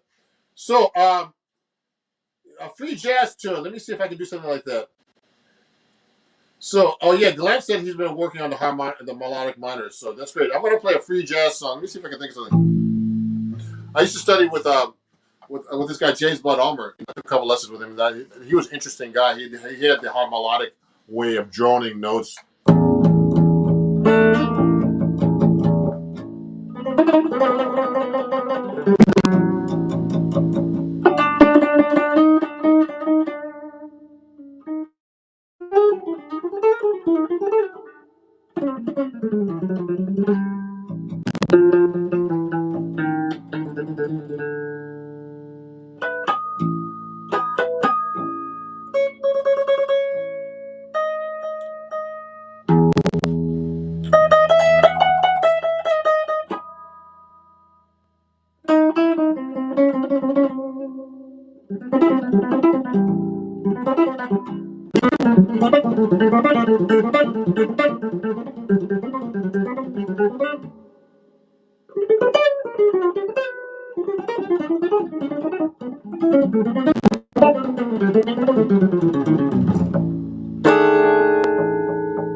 All right. So that was some kind of avant-garde stuff, and someone wanted to hear something like that. So that might have freaked some people out, but anyway, thank you for watching. So notice a copy of this. But yeah, I was fortunate to have a play with that ensemble. You know what? I used to play in the Mingus Guitar Band, so that was kind of cool. And that's a great book here, the Mingus book. So yeah, it's a really great book, and if you want to learn some good Mingus songs, go check that out. Look at all the books I have, and I need to work through some of these books. There's some really interesting books about jazz history here, all kinds of stuff. But I like this book recently. I've been using this book called the Slomitsky book by Nicholas Slomninsky, and it's a really great book. That's what John Coltrane used actually to do giant steps. I mean, to write giant steps. Actually, he used these patterns. I'm still working on this stuff. He used the diatone progression, which is splitting the octave into 3 octaves. Okay, so that's the giant steps method. So let me see. I'm going to show Yamir's comment. What was your experience studying with Melvin Sparks? Oh yeah, Melvin Sparks. Oh, that's a great question. What was the most important lesson advice did you take away from him? So Melvin Sparks actually was my first guitar teacher when I moved to New York. He actually took me under his wing. He was like a mentor. He produced my album called Flubby Dubby, which is actually right over here. He produced this album, and he passed away about 11 years ago. And so you can pick this up on my website actually if you want to, check out what he did for me. And so Melvin was a really great guy. Well, the most important thing is like when I first met him is that I didn't have any idea about musicality. I had a lot of technique, but I didn't have any musicality. So learn how to play musically. One of the things he had me do that really helped me, Ymir, is he actually had me switch from. I used to use 413s on my guitar, and he told me you should play heavier strings. So he had me switch from 13s to 14s on the guitar, and that was one of the most important things he had me do. And he taught me a lot of stuff. Like when I performed live, I used to look at the band a lot and used to worry about them behind me. Like when I did this video for Flubby Dubby, one of my albums. And what happened was, like he said, one of the things I learned from him, I learned a lot of stuff, not only about playing, about being on stage. He says, don't worry about the band behind you. Just worry about the audience. Don't even, they got your back. So, if you're with a great band, you don't have to worry about the band behind you and cue them and stuff. They know what to do. They'll follow you. You can have your back to them. So, a lot of important things, I learned a lot about, the blues. Like, you don't have to play jazz all the time, all over everything. You can be bluesy. So sometimes if it's more of a bluesy song, don't play all your jazz stuff. It doesn't fit sometimes. So play some bluesy stuff. And he was really great at the blues, Melvin. He was a monster guitar player. I've even talked to George Benson about Melvin Sparks, and he was he considered one of the master guitar players. He was on a lot of recording sessions, all kinds of stuff. Actually, Melvin, until he died. Unfortunately, he died so early, man, of a heart attack. So anyway, so yeah, so everybody, thank you for watching. Right now I'm starting to actually actually it's about lunchtime here in New York, so I'm going to go get some lunch right now. But I'm going to be going live once in a while and taking questions, and and I really appreciate you guys watching. I'll be going live. I go live at least once a week, and I usually have a background behind me. Today I just have my books and stuff, and it's so just a little bit background. I have tons of books, guys. I have this Brazilian copying book. I mean, it's just like Latin bass book because I play bass a little bit too. I mean, these books I got to work on. I have just so many books. And the thing is, guys, especially if you're watching me, I don't use tabs most of the time. I read music, so you got to learn how to read music, guys.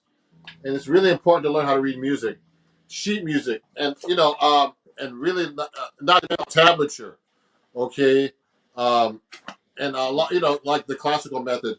And then, that William Levitt book I showed you earlier is really a good book for you to learn how the modern method for reading on the guitar and techniques.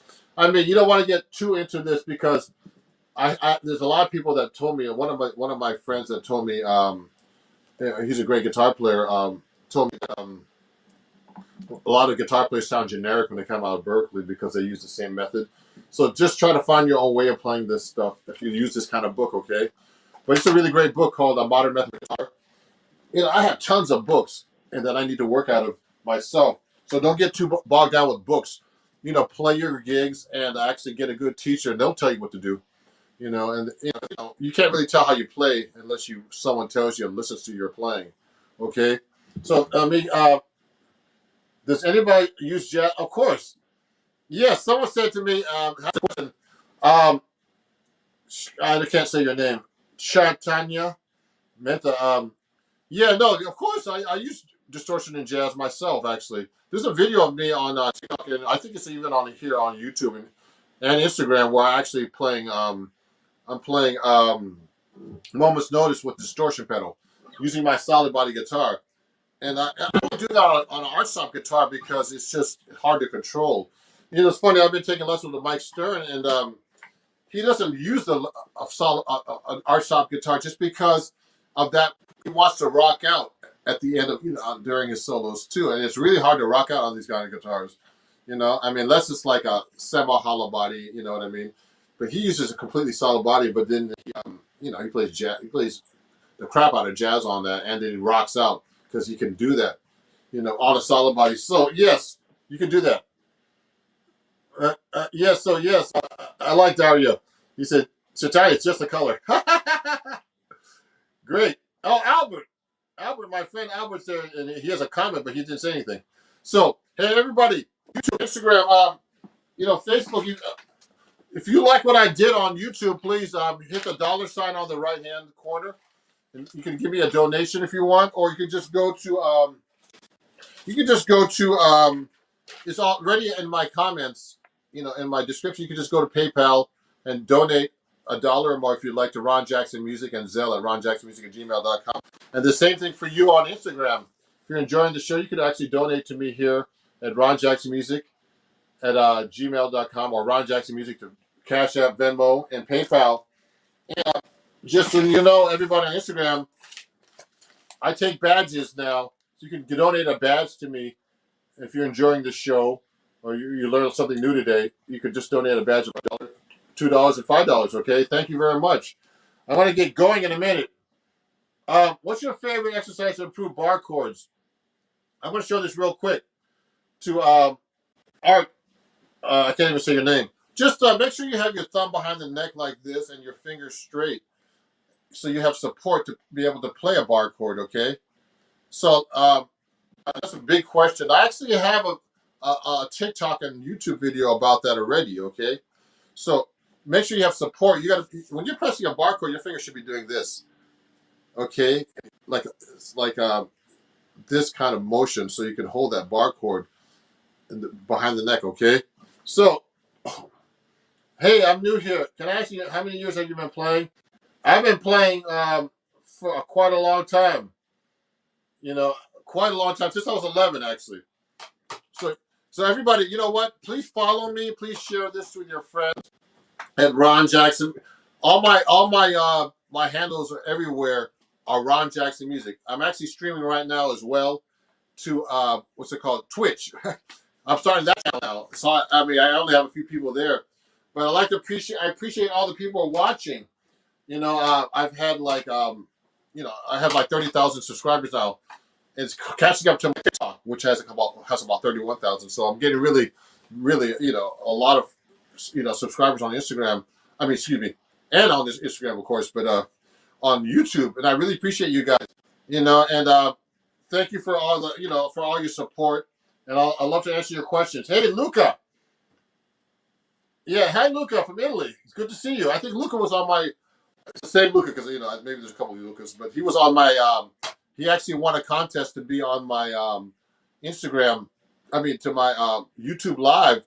And I can actually invite people to play to a certain time. So I'll let you guys know more about those contests later. Also, just so you know, I'm going to be doing an Indiegogo soon. It's going to start on September 8th. It's my new album. It's the follow-up to my last album. And so, if all my subscribers donated $1 to my Indiegogo, I would have enough to produce my album. So please, when you hear about it, it's going to be coming out soon. If you could donate $1 or more to help to fund my new album, that would be great. I'll let you know when that's coming out. It's going to be starting next month, okay? So thank you everybody for watching. Oh, someone, I like that. You're welcome. Hi. Greetings from Poland. Okay, great. And Dario said my top 55 uses a Joya vintage overdrive pedal. Oh, cool. Yeah, so Dario's a big fan. He's always watching all my lives. Thank you, Dario. and he's a great guitar player himself. And so everybody, thank you very much. I'll be seeing you guys soon. And thank you for watching. Watch the playback after this. And send me questions and comments. You can email me too at ron@ronjacksonmusic.com. And thank you very much. And share this with everybody. And we'll see you guys very soon. Have a great day. Okay. Bye-bye. And I'm going live again, just for you guys. Thank you, everybody who came out to my live show on Friday. I'm here in the U.S. in New Jersey. Let me move this a little closer. So we're going to be talking about chord melody. So I'm just setting up my cameras right now, and thank everybody for being such great fans and following me and getting up to 20,000 subscribers. So I'm going to be taking questions, but I'm going to play some chord melody. We're going to talk about that today a lot. I'm going to be using my 6 and 7 string guitar. Long live Ron Jackson. Thank you, Edmund TV.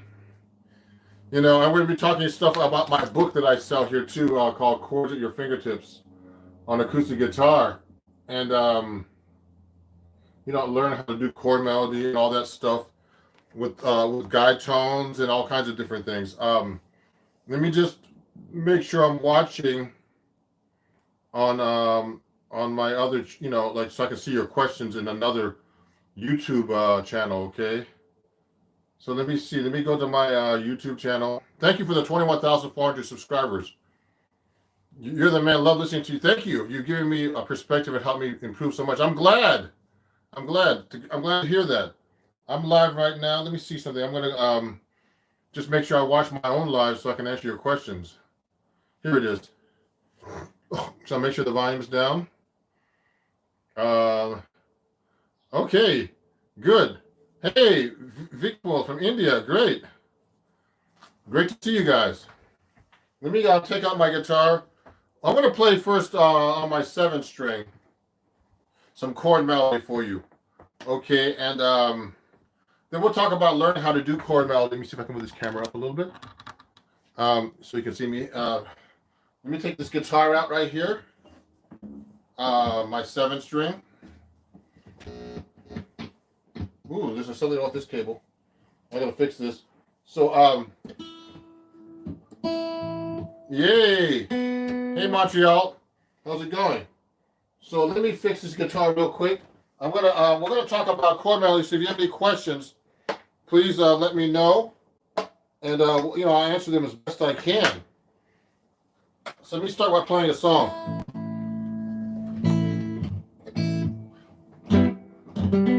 How's the volume? Sounds okay? Everything okay over there? Let me know. I could turn it up a little bit. Let me see. I don't want to play too loud. Because I play too loud sometimes.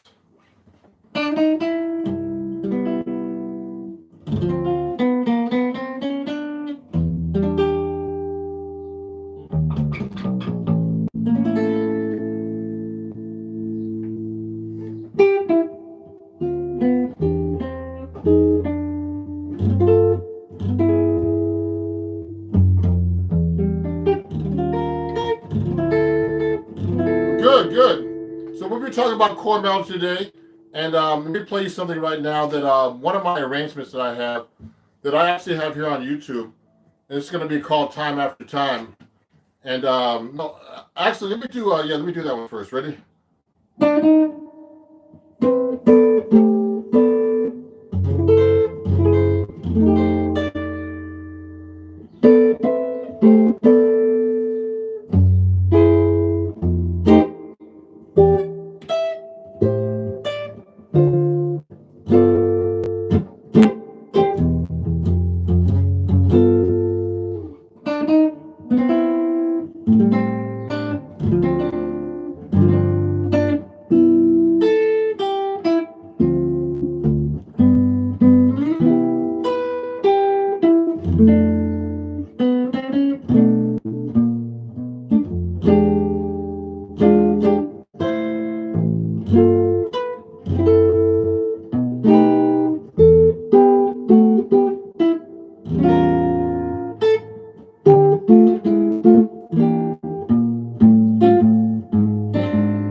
Okay, everybody.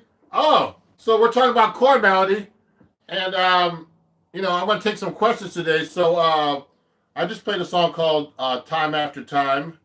I forget who wrote that song, but it's a classic jazz song that I always play. It's one of my arrangements that I really know well, that I kind of created for 7-string and 6-string guitar. So this is a 7-string guitar for you guys who don't know about 7-string guitars. I have a low A here. So I haven't touched the guitar in a couple of days. Well, I know actually I touched the guitar yesterday, but I was just doing a lot of writing for my Patreon account, everybody. So let me answer some of these questions for you. So that song was "Time After Time." So it was my chord melody arrangement. So I was trying to do some different techniques for you guys.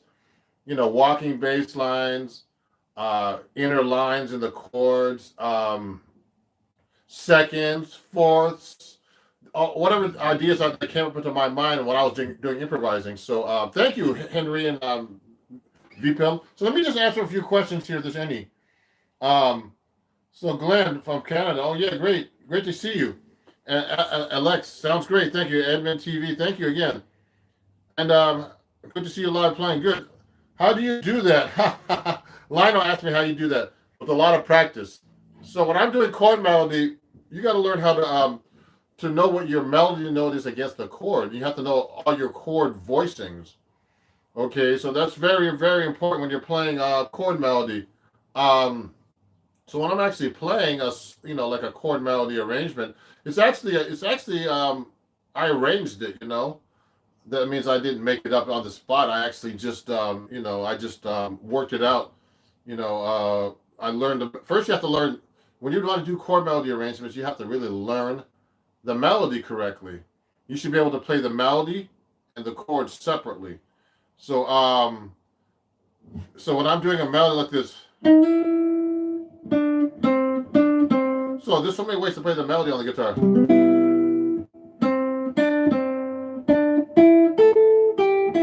When I play that melody like that, I can play so many ways on the guitar.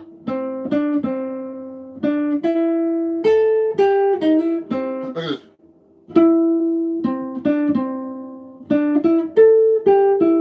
That's the hard part about the guitar. So you have to be able to play the melody on the top of the chord, particularly. Now you can actually play the melody on the bottom of the chord, in the middle of the chord. When I talk about that, I actually have this book. When we talk about my book, Two Chords at Your Fingertips, that's on Acoustic Guitar Magazine, that I actually, I wrote 3 lessons, and one of my lessons is called the How to Harmonize Like Chet Atkins. If you look closely, and in this book, I take a song like London Bridge is Falling Down, like this. It goes like this.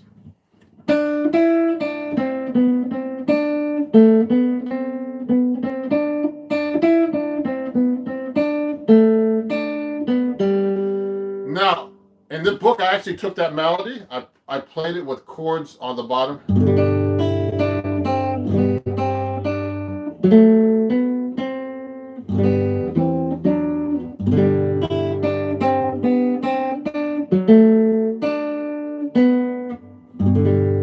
Now, you could do that melody like that, just like with a melody on top with chords on bottom.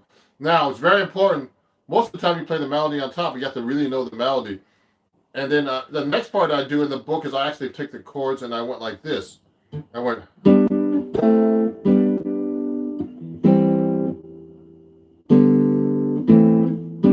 Like that. I'm reading this.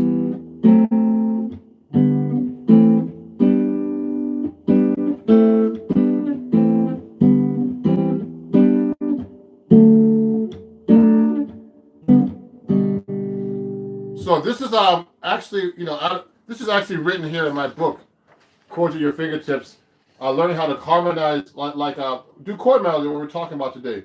I'm taking a really simple melody like London Bridge is Falling Down, and I play the chords under every note. And that's how you actually learn how to do chord melody too, not just play like a thing like this.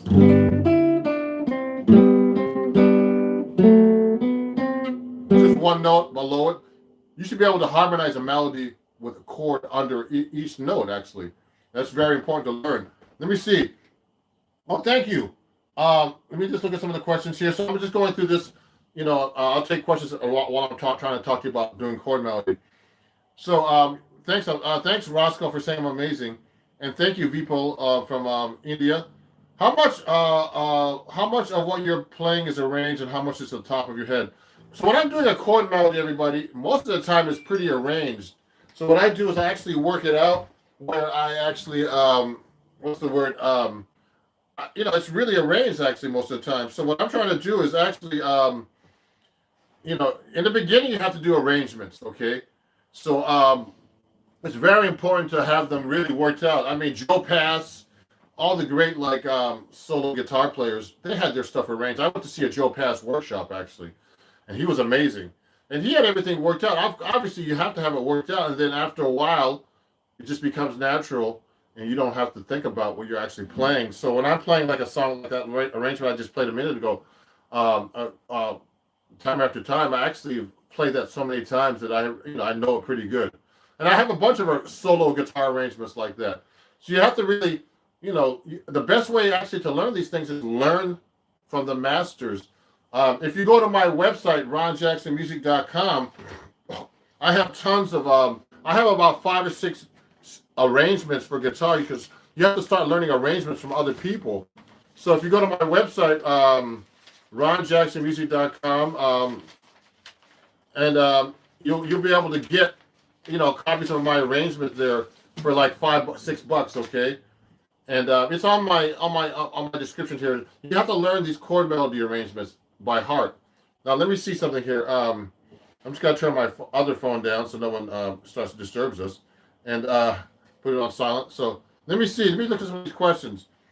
I really wanted to know what your favorite guitar is and the one that you have and one that you don't have. By the way, you're awesome. Thanks. I don't know. I don't have a favorite guitar. I mean, I'm trying to get a Benedetto guitar, a 7-string. So I mean, another guitar I'm using right now. So I'm using my 6-string. I mean my 7-string. Let me show you the one I got from. Oops, something's wrong with my cable. So let me put this over here. I'm using also this D'Angelico XL that I got. I'm a D'Angelico artist now too. So this is a pretty great guitar, especially for the price range. You could go to my Amazon store and pick this up if you want to. I have an Amazon store, and you just go straight here to ronjacksonmusic.com. Amazon.com/shop/ronjacksonmusic, and I sell all kinds of stuff there, my books and all kinds of stuff. Okay, and it's my Amazon store. And I sell the D'Angelico guitars there on that site too. So this is a pretty good guitar too.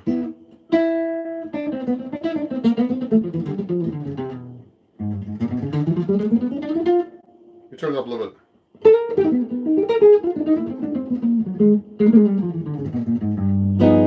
So I play 6-string too, because most of the time, most of the guitar players I teach don't play 6-string. So it's important to know how to play 6-string. So we're talking about chord melody today. So it's really important to learn the melody and the chords separately, then you put them together. Now melody is the hardest part of playing anything, I think, because the melody, everybody knows the melody. So if you mess up that melody, you can be the best musician in the world, and some guy, some average whoever, Joe or Smo, will say, "Man, you play great, man, but you messed up that melody," and he won't know anything about music. So the melody is the most important thing. So when you're playing these chord melodies, you got to hear the melody. And whenever you play a melody, even by itself, you got to play it perfect because everybody knows the melody, So let me see. The Highlighter book, will it help? And how so? Oh, yeah, Dario. Yeah, the book will help. I mean, I've sold like 40, 50 copies already of this book to all my students and fans, and they love this book. It also teaches you all kinds of different cool things. So just go to my website and order it for me directly there at ronjacksonmusic.com. It's on my description here. And this book only has 12 different lessons. One of the lessons is I teach you how to play walking bass lines. So like for example, let's talk about walking bass. So you see me playing walking bass all the time. So Dario, so if I'm not playing a walking bass line, you have to know how to play 2-note voicings on a chord, especially on 7th chords, chords that have 1, 3, 5, and 7, okay, or a flat 7. It's a dominant chord, okay? So a chord that's voiced like this. So the 3rd and 7th is the 2 notes we use a lot on a chord in jazz to get a sound where you don't have to, you eliminate the rest of the notes, and that's the most important sound of the chord. Okay, so if I'm playing up a scale, I'm only playing 3 notes. Like that. So you can do that across the neck.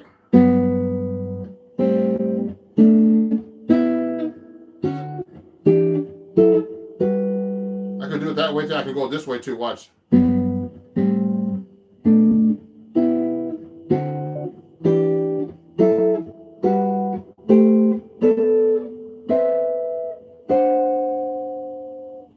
Oops. Oh. So I did the same voicing up and down the neck. So I'm using a root, just third and seventh. And that's really important if you want to do walking bass lines on the guitar and a lot of chord melody stuff. So if I'm walking a bass line like this, and I'll blues.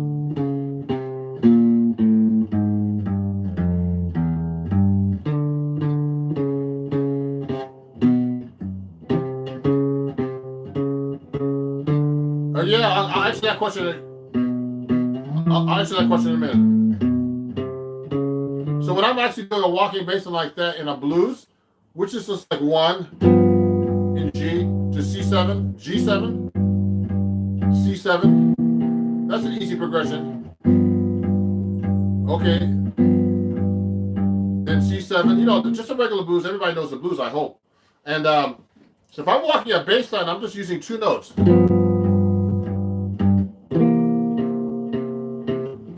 Okay, I'm using actually a 2-note chord and a bass line on the bottom. So that's called the third and seventh, or they call it a guide tone, just so you know. I didn't tell you that yet. So guide tones are really important to be able to play walking bass lines. So if I'm going to do a guide tone, I'm going to go like this.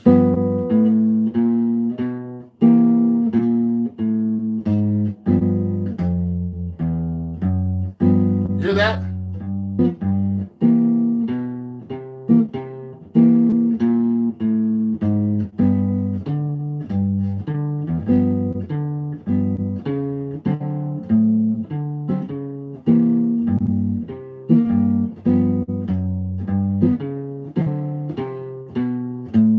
See what I did? I just played 2 notes and I did a walking bass line under each chord.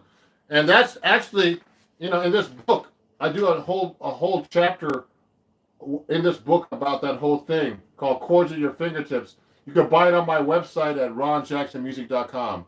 Okay? Chords at Your Fingertips, and I'll actually sign it. So I actually do the progression and I build up to where you actually play a full jazz blues in the key of G with comping rhythms and everything. And that's a really popular lesson on Acoustic Guitar Magazine's website. And if you get the book, all the books come with video and tabs and everything. So this has tabs if you look closely. It's everything. So it's a really great book if you want to work on your bass lines. Let me answer some questions. Oh, does the 7th string of your guitar help in voicing for bass? Yes, of course. That's from Alex Isugi. And or is it possible to work on a regular 6 string? Yes, this is a 6 string. So just so you know, I switched guitars, Alex. So this is a 6 string right now. So I'm playing bass lines with a 6 string or a 7 string. You know, I started off with 6 string. So actually, I can walk bass lines on 6 string too. I was always good at that.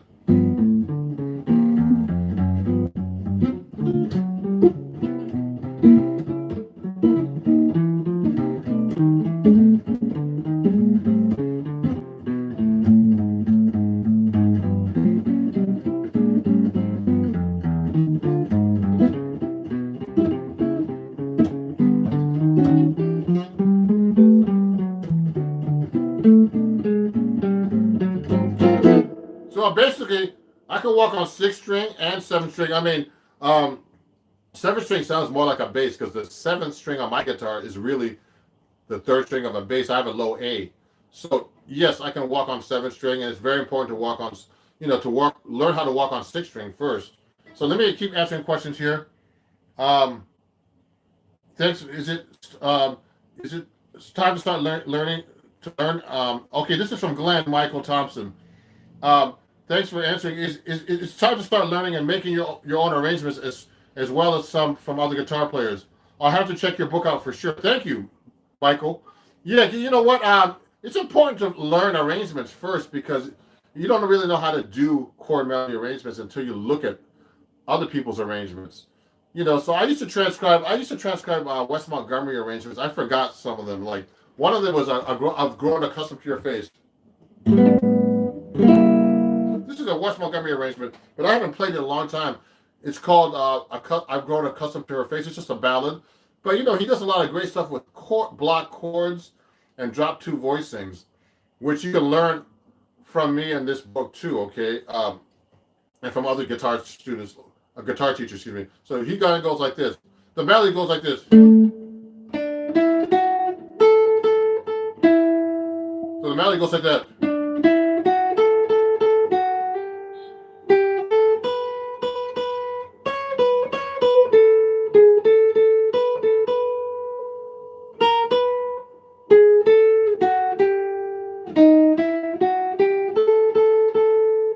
So I'm gonna play. So he actually played.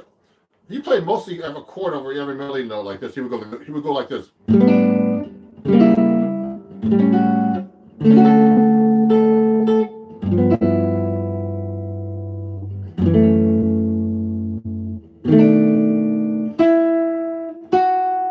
I don't know.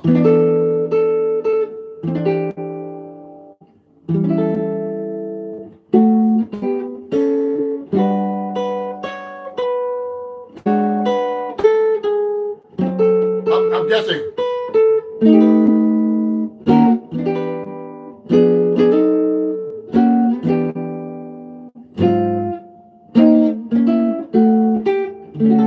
I'm doing it by ear.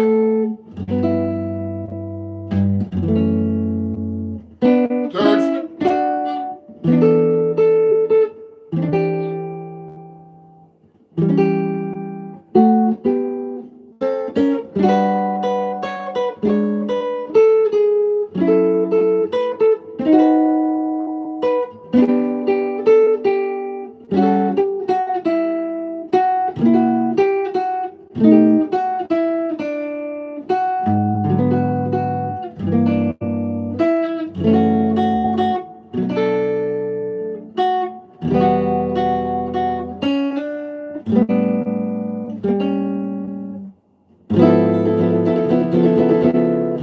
So what I just did was, I was doing that by ear basically, but I've been chord melody arranging for so long, and I know about some of the harmony of the song. I don't know that song that well, that actually. I was just kind of doing it by ear. So when I was doing the chord melody, I was doing a bunch of different techniques. I was like doing like block chords. And then when the melody note came out, I would just do simple thirds. Just down the up the scale.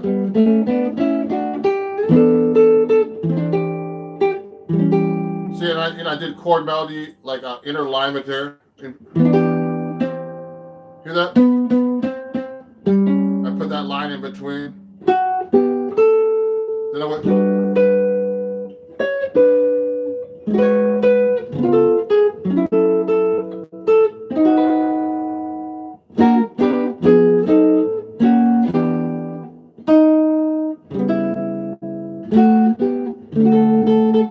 So that's basically a Wes Montgomery chord arrangement. He basically played it that way. I'm not doing exactly the way he did it, but he's not really doing anything fancy, guys. He's just basically doing block chords, basic inversions, like this. You could do fancier stuff like this. I can put a 9 in there instead. I can go.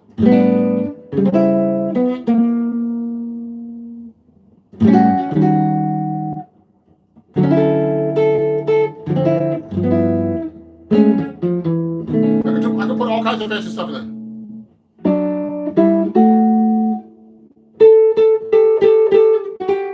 I can do seconds.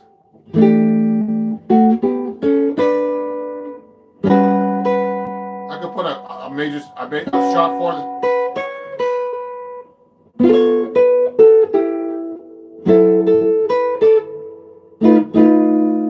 I can put fancy notes like that in the chord. So there's all kinds of stuff you could do with a chord melody arrangement. It's up to your imagination at the end, actually. So I have I'm trying to be more imaginative. So sometimes I think I play too inside, and so I try to start doing things like.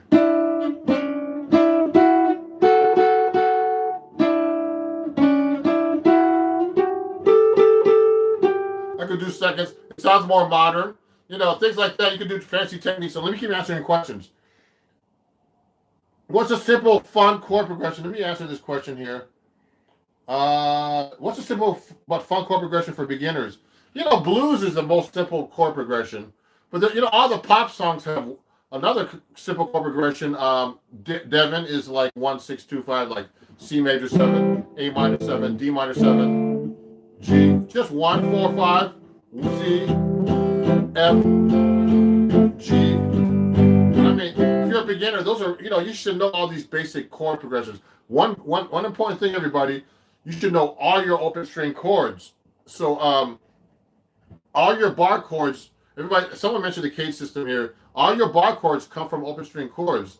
So it's very important to learn open string chords first. I've had students who play jazz, and then I ask them, do you know they don't know the open string chord.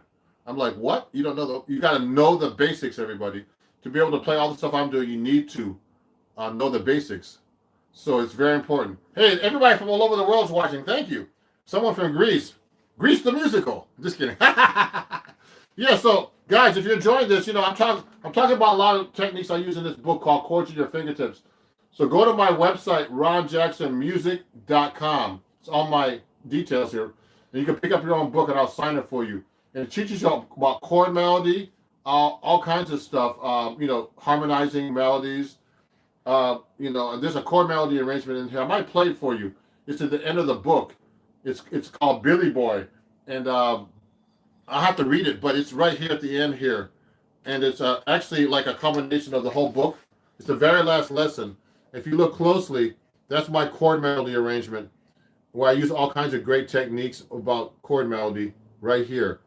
Okay, and reharmonizations and stuff. So this is out of my book called Chords at Your Fingertips. So let me show you, everybody. Let me answer more questions.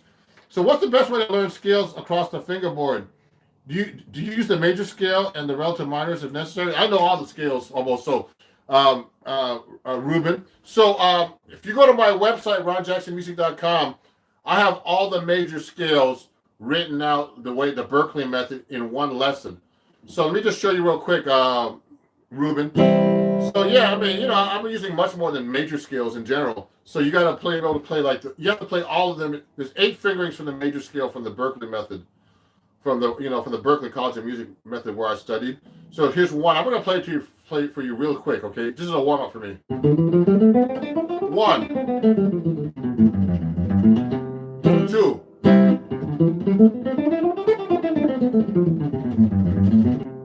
3. I'm kind of playing fast. 4.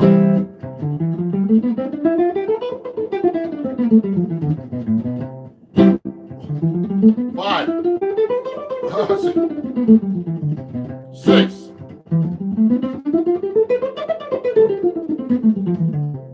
7.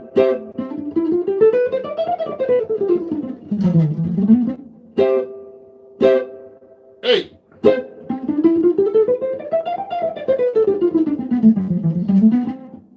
So, I know those skills pretty well. I'm just playing a little too fast right now because I'm trying to show you in like 1 minute. So, those are the 8 fingerings. And the point is to be able to play like this.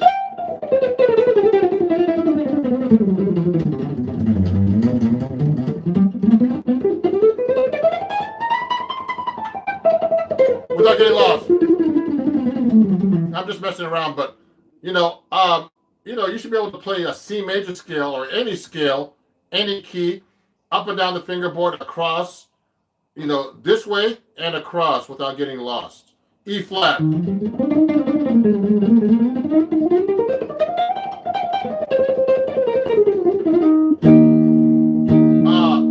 G flat.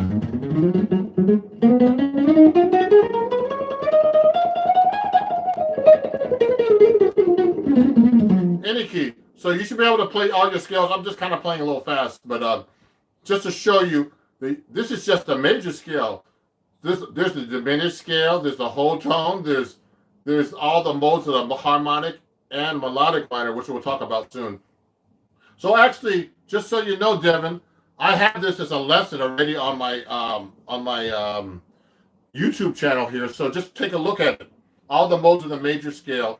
And also, I think no, I don't have that lesson. But if you become a patron, you get all these things from me too for free on my Patreon. So if you want to join my Patreon, it's right here. Ron, it's patreon.com/Ron Jackson Music, and you can learn all kinds of cool things. I have chord, melody, arrangement, scales, all kinds of stuff right there. So just join my Patreon. You can get all that stuff, guys, for free. But otherwise, you have to go pay individually on my website for those lessons. And I think it's like $3.99 or $2.99 for all the major modes, all the major scales, all the fingerings, all the melodic minor scales, and there's a bunch of other stuff. I'm putting stuff up every week, 2 or 3 lessons a week. Okay, so we're talking about chord melody. Let me answer a few more questions. Also, how did you find the cage system is very important, actually, Ruben. So, I use that all the time subconsciously, and that's learning all your chords, open string chords, making them to bar chords. That's what basically it is. So you just got to know how to take a C chord, change your fingers around, and move it up the scale.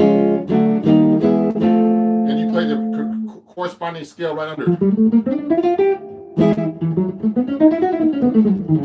Everywhere.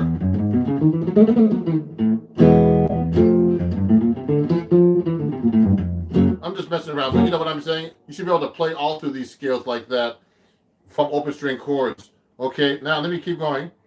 I think you're gonna, yeah, go ahead, Henry. Buy my book. You get it autographed. It comes with, just so you know, everybody, my book comes with, every lesson in this book has video as well. It comes with a video lesson and tabs. And I have 3 lessons in this book, but there's a lot of great writers here. Adam Levy, who played with Norah Jones, Lisa Loeb, and Andy DeFranco. He's a writer. He's a good friend of mine in this book. A bunch of guys, Sean McGowan, Jane Miller, and Jeffrey Peppy Rogers, who used to be the editor of the magazine, Acoustic Guitar Magazine. So it's through Hal Leonard Music, but you can pick it up through me. It's better to pick up through me. Go to my website at www.ronjacksonmusic.com. And I just stopped. I sold a lot of books recently, and people from all over the world have been buying them, from France, Germany, Australia, everywhere. Thank you guys for being such great supporters of my channel too, and help support me by buying my books and donating on my page there, here on my description, and following me and sharing with your friends, of course. Thank you. So let me keep going. Let me see. So rock guitar takes away from the jazz power chord, which technically is a 3rd and 7th partial chord, right? Yeah, rock guitar, Dario, it's a different style, but I'm sure they use 3rd and 7th too. A lot of rock guitar songs have like 5 chords, the power chord. Oh. That stuff. I'm just not the type of guitar to play that kind of stuff on it, but you know what I mean? Feels like Teen Spirit. So it's just like, there's a lot of power chords, but rock has all kinds of stuff in it these days. So, I love Tosin Abasi from Animals as Leaders. One of my heroes. I want to get his 8-string guitar. So, so these are great guys. So I can't, I used to play rock myself a lot. I switched to jazz when I became an adult, but I was a rocker when I was a kid. So all that stuff is great. And, I can't, they play all kinds of different harmonies in rock now too. So let me keep going. So I see. Thank you. You're welcome. Alex, Tuber Official. I love you, my friend. Okay, cool. Let me keep answering questions here.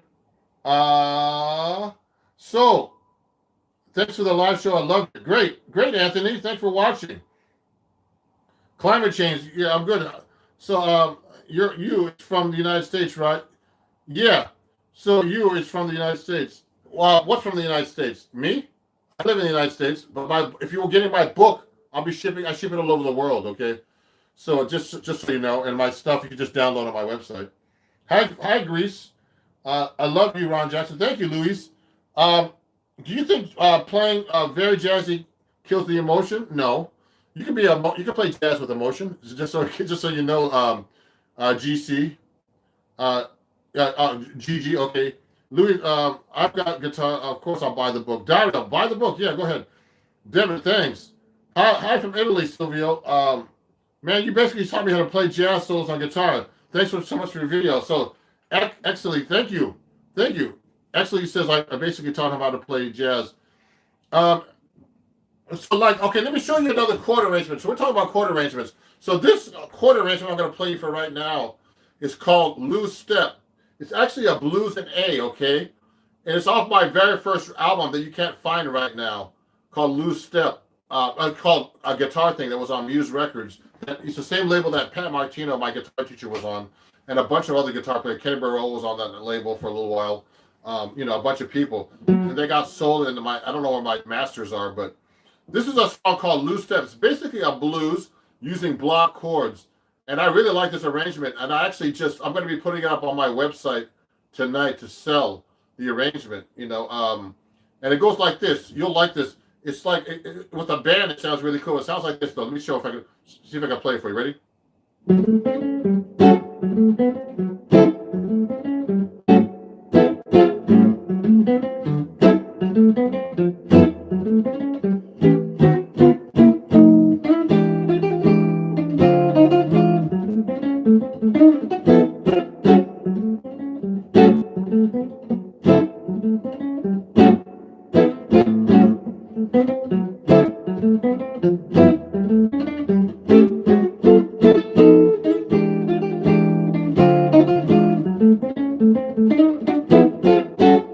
So that's just a blues in A. You know, so you know it's tricky because I'm playing 6/7 string a lot. So I play this differently on this is a 6-string guitar. I play this differently on a 7-string. So this has a lot of block chords. So just an A blues, A, D, A13. Then I do like I do that kind of thing. I'll flat through. Then I go D, then G7. Then I do this chromatic thing from A. Then I do it E, dominant 7 sharp 9, and D7, dominant 7 9, and a flat 9 here. It goes like this. Okay, let me try that one more time for you guys. So I'm going to play a little bit better this time too. Watch this.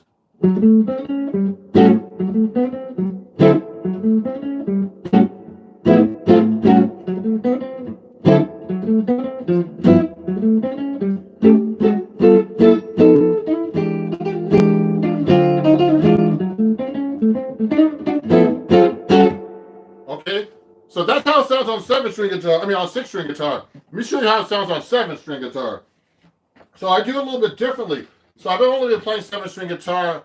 I recorded that song on my first album in 1991 when I was only like 25 or something. I'm only 26 now, so. So look at this. So look at me play that on 7-string, because I'm used to playing 7-string. Sometimes I get this thing we call missing string syndrome, where I still think I'm playing a 7-string, but so this is how we would sound on 7-string guitar, because I can hit that low note now. Watch this.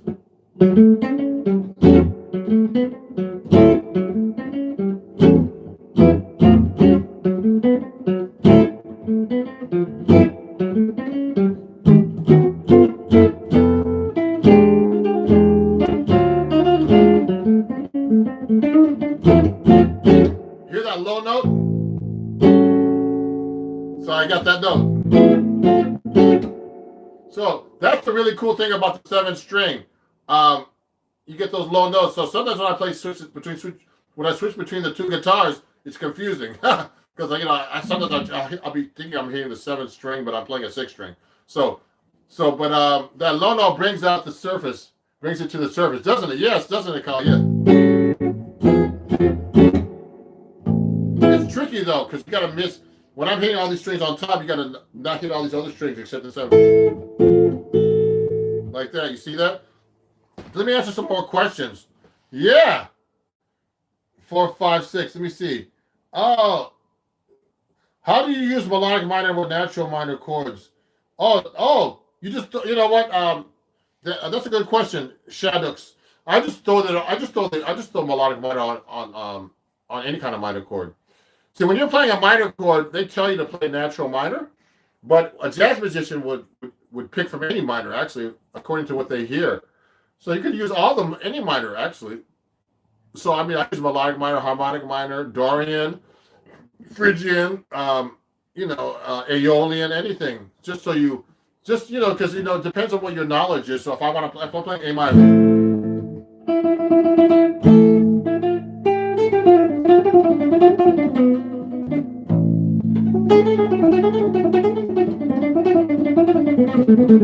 I'm playing melodic minor now. I just mix it up. Okay, I can go.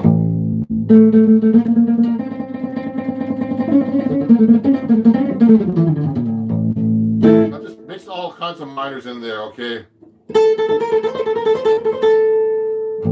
I just did a little Phrygian.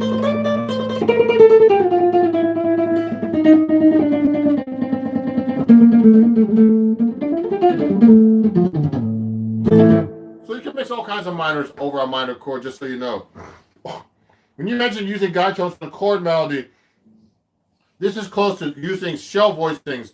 The assumption is correct. Yes, it's close to that. Yes. I mean, a shell voicing is just basically like 2 or 3 notes. And so basically in jazz, the main shell voicing is really just the 3rd and 7th. So if I'm playing let's say I'm playing a song.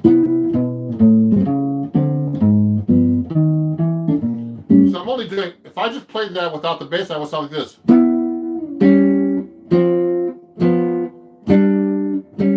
I'm just playing 2 notes actually with the bass line on the bottom. You hear it? So I'm just playing.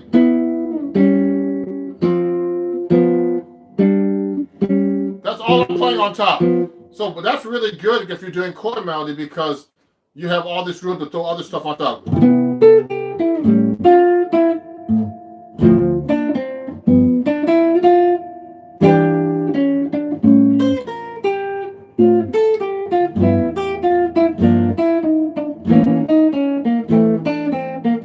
what I'm doing? I'm kind of throwing notes on top of that now, off the shell voicing or the 3rd and 7th.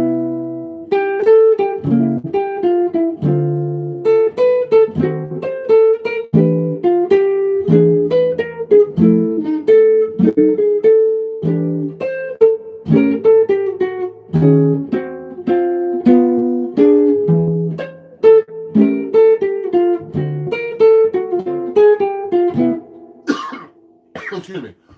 I need some water. So what's happening? I have some coffee here. Yeah, so what's happening is when you play the 3rd and 7th on the bottom, on the top of the chord, you can put melody notes and chords, all kinds of cool things on top with the bass. So I'm going.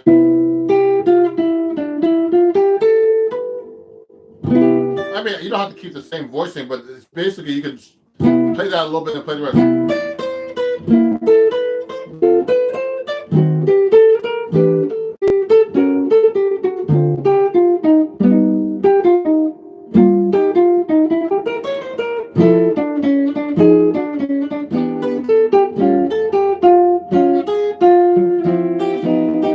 So I'm kind of mixing it up.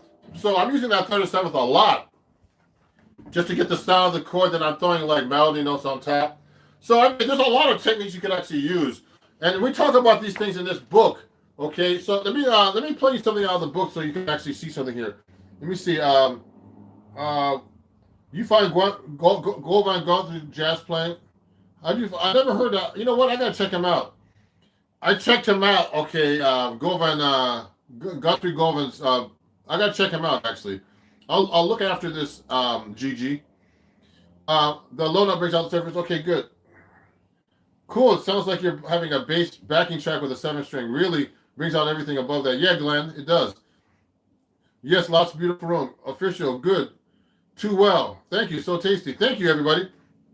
So let me show you something. So in this book, Chords at Your Fingertips, I've been talking about when we talk about chord melody. So we talked about harmonizing a melody. So I took a melody, the very last lesson in this book. I took a song called Billy Boy. It goes like this.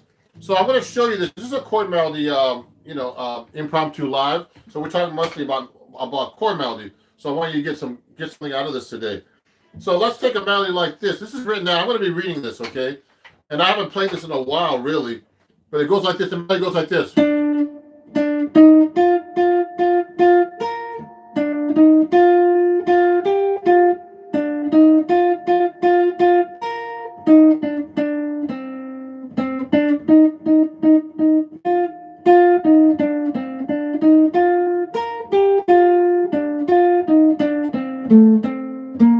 So what I did was, I did a chord melody with this, actually. So first I did it like this. Watch this. This is all in the book, Chords at Your Fingertips, just so you know. You can pick it up on my website. I have so many copies. It's actually, I'm starting to run low, so if you want to get a copy, pick one up today. I'm going to be ordering some more next week. Hopefully they'll be still in stock. So I just sold a few this week. So this book has this exercise about chord melody. So listen to this. So this is all written out right now. This is like one version of doing that with the melody. Watch this.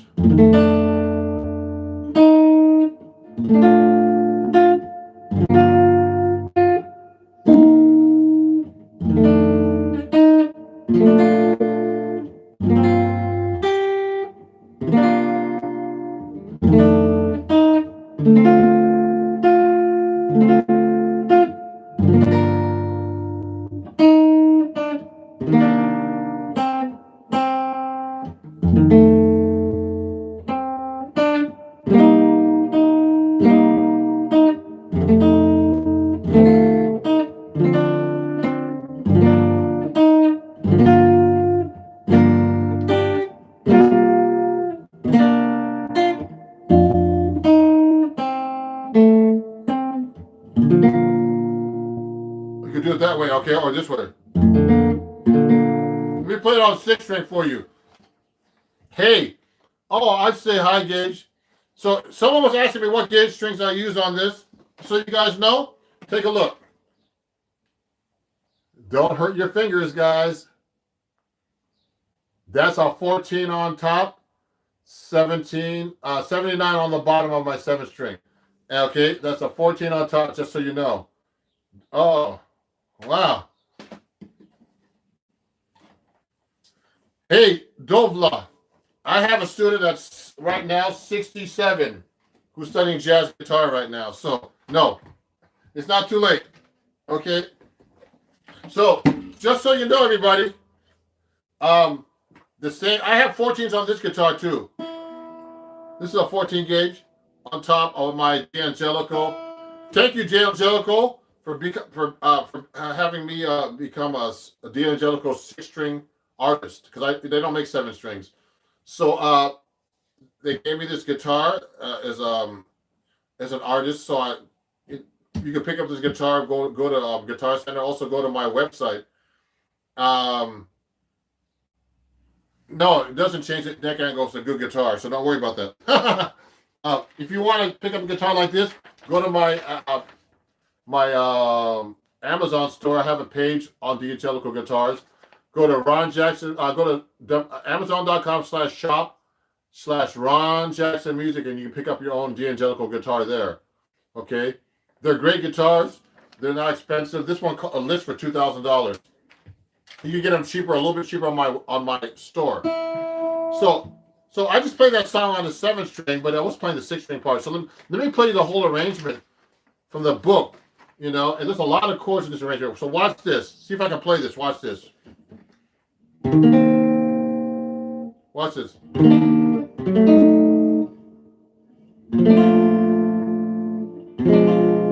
Oh.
final week of this book. So I took that melody called Billy Boy, like this melody, and I permutated it all into like an easy chord melody to a really complex chord melody. So, I mean, that's how you learn how to do chord melody, everybody. You got to take a melody, know the melody separately, know the chords separately, put it together, create different kind, put the melody on top. You can put the melody in the middle too and on the bottom, but we didn't talk about that part yet. And you got to learn chord melody solos from other people, like from books like me, or learn from the masters like Joe Pass, Wes Montgomery, all those guys. Those are the main guys I learned from. I've seen Joe Pass. He was one of my idols, and I saw him when I was in college do a workshop, and he was amazing, man.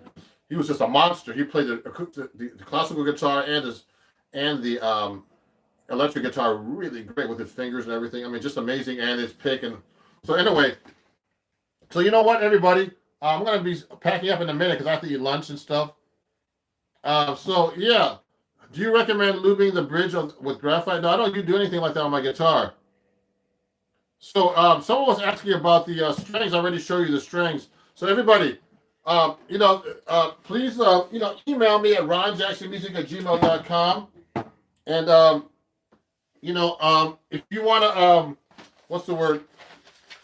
If you enjoy this, you want to donate, also, you can here at paypal.com at Ron Jackson Music and Venmo and Cash App at Ron Jackson Music, if you'd like to. Okay, if you want to help support me and my channel. Okay, if you also subscribe and share everywhere. I have a lot of followers everywhere. So on TikTok everything is Ron Jackson Music. TikTok, Twitter, YouTube, Facebook, Instagram. What was I going to say? If you want to join my Patreon, please do so. It's right here. It has all these lessons there too, actually. And it's patreon.com/Ron Jackson Music. And go to my website if you want to get the book, ronjacksonmusic.com. It's easy, ronjacksonmusic.com, and pick up the book. Chords at your fingertips. Actually, it's I'm a writer for Acoustic Guitar Magazine. And I write a lot of articles, a lot of lessons actually for them. I've written about 30 lessons for them since 2013. I've been working for them, and I have 2 books out. This is one book. This is another book's called Guitar Scale and Mode Mastery, which is not published, not printed yet because of the pandemic, because of work shortages. But go pick up this book and help support me. You'll love the book. I'll sign it for you. This book has all the videos for every lesson too, so you don't have to worry about that. You can look at the lesson. It has the tabs, everything. So so really a wonderful book. And what was I going to say? Thank you for watching, and go to ronjacksonmusic.com. And if there's anything else, email me at ronjacksonmusic@gmail.com. ronjacksonmusic@gmail.com. Thanks for supporting me, and it was great talking to you about chord melody today. I'm doing a show tonight on Instagram called Sunday Evening Jazz, and I have 2 drummers on the show that are going to be guests. If you want to watch that, but I'll be doing these live lessons, impromptu lessons, every few days when I have a chance, just to reach out to my audience more. And please definitely subscribe. I have a lot of cool videos coming out, live performances, lessons, all kinds of stuff. I saw my friend Lafayette Harris just say hi. I have a video that just came up with him. Thank you, Lafayette. You're welcome, Shiva. Yeah, thanks, Dario. Do you recommend? Yeah, so I'm trying to, it's hard to talk and play, but I'm glad that you guys are watching, and really appreciate what I'm doing. And thank you, Elixir Strings, for the nice shirt.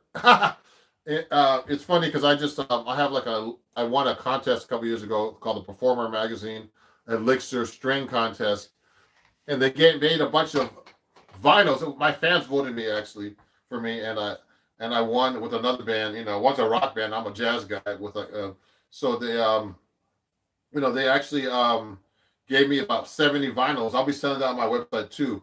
They're singles, but one of my fans on TikTok just actually purchased one.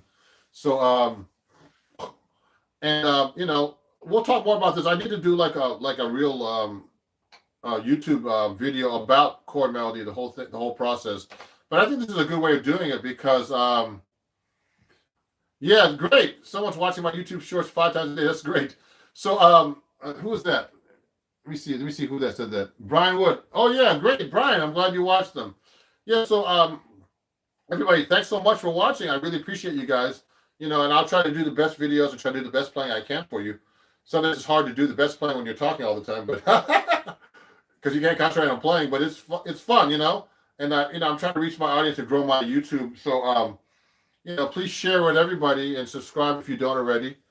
And we'll see you on social media, everybody. And if you want to take lessons with me, just let me know. I have a lot of students that off YouTube now who are studying with me. So just email me. Just go to my website, ronjacksonmusic.com, or just email me at ronjacksonmusic@gmail.com. And I'll see you guys very soon, okay? It was fun. Have a great day, okay?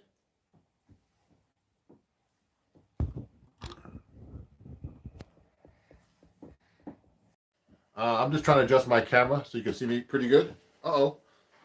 It seems like I'm kind of headless today. How's it going? So, you know, I'm going to play a little bit. We'll talk a little bit about what I've been doing, you know, as far as, you know, you know, studying, practicing by myself, etc. Oh, my stand's kind of messed up over here. Let me fix this. So I'm just adjusting the camera for you guys so you get to see me good. And move it back a little bit. And put it down a little bit. Yeah, good. How's everybody doing? I'm just gonna put this up a little bit. Sorry, guys. Man, it's crazy. Let me see. This is kind of acting weird. Oh, it's not tight here. Let me do this.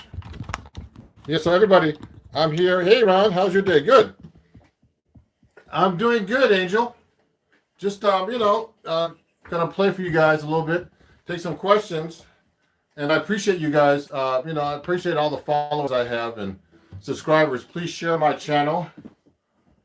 Do you know any Ween songs? I'm sorry, I don't know. I'm mostly a jazz guitar player, but just in case you guys, you know, just in case, you know, I'll take some requests playing other stuff like that. I'm gonna actually go to my other computer so I can see your comments easily. So let me just play a song for now. I have a lot of announcements to do. And this is my birthday week, everybody. So I'm having a sale on my website. You know, it's use code HBD and you'll save 20% on everything. But let me just get started, okay? I'm going to play my 7th string here. What are the most common jazz chords? You know, it's common jazz chords are, you know, basically 7th chords. Basically, most of the time, okay? It's going to be my birthday week, so everybody, I don't know if you can read this, but there's a sale on my website, okay? You can get 20% off everything on my website. Books, CDs, everything. Use code HBD. You'll go to ronjacksonmusic.com, okay? Let me play a song before I answer some questions, everybody. And let me go there right now and do that. Ready? Here we go.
Okay.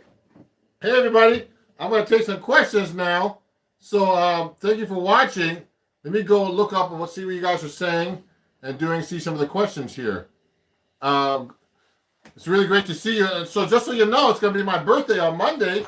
So I'm doing actually a birthday sale on my website again.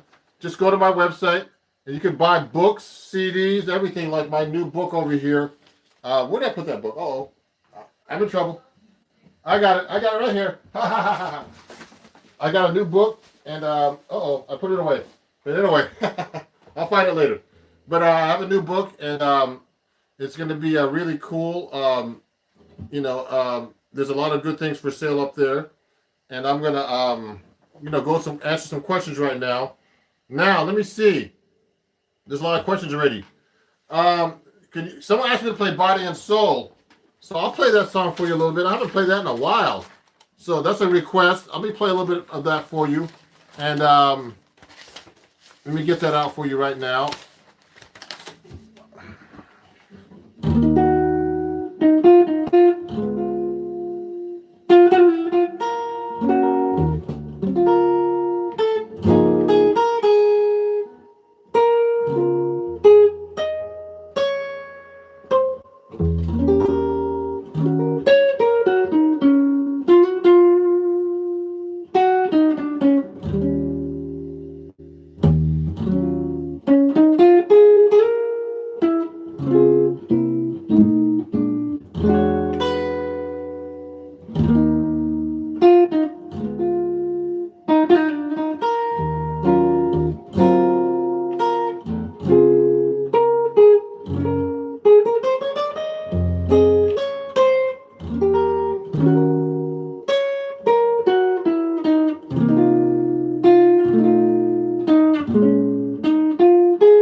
Request for Body and Soul. You know how to play some Led Zeppelin songs? Of course. I mean, I haven't played any in a while, though. Of course, I know the most typical Led Zeppelin song.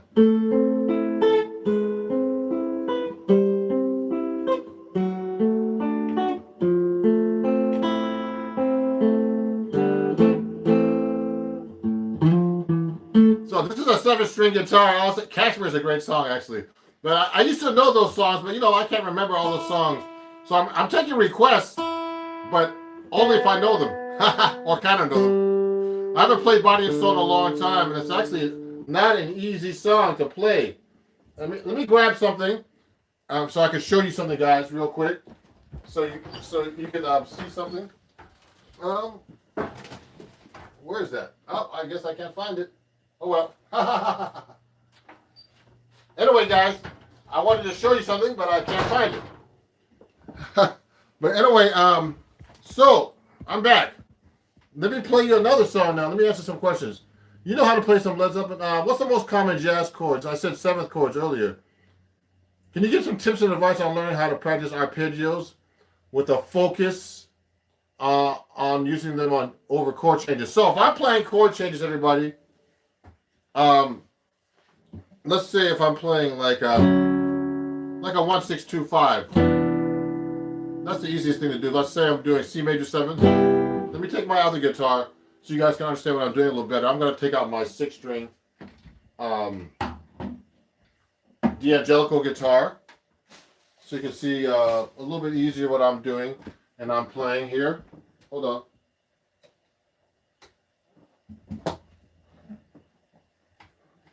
on. Here's my D'Angelico.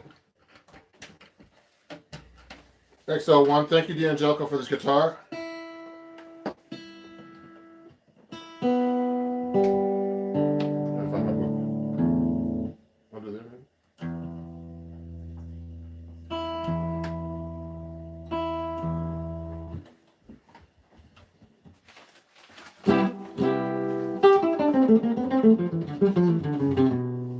So now look, if I'm playing 1-6-2-5,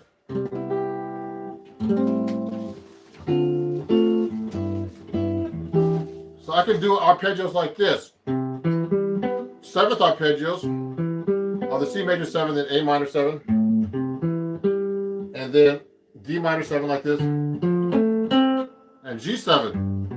Now, what I want to do particularly is this. I can actually just go around and be able to try to play C major 7th arpeggios all over the neck, first in position, as far as I can reach. Okay, and then also I would try to play different positions. Like and I used to practice my arpeggios like this.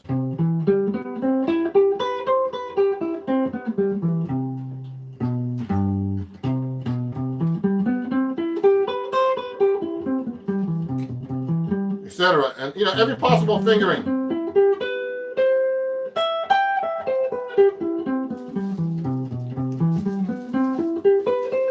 Here, everywhere. So that way you really learn your arpeggio all over the neck, every possible fingering, everything. And that's a really great way of learning this, actually. So also you could do it like on the neck, on every chord, just like that. So I would just practice. So if I'm playing a C major 7 like this, I actually try to play these chords, and I try to play them right on the chord, so I can see the chord under each arpeggio. Same with my scales. I got it.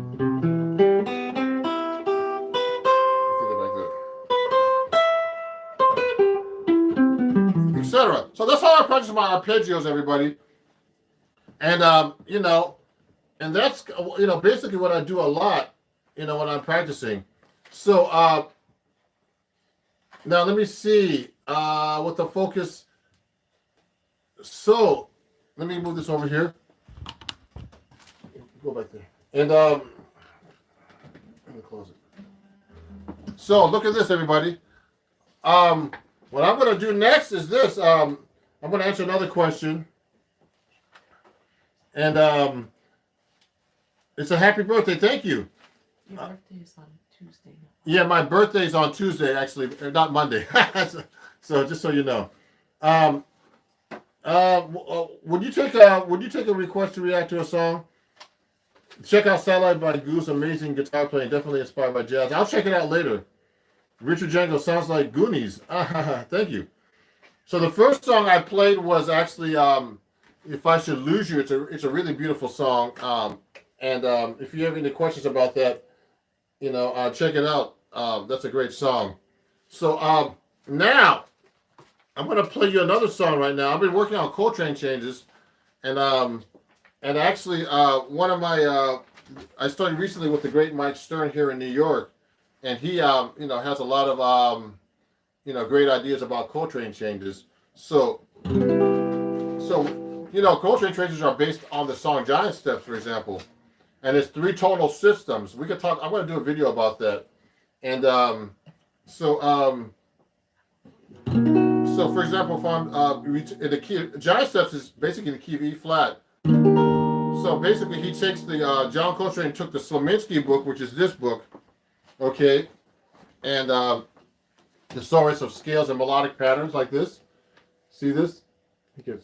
And what happens is this book, they do all kinds of crazy stuff with progressions, octaves, all kinds of different things, and basically he has these exercises where you take the octave and you split it into 3 parts. So you make it an augmented chord, so it's E flat. So it goes from E flat to G to B back to E flat. So you got these chords. And or you could just make it a major chord.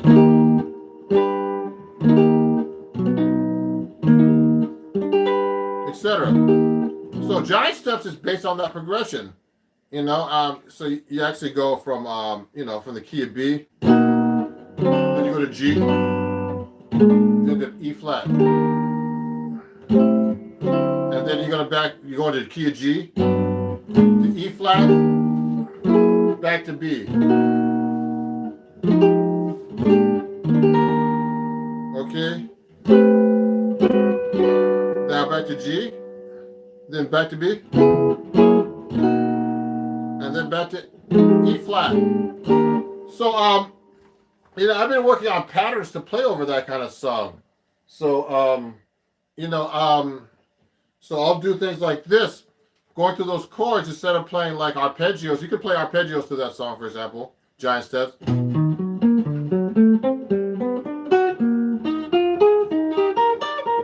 Etc. Sounds boring though.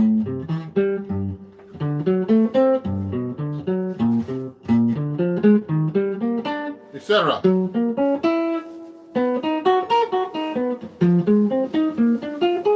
Someone was asking about arpeggios earlier. So I can actually do that through Giant Steps, for example. But I mean, what Coltrane did was he did the 1, 2, 3, 5 pattern, and he would go like this. So 1, 2, 3, 5 is called a tetrachord. So basically, you're going to play on a B chord. Let's say you're going to play a B chord. You're going to go to do the 1, which is the first note B.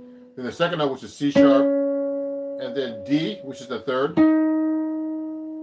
D sharp, excuse me, and then F sharp, which is the 5th now. 1, 2, 3, 5. He would do that through all the chords like this, the same pattern.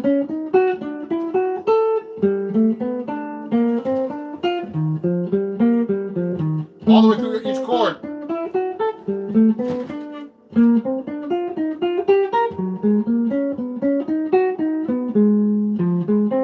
Etc. So that's how Coltrane would actually play his Coltrane changes, and that was a really interesting way of playing over the changes. But what I've been studying recently is you can just actually, you don't have to play from the root. You can mix those up. Like you can do these patterns like this. You don't have to do that. You can go backwards. So you can go.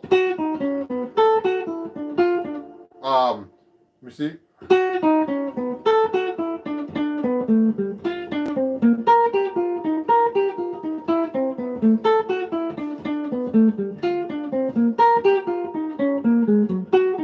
All through those changes, okay? So when I'm actually playing through those changes, I'm actually mixing all this up and trying to use new ideas because I'm always trying to get better. So so let me answer some more questions here. Let me see. I'm gonna find something here. Bottom over there. Oh, up there. Under there. Look. Anyway. Okay, so anyway, I'm looking for something, and so everybody, one more question. So I want to let you know if you're enjoying what the content I'm doing, I'm actually taking donations. Oh, everybody, you just got my book. Great. Aiden just got my book. Where are you, Aiden? Thanks. I'm glad you got my book. I'm trying to find my book to show everybody, and it's around here somewhere. I put it here someplace, hidden or under or something, but it's in here someplace. And this is this is really great, everybody. So So if you enjoy what I'm doing, please you could actually donate $1 or more, or if you enjoy the request, to my PayPal at Ron Jackson Music. And remember, I'm having a sale on my website. You save 20% off. It's my birthday. You can buy my book up there. Everything. I have CDs for sale, like this one, my latest CD, or downloads.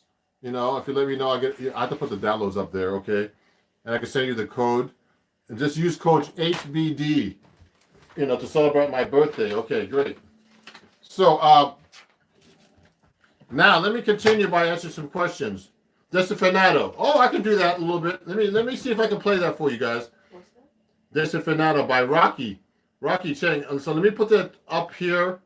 I'm gonna put it on. I'm gonna use a backing track for this one. Okay, here we go. So let me look for that right now. Desafinado. Here we go.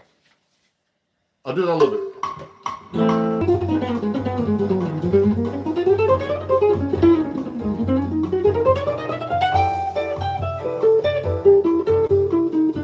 Give me that for now.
So that was the request.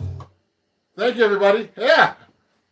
So let me show you my articles that I have for the magazine I'm writing for, and where you can pick up my book as well. Now let me see. Before we do that, let me answer a couple of questions here, because I see that people are asking. Look, so my book is released by Acoustic Guitar Magazine. When you go to my website, you can actually see I did an article about sweep picking, which I do a lot on my guitar playing.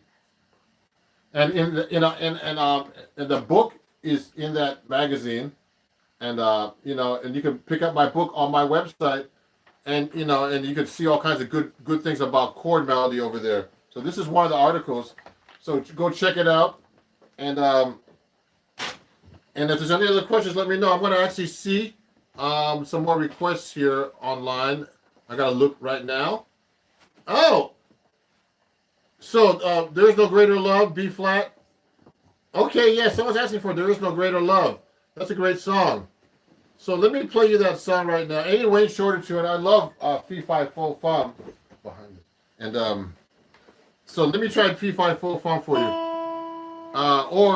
Actually, There Is No Greater Love. I haven't played that in a long time. It's funny, guys. I haven't played many gigs recently, and I'm starting to get the gigs. So let me play you There Is No Greater Love, and see if I could find that song right now. That's a great request. Let me see. I'm going to play that for you. Now I'm going to play like medium up.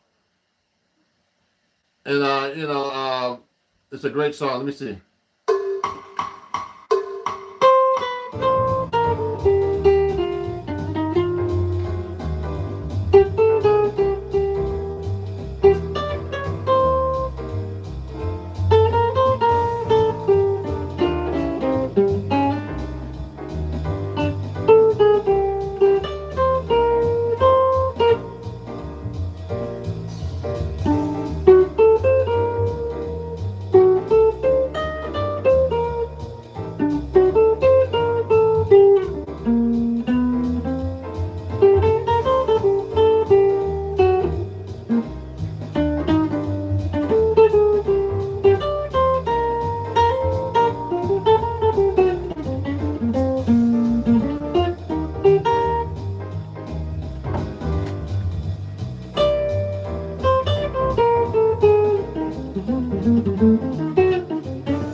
So thank you, everybody. So you know what? I finally found my book that's on my website on sale.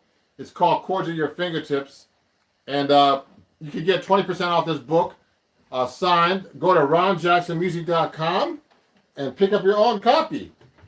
Okay. Use code HBD, which is Happy Birthday. I think I have it right here. One of these flyers. This is backwards. So anyway, so use code HBD on my website, and you get you're gonna get my book. And also, if you're enjoying, if you like my amp that I'm playing through, I use this Henriksen Bud 6 amp. Okay, and the Henriksen Bud 6 amp, you can go to henriksenamps.com and pick up your own amp right here. Let me show you. This amp right here. Okay, and go to henriksen.com and use my code Ron Jackson, all one word, Henriksen Amps. It's a great amp. It's 120 watts, only weighs 13 pounds, comes with a carrying case. Use my code Ron Jackson, you save 5%. It's a really great amp. You could actually take, I'm going to take this on the road next year when I go to the Midwest to tour. And use my code, you can save 5%. You can share that code everywhere, okay? And if there's any other questions, let me know. Also, just to let you know, you can use my code HBD and all this other stuff. And if there's any other questions, let me know. So let me see what other people are saying here about questions. I'm trying to get all the questions here. Someone said Django. Love in the Afternoon by I don't know that one. How much is the amp? So this amp lists, it's expensive, this amp actually, just to be honest. It lists for $1,300. So you get 5% off. But I mean, you know what? I'll tell you guys, I'm going to tell you a story. I was trying amps, small amps for years. I pay $100, $200 for a small amp. And they always sound like crap. Because when you start playing loud, they start to like break up. And this one is like a really great amp. I mean, it's really worth the money. I said, man, if you want something good quality, you get what you pay for. So I'm a Henderson endorser, and also, and I'm an influencer for them. And these are really great amps. I really highly recommend them. Especially if you want to do a small gig, and you want a great sound. I take this amp and I plug in with singers, and it sounds incredible. It has 2 full channels. You see that? It has in the back, ins and outs. So you can plug right into a PA system. I've been working with a singer in Brooklyn recently, and they can take a line right out of my amp and go into the sound system. There's an effects channel you can put headphones on.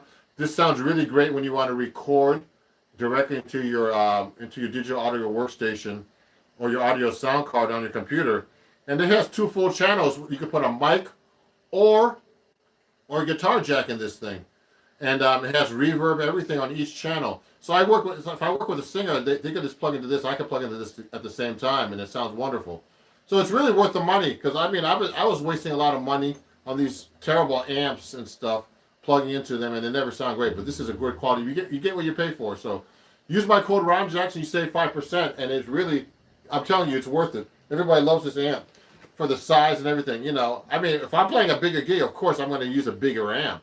But if it's a small gig or even like a medium-sized gig, you can use this amp, and it really works really great. Okay. So let me see.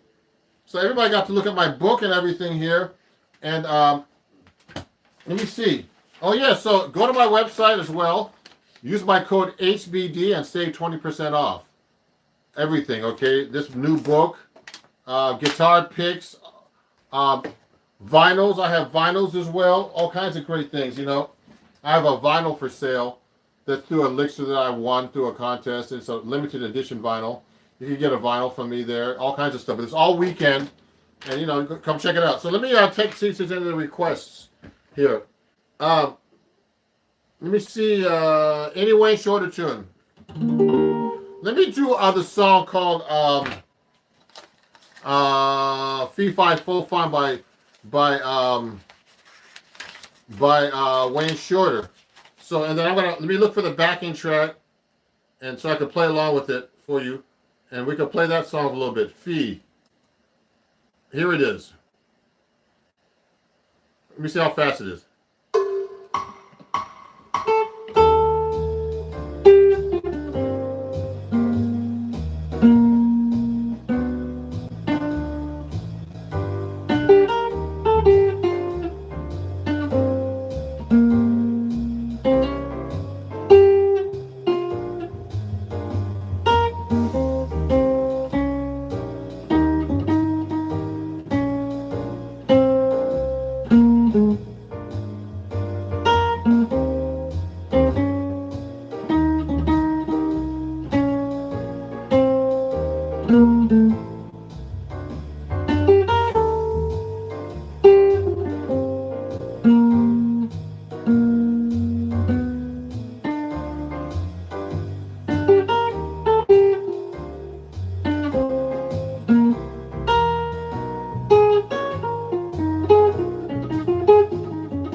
Yeah.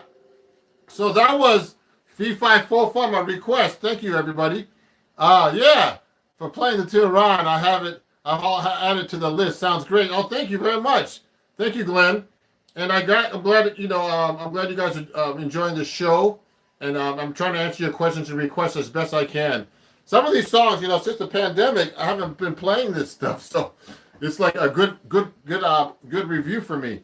there's been no gigs, so and it's been like a kind of a rough year for us musicians, but we really appreciate you guys.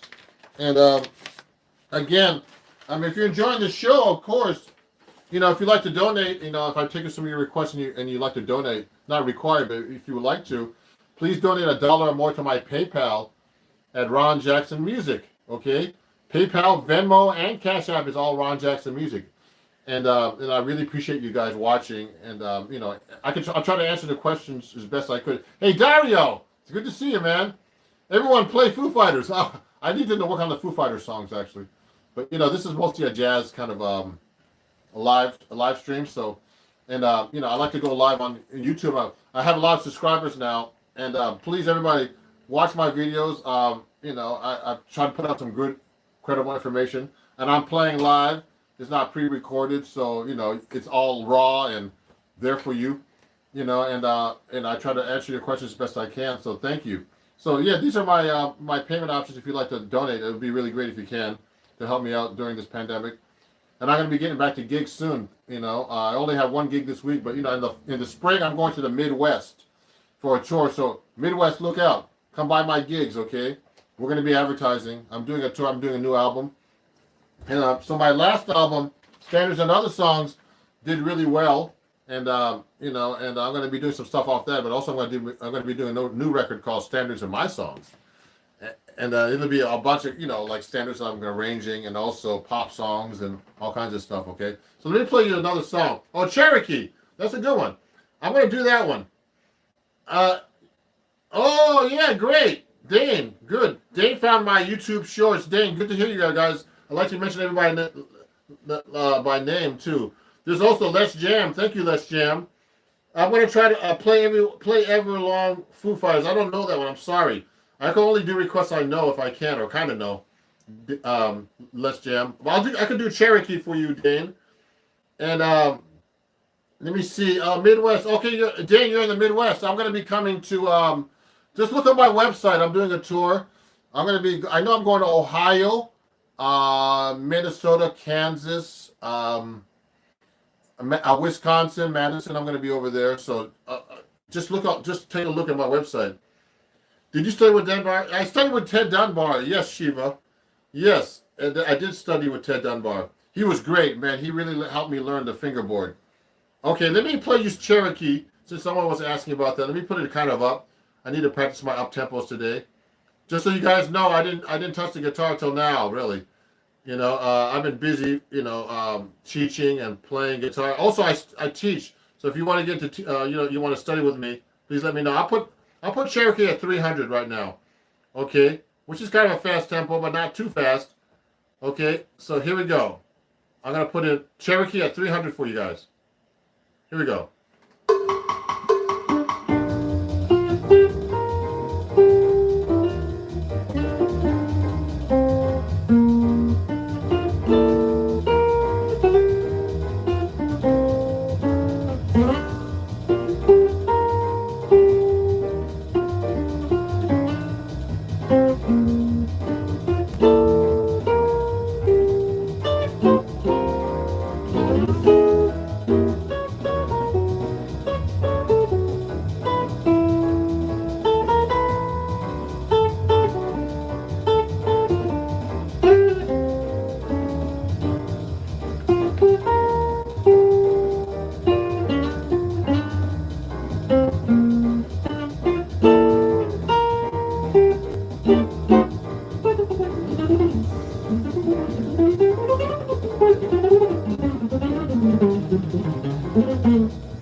Okay, that was a good warm up.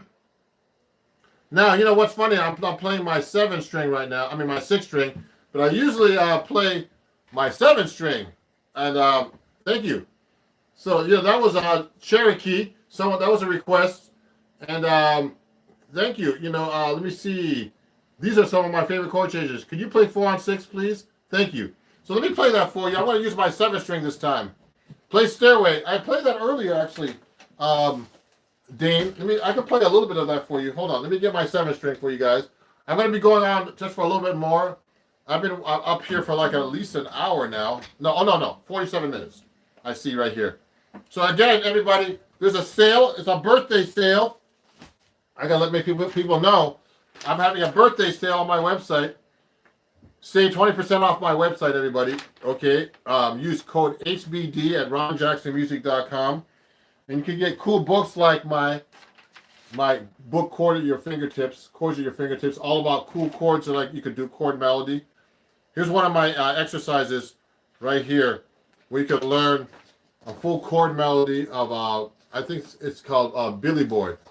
You know, you develop it from like one simple melody line into a full chord melody. So it's a really great book. Actually, one of my people watching right now just got my book in the mail, and so they've been using my book. And, you know, it's a great book. It comes with video and tabs and everything. I'm a legend. Thank you. Yeah, this is a great book. I sold a bunch of books already, guys. So pick up yours. You get 20% off. And, you know, right now, the sale will end soon. It's my birthday weekend, so it's going to end soon. So come back and check it out. Oh, someone's asking about Chet Atkins. You know what? I studied Chet Atkins stuff too a lot before, and I can play a little bit of stuff like that. But before I do that, let me play that request for 4 on 6. Let me see if I can do it without backing track. 7-string.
it's really tricky to play between 7-string and 6-string. So I was playing a 6-string a minute ago, then I'm playing 7-string. So it can kind of mess you up a little bit. But you know, I'm playing live, unedited and filtered, you know, and I play most of the notes correctly. So that's what it's all about, everybody. I saw this video with Brian May. It was a short, and he went and started playing one of his solos to his song, you know. I don't know what he was doing. But anyway, he started playing and he played it wrong. He said, that's what it's all about, everybody. It doesn't have to be perfect. It just has to be, the most important thing is the feeling, you know. So, you know, when I'm playing, you know, I put my best feel I can in there, and I try the best I can to play. So let me see. Hey, man, much respect. Can you show us how to approach a dominant 7th run? Like how you approach soloing over 1, 4, 5 in the key of A, or whatever. Most guys are stuck in the pentatonic box. So if I'm playing a 1, 4, 5 in the key of A, B. O'Keefe. Hey, B. O'Keefe, shout out to you. So if I'm playing a 1, 4, 5, A dominant, let me tune up real quick. So if I'm playing A dominant to D dominant, I'll play the dominant 7th scale. Now, the dominant 7th scale is, for example, the key of A is just an A major scale, which I don't want to name all the notes, it'll take too long, but it's this scale. You basically lower the note, the 7th, to make a dominant scale. So if I'm playing a blues, if I'm playing over an A, I will play that scale. Then when I get to the D7, I'll play the D dominant scale. Then back to A7. Then D7, then A7. Then I would go to the E dominant. Then D. Then A. Then back to E. So when I take a solo, I'm doing it that way, but there's a lot of ways you can do that. I'm only playing the same fingering to show you that's the easiest thing to do. But you should be able to play all that kind of stuff in you know, with all the different fingerings you possibly can. Do arpeggios.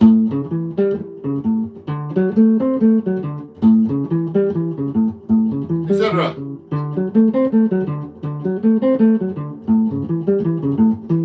Etc. You can go through the blues just like that. Okay? So that's how you practice the dominant 7th chord in the scales through a blues.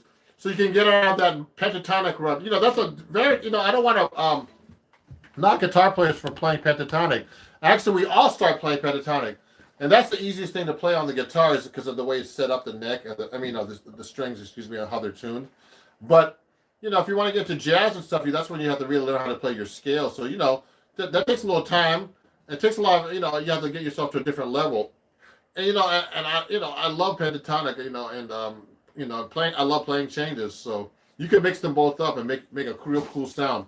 I was taking a lesson with the great Mike Stern, and he mixes everything up. He really is great, knows all kinds of stuff about jazz, but he also knows the rock stuff. So yeah, so let me see. There's some other questions here. African rumba. Someone asked me about Chet Atkins. I can play a little bit of Chet Atkins kind of stuff on my 6-string. Here's one of my songs off my albums, which is called Old Country Road. Okay, and this is the album. You can get it on my website. Remember, everything on my website is 20% off, everybody. So if you want to get this, use my code HBD. This is one of my records. It has all acoustic guitar, and I do all kinds of acoustic guitar stuff, you know, from African sounding stuff to calypsos to jazz to like Chet Atkins stuff. So you can pick up this album here. It's called Acoustic Adventures. And it was gave a great, Acoustic Guitar Magazine gave this a great review when it came out. Wow. Yeah, get that. It has all kinds of stuff. You can save 20% on my website. Use code HBD, okay? And you can get this great CD. And this is one of the songs on it. So you can get an idea of how I can play fingerstyle a little bit. I'm not the best fingerstyle guitar player, but actually, I'm pretty good. But I don't practice as much as I should. Let me see.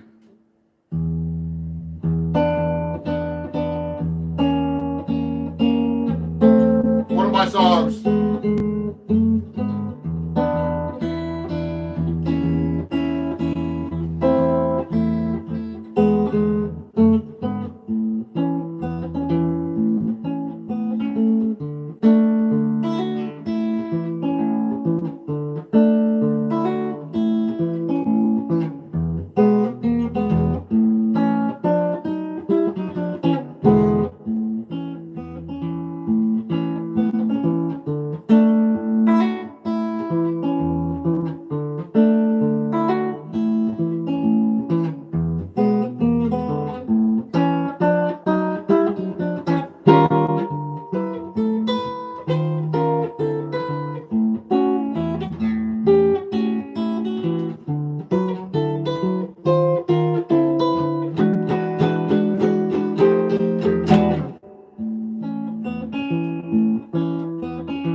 that's one of my songs.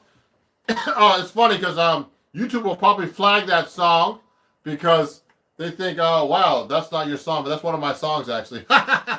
So I'm gonna have to put a copyright infringement thing in this and say, look, it's my song.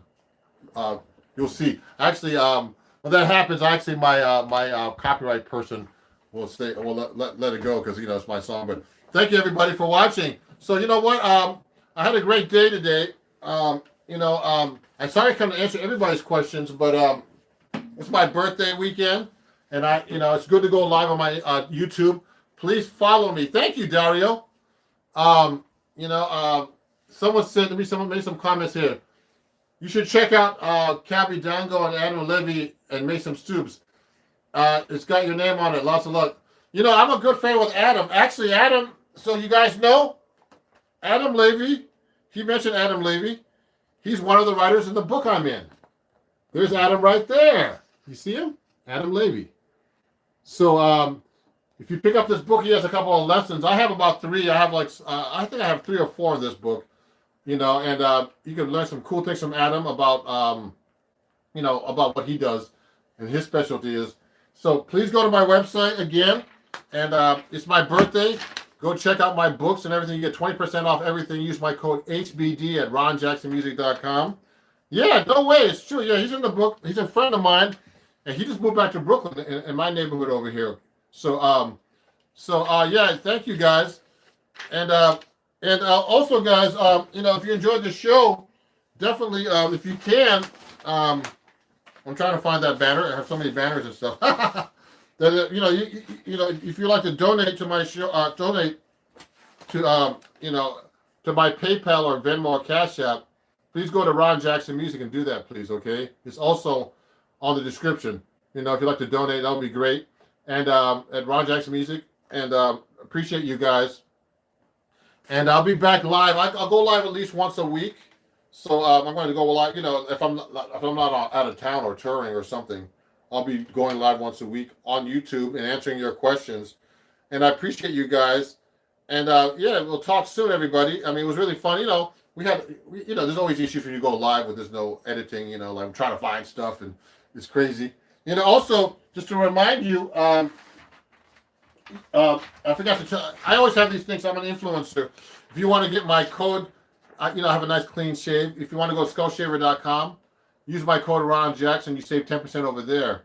And I have cool razors that I shave with, and they make it for men and women. So that's another thing that you can get a discount through me. Ron Jackson Guitar is Ron Guitar is this one. Sorry, Ron Guitar. Okay. And if you like my amp, Henriksen amp, this amp that I've been using right here. Let me show you. This amp I was showing you earlier, the Henriksen amp, the Bud 6. You can get everything at Henriksen amp for 5% off. They're expensive amps, but they're worth it, okay? I've sold a lot of amps this year using my code Ron Jackson, okay?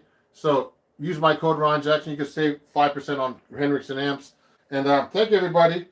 And, email me at Ron Jackson Music, or if there's anything you need, and we'll, hey, I like this guy. He's saying some things about scale runs. John, practice scale runs like going up to 4th, back, 3, 4, etc. Yeah, those are different things. You have to practice your scales every possible way. Hit me all up, everybody. Yeah, sorry, I'm about ending it right now, everybody. But we'll talk, everybody, and thank you for watching. It's Ron Jackson. You can watch the playback of this. There's a lot of information, a lot of playing, live playing, no editing and anything. And we'll see you guys very soon. And happy birthday to me. And there's a Chad. Yeah, I heard about that guy, Dane. Yeah, these guys are like really big on YouTube. I'm getting a lot of followers, but these guys really. I can't, keep up with all this stuff, but I'm trying to do the best I can. That's why I go live too, instead of putting all these videos up that are really edited. So we'll see you guys soon. Follow me everywhere, everybody. Ron Jackson Music, everything. Okay. Please don't stop your live. I'm sorry. I've been going for like an hour. Okay. Happy Born Day, Ron. Thank you. Okay.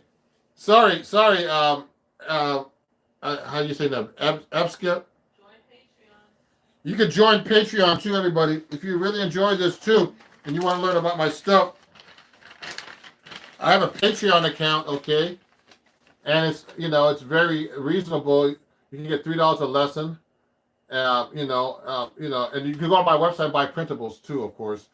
And you can just go there and join my Patreon and teach you. Teach you jazz. Okay, if you want to learn jazz with me, contact me. All my contact information is on my website. Everything, okay, everybody. So I have some new students coming this weekend, actually. So go to my Patreon, join for $3 a month, or if you just want to support me, it's $1. Or there's much more higher levels. You can actually study with me, okay? And so everybody, will talk soon, and thank you very much. Have a great day. I'm sorry I have to leave, and I have things to do today. And I play a little bit of cheap G jazz, of course, too. Yeah, of course, yeah. I studied with Bucky Pizzarelli. He played with Stefan Grappelli, who played with Django Reinhardt. So we'll talk. Everybody, thank you, and we'll see you guys soon. Thanks for watching. Bye-bye. Django! Today I'm going to talk about practicing things that you don't know. Like one of the things I've been practicing recently is actually the harmonic minor scale. And I'm going to be doing a lesson about this very soon. And, about going, using the harmonic minor scale in jazz particularly. So, I mean, I've been working a lot with the harmonic minor, and trying to use it more in my jazz playing. It's funny, I was doing one of these workshops on Patreon, and actually what happened was on Patreon, I actually had to, one of my students there wanted, to know about, was asking these questions about the harmonic minor. So do you use a lot of harmonic minor harmony? I was like, oh, really? Harmonic minor, harmony in my playing? I was thinking, I do, but I don't use it as much as I'd like to. So what's happening is, so I started working on that kind of stuff. And if you have any comments or questions, please send them to me right now. I'm going to be taking them during the live stream, as I usually do, okay? And let me see if I can see any comments here. You can ask about my new guitar here, which is my new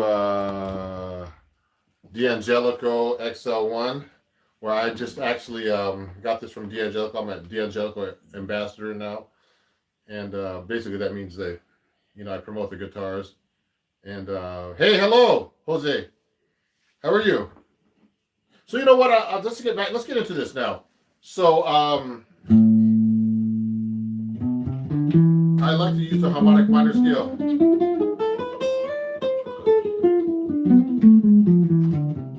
So look at this. So I'm going to keep A harmonic minor.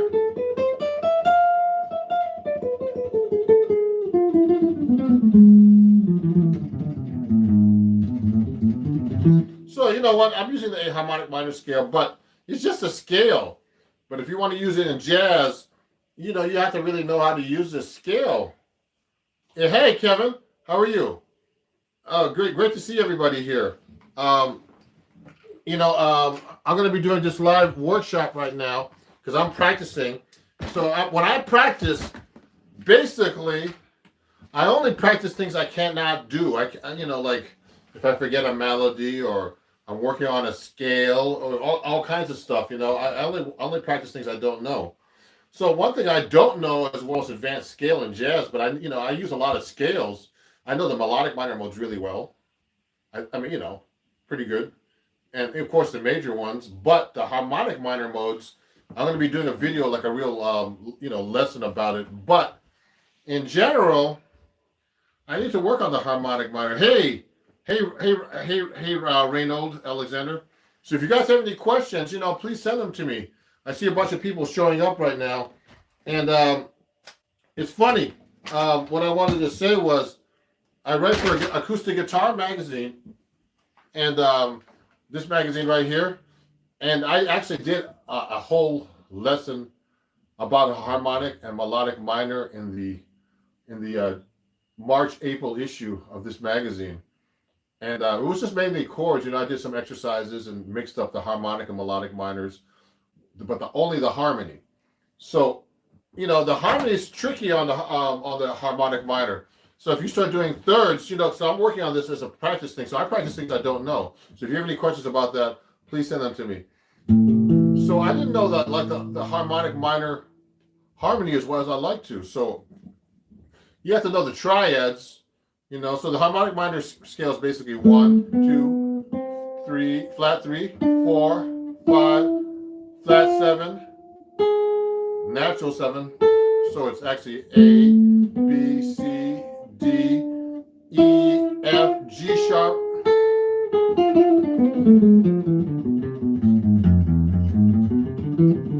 So, I can play this all over the neck and, in different keys.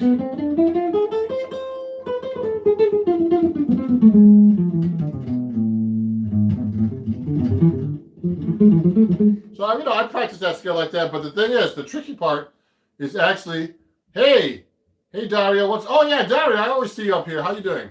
Not much. I'm trying to cook the guitar neck. So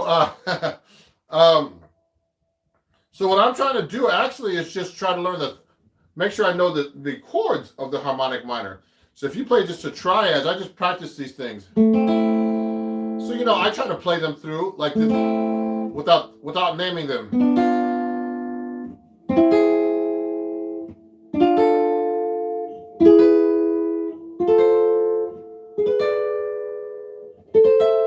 And play them down the scale. See that?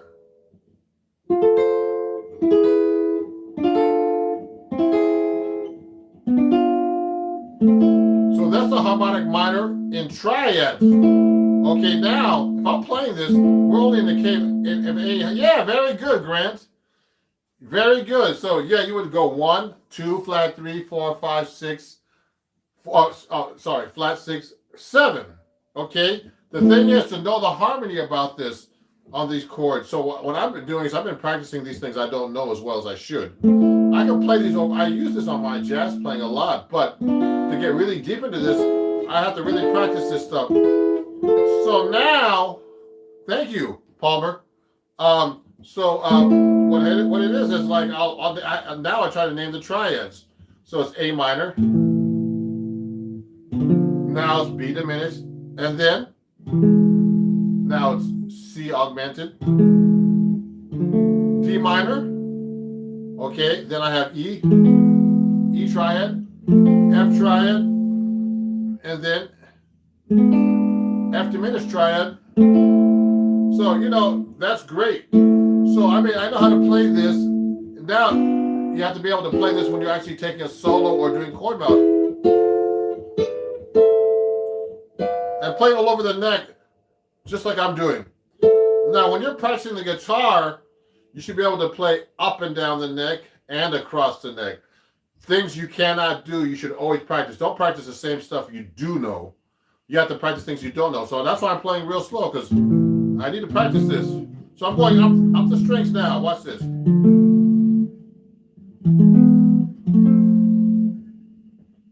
Watch this. I'm trying that this way, and then I'm going to try from here maybe backwards. So let's go backwards.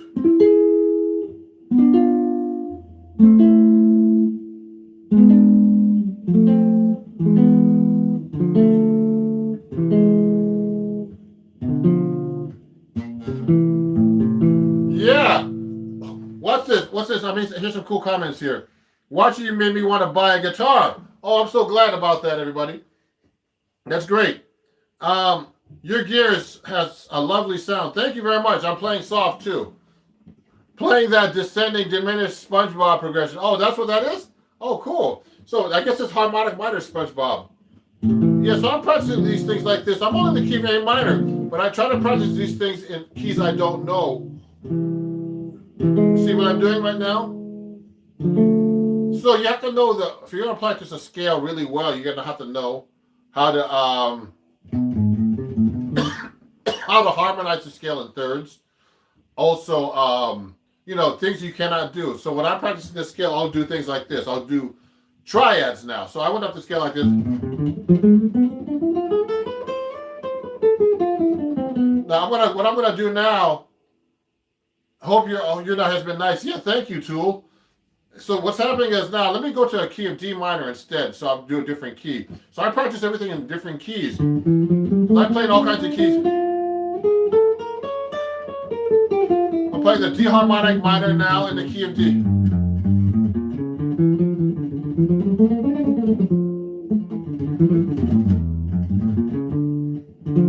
So what I'll do now, instead of playing up and down the scale, like a lot of guitar players just play up and down the scale, if you're a beginner especially, the most important thing to do is like to do like, for example, thirds now.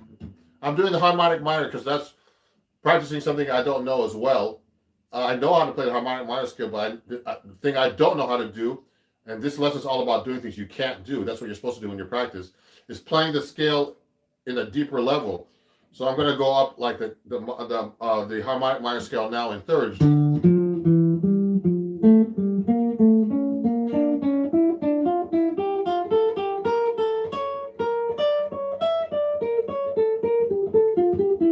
See what I'm doing? Now you're supposed to practice slow. Oh yeah, someone's asking a question here. How do you do that transition? Does it have a formula? No. What I'm doing is I memorize the neck pretty good, so I know what the intervals and the shapes are on my fingers. You have to memorize one of the most important things, everybody, when you want to play guitar in general, or any, particularly the guitar, is seeing the pattern on the fingerboard, and then knowing what you're actually playing. So I'm actually, I know all the notation, the names. I don't need tabs to find this, but when I need to show somebody my finger, I use tabs as a guide to find the notes. But the problem with tabs is you have to know what it sounds like to be able to play it. If you don't know what it sounds like, you can't play the rhythm or timing or anything. So that's the problem with tabs. It's important to know how to read first, then add tabs later, like I do in Acoustic Guitar Magazine when I write for them. So, for example, when I'm playing these patterns, what I'm doing is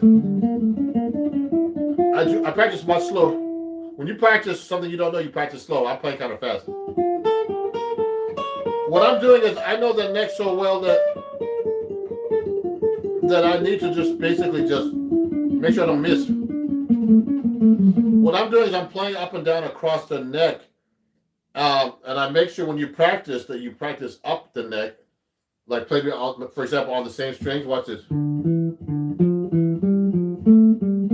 See what I'm going up the scale? You should be able to play up and down the neck like that. I'm practicing warming. Okay, and across. I'll do it across the neck now.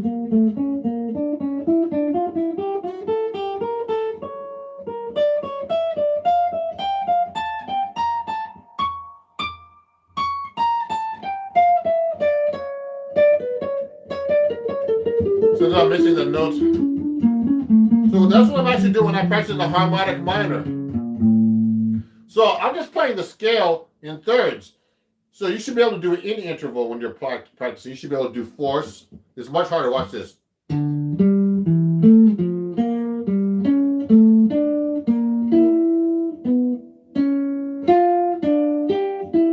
That's really weird.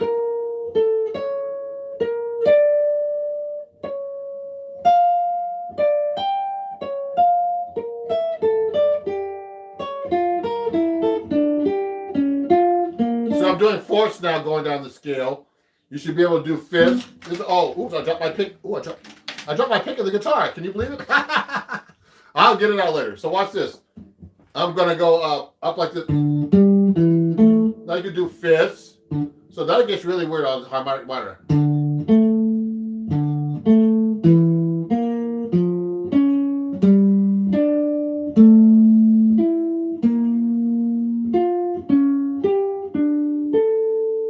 That's it. Now I'm going to E.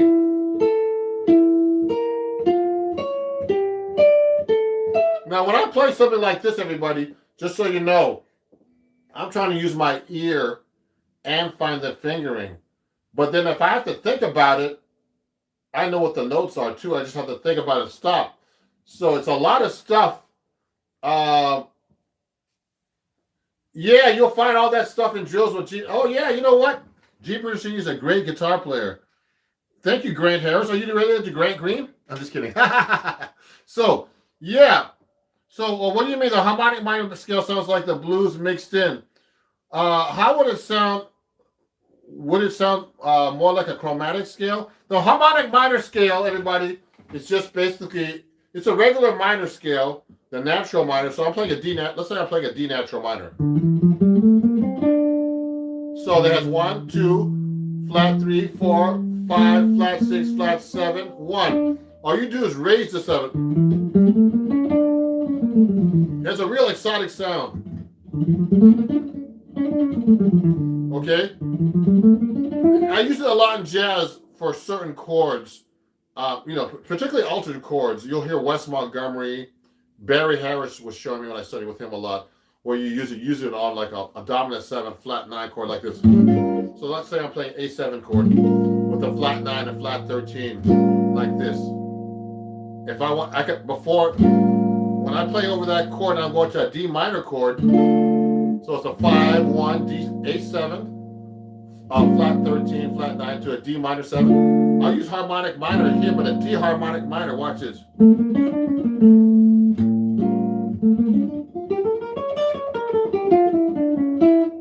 And resolve it to the D minor, you see?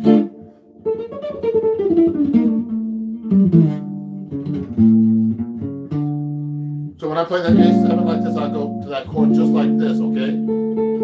So it has an exotic sound, but it's not bluesy, just so you know, Palmer. It's more like, it's more exotic sounding to me, okay? Yeah, harmonic, oh yeah, let me see. So Grant says there's some, I'm trying to see that new comment. Harmonic minor maintains a half step between the 7th and the tonic, which is a stronger resolution than a flat 7. Yeah, good, Grant. Yeah, Grant Harris music. Good to know you. I'm Ron Jackson music. So, I'm actually, you know what I'm doing, Grant, and everybody else who's watching. I need coffee at 8 o'clock at night, okay? Is that I'm actually, what's the word? I'm actually just showing you things I need to practice myself and incorporate more in my playing, but not particularly that I don't know the harmonic minor, but I need to know more about how to use it more adventurously, in a higher level. That's all. So, for example, another thing I need to do, you should learn when you're doing the harmonic minor, when I'm practicing, because I'm still learning this harmonic minor. So I remember I just did thirds. I'm going to go into key G minor this time. So remember to play your scales all over the neck. In any position, any kind of interval. Everywhere on the fingerboard. So you have to really practice hours and hours to get this together. What's really hard is me playing this and talking to you at the same time. That's the hard part. And concentrate, you know what I mean? And be accurate, because it's hard to actually talk and play like I'm doing and teach you guys at the same time. So I'm practicing things I don't know. So what I'm doing is actually I'm going. So the next thing I would do, I did everything in thirds. I went from the key of A minor to D minor, now I'm in G minor. So I practice things in all keys. Oh, you're welcome, Palmer. Thanks for all your lessons. I keep watching your videos as I practice on my new guitar. Good. Just so you guys know, I don't know where this little booklet is.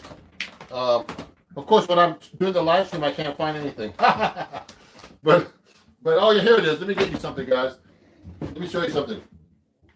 So what I'm, if you want to learn more stuff from me, definitely go to my website at Ron Jackson Music. But I have a lot of stuff about chords in this book. You can go to my website, ronjacksonmusic.com, and this book is really good for all kinds of chord stuff. I do bass lines and everything. It's a book I wrote with a bunch of different writers for Acoustic Guitar Magazine, for who I write for, and it's called Chords at Your Fingertips, okay? And it's published by Acoustic Guitar Magazine and Hal Leonard Music. and get your copy on my website at ronjacksonmusic.com /shop. Okay. And you can get the book here and I can send an autographed copy. And it comes with video and everything, video lessons and all kinds of stuff. So it's a great book to learn about all kinds of chord voicing, bass lines. I teach you everything, harmonizing, melodies, all kinds of stuff, reharmonizing, doing jazz, chord melody, and everything. Okay? So anyway, if you want to study with me, let me know during this lesson. I'll show you some other stuff in a minute. So let's get back to the lesson here. So the workshop's all about practicing things you don't know. Okay. Oh, someone's asking, what's the best thing to get better at the blues? The best thing to do in anything, Vide Sharma, is to actually, learn blues solos off of records, just like jazz or anything else. Learn things by ear, learn the solos, learn the blues scale, and make sure you know what the, what key you're in, etc. And you start transcribing. Those are great ways of getting anything together, and also get a good teacher to help you in the beginning. When I was a kid, I didn't have any help. So when I got to Berkeley, there was a lot of things I had missing in my playing. There's some other things. This may be a stupid question. What's the difference between a hollow body and solid body guitars? Hollow body guitars, you can't play them acoustically. I mean, solid bodies you can, because they're made out of solid wood. So if you play with no amp, there's no sound. And they're made out of solid block of wood. Hollow bodies like this is completely hollow in between. You see that? I can put my finger in here. It's like an acoustic guitar. And and this one's called an arch top. The back is arched and everything. This is a D'Angelico XL1 that I got from D'Angelico. And I can play this with no amp. You still can hear it. Watch. You can hear that pretty good.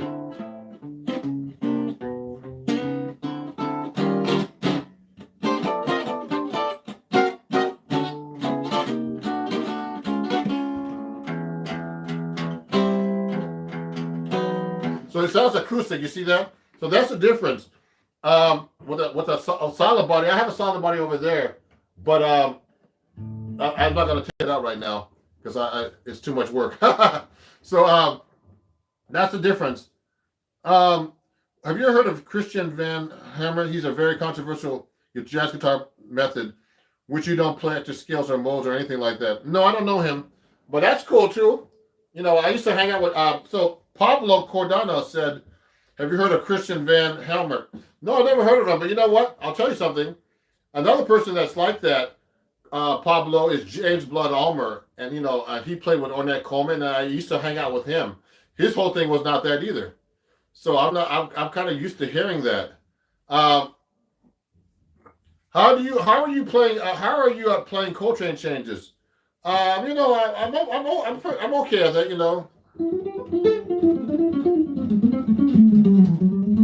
So I mean, I play Coltrane changes.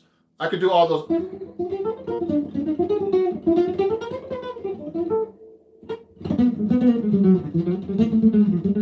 Yeah, so I play Coltrane changes. Of course, I need to practice them more, like everybody else. So I mean, I'm practicing things like that, like the.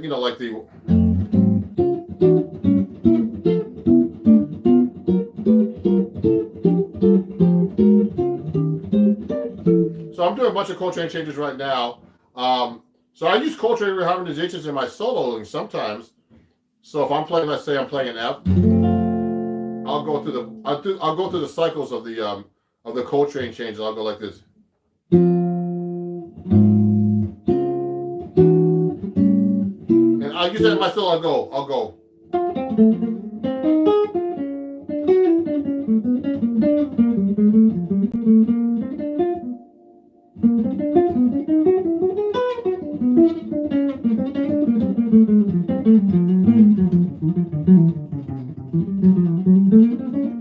So I'm using Coltrane changes right there.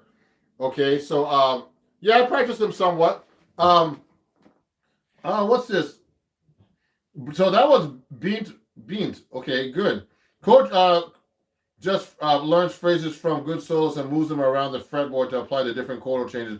That's what basically, just actually Pablo. That's what basically great players do. They basically take the phrase and move them up and down the fingerboard. What I do is I move them up and down and across the fingerboard. So just so you know, I studied with Pat Martino, and he had me doing these exercises like this. So you should be able to take a phrase. Let's take harmonic minor, for example. So if I go like this. So that phrase, this is G minor. I'm just going to 7.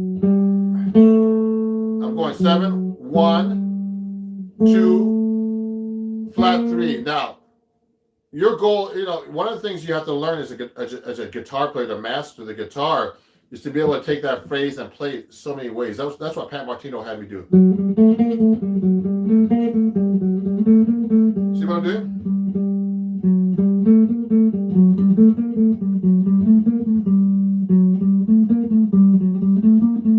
Watch me.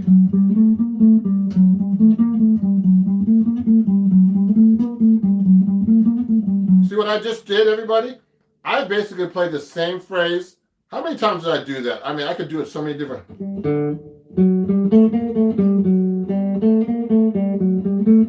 could do it on the same string.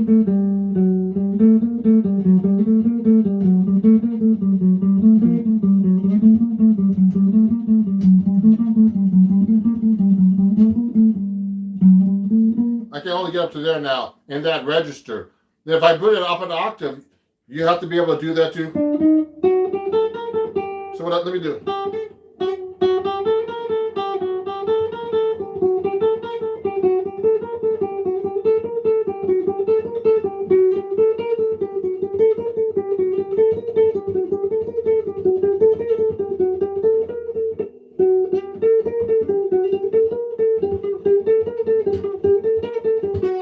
See what I just did?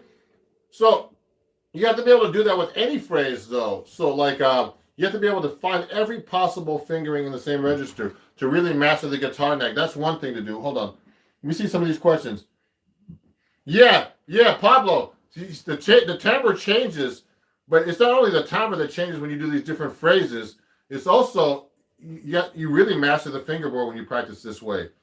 So if I'm practicing any kind of phrase like this, let's say, let me see. So let's just take a more complicated phrase.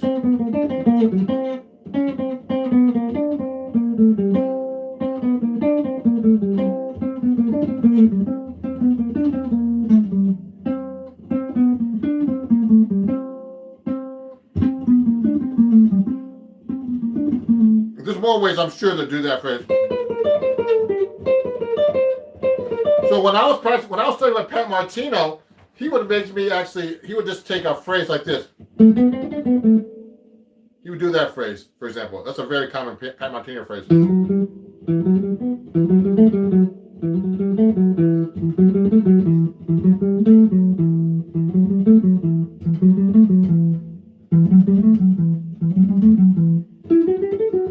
So you would practice every possible fingering.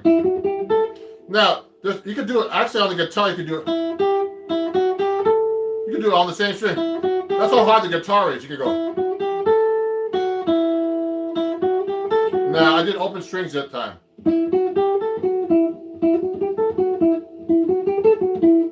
I could do it on the same string. Simple cross string.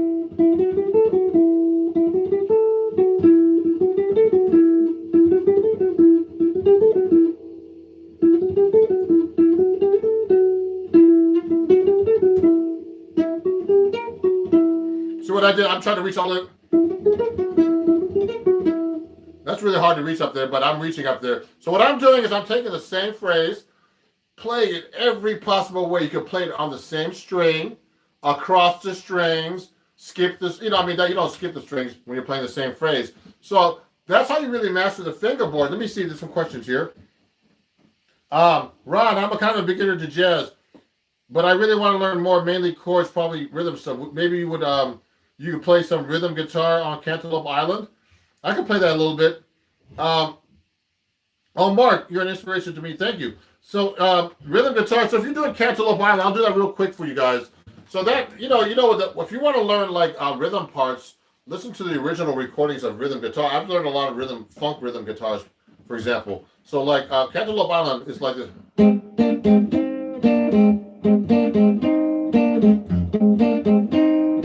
I think that's what Herbie does. But it's always good to go back and listen to the original recordings, everybody, and listen to what people are actually playing and then learn it. I think Herbie was doing this.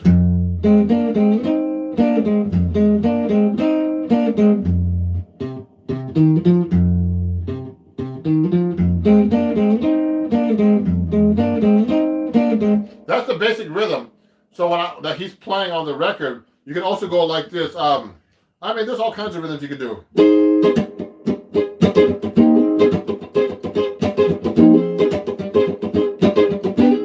You got to make sure the rhythm matches the bass line. Now, I don't quite remember if that bass line was actually that bass line, but that's the basic copy rhythm he was actually doing in that song. And then you have to change that phrase to go to D flat.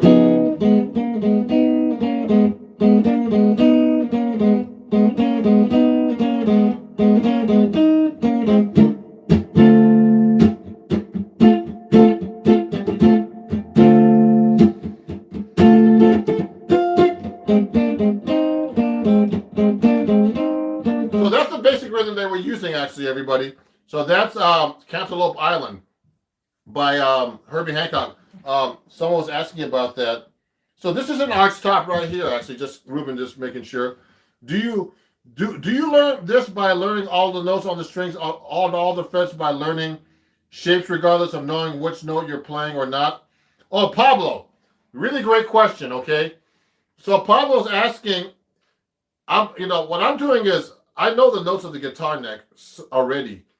So when I'm doing these shapes, I'm learning the patterns and not necessarily the fingerings. Remember, everybody, this is something no one ever tells you.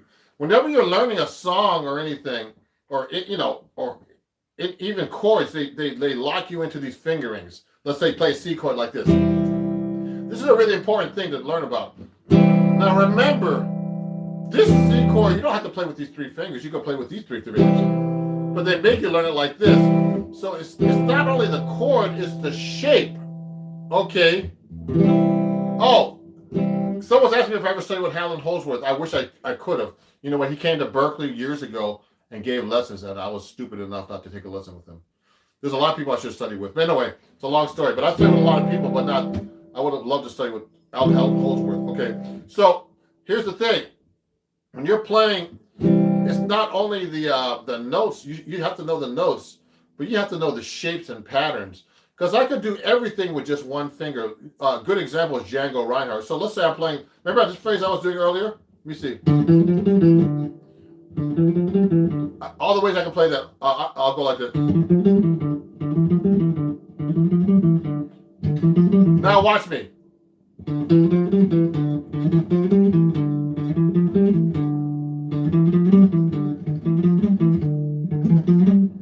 I'm doing it one finger. You have to know your fingerboard from the patterns. Your fingers don't matter eventually because you're going to try to find it when you're actually playing. So I can use my fourth finger. See, I can jump around.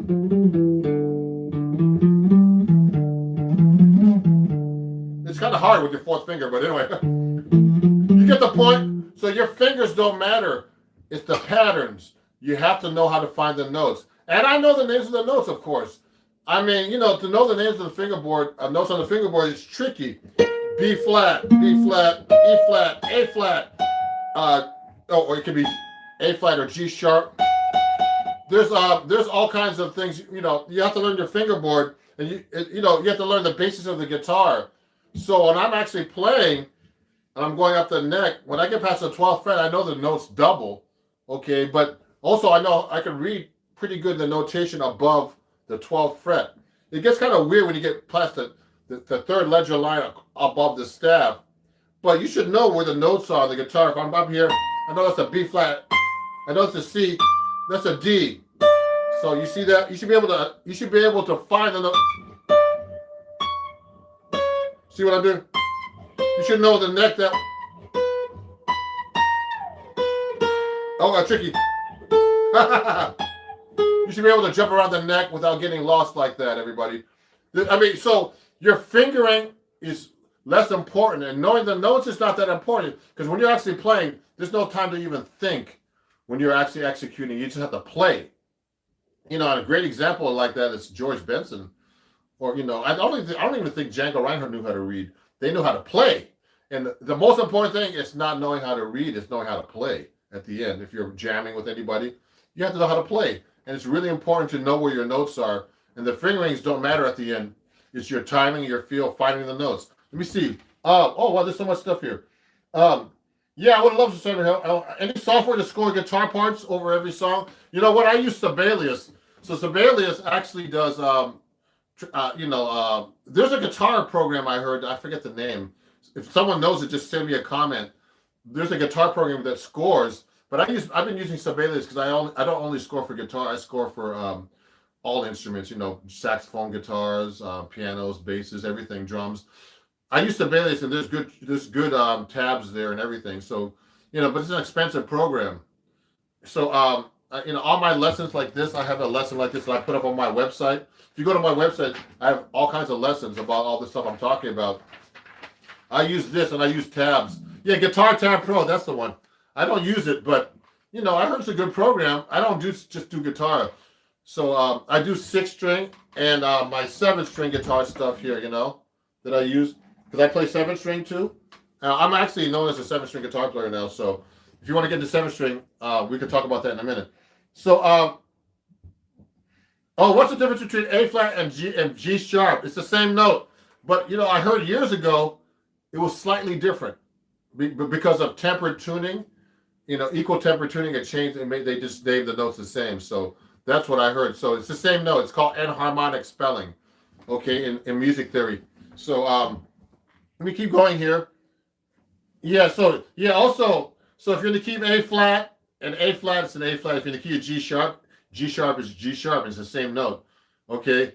Let me see. Do you think sight reading is essential for guitar players? Oh yes. Okay. Sight reading, everybody. This is the thing guitar players are terrible at. You know what? I don't want to joke about it, but it's really true. When you put what's the joke that I put on my I put it on my TikTok and my Instagram reels. How do you stop a guitar player from reading? Put some John Coltrane music in front of them. No, it's true. The only way you learn how to read is by practicing your reading, everybody. And I use this book over here. Let me show you the book. This is how I learned how to read, everybody. This book, A Modern Method for Guitar by William Levitt.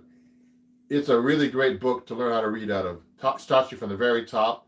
You could be just like a beginner guitar player. Well, or you could be a beginner guitar player or advanced. You'll learn how to read out of this book. It's position playing. It's called a modern method because the modern method is not the classical method, okay? And that way, the classical method has a very, very, I don't want to say rigid way of learning how to read. This book really teaches you the whole neck, okay? So, I mean, remember, reading has nothing to do with playing, everybody. Just so you know. Reading is just a skill. You have to know how to play. And, and people, I know some great readers on Broadway shows. I've done a lot of Broadway shows. And these guys can read all the stuff in the world. But then you put them to play jazz or something, they'll be like, huh? Songs? I've had Broadway musicians come to like my gigs, my jazz gigs in New York, and they say, wow, you're a real musician, man. You can read and you can improvise. No, you can play, songs, and you can improvise.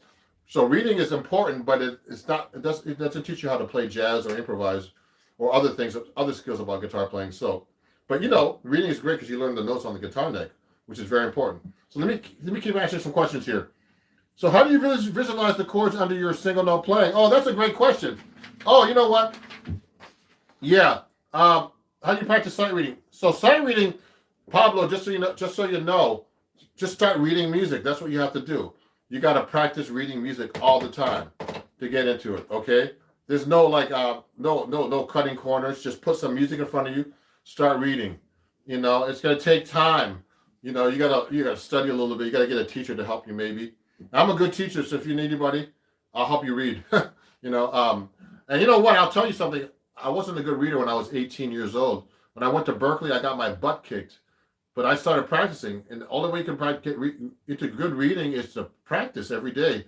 You're reading and just do it a little bit, And after a while, it really helped me when I started really doing Broadway shows. All the reading you have to do, it's like really hard, and it was really funny. I gotta tell the story later, but let me keep going now.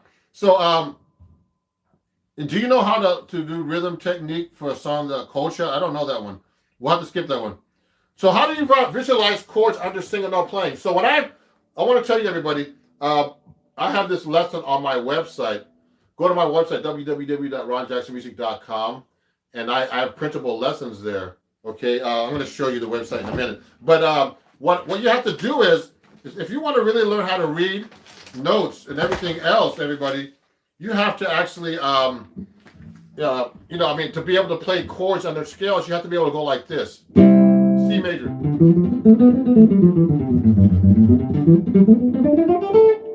I'm playing E major 7 sharp 5.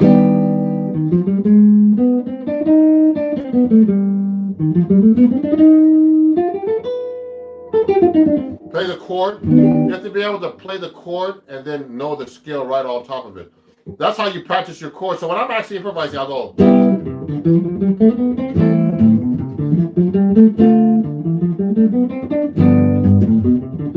I'm just giving you an example. I'm just trying to show you real quick. So when I'm playing a C major, like that was a 1-6-2-5 in the key of C major. Let's make it B flat. I'll make it A flat. So let's say I want to keep it A flat. I'll go A flat major 7, F minor 7, B flat minor 7, E flat 7 or dominant 9. So I'll just be able to play the scale. Dorian, A flat, F minor, natural minor, then B flat minor, B flat Dorian, then E flat dominant. So that's how you actually learn how to play your chord scales. You got to be able to play them everywhere too.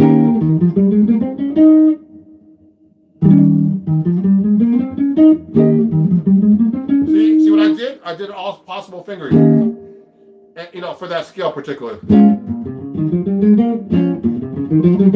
Just like I showed you earlier, everybody, you have to be able to play these scales. So when you start learning how to match your chord scale to the chord, that's how you start really learning how to play over jazz changes.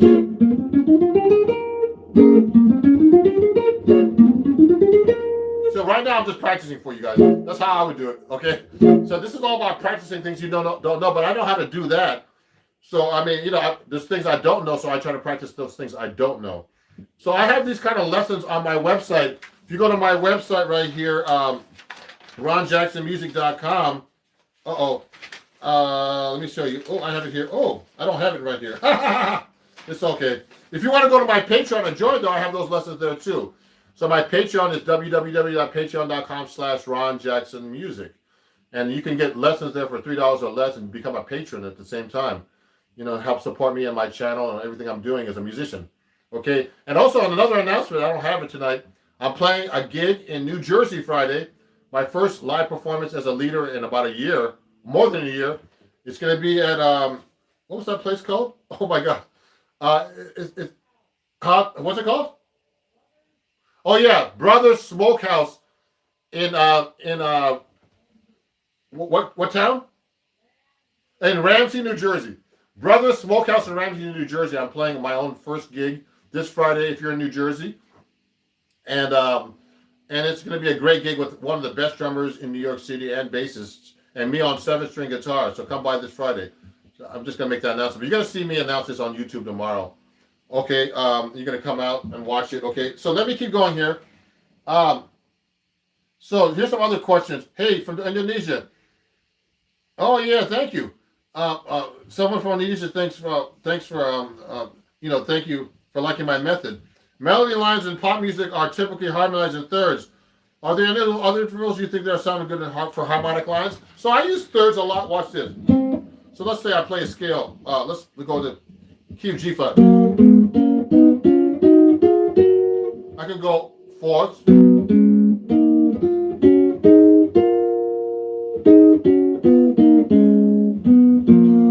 I like to use sixths.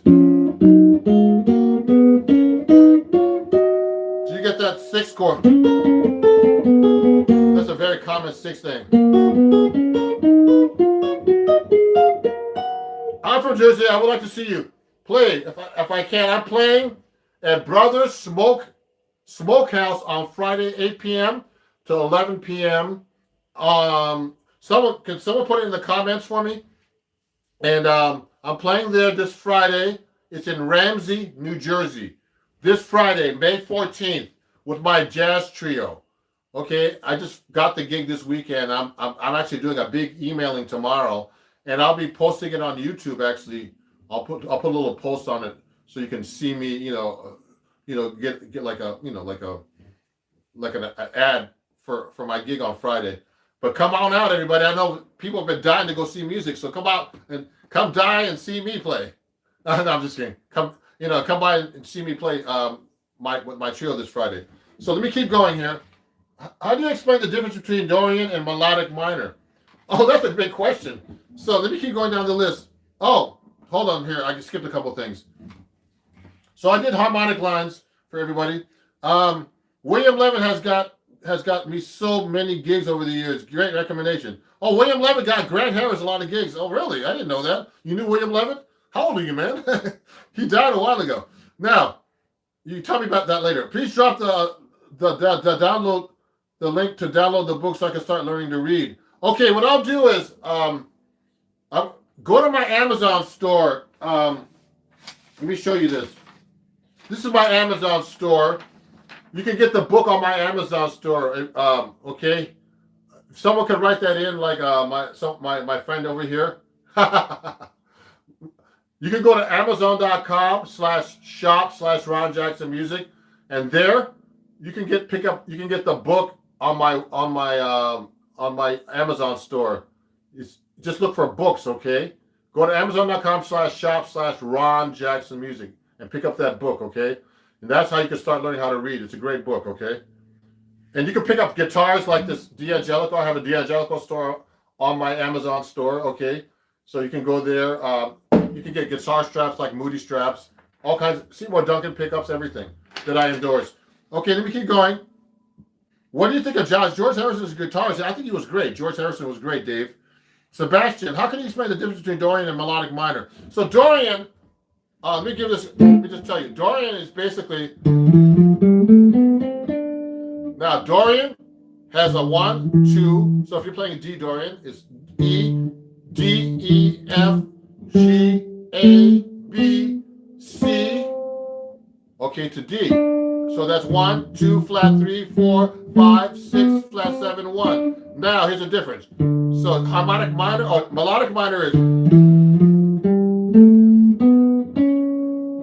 okay, what you do is you just raise a 7. There's one note difference between the melodic minor and the Dorian mode. So it's actually 1, 2, 3, 4. No, so 1, 2, flat 3, 4, 5, 6, 7, 1. Natural 7 and natural 6.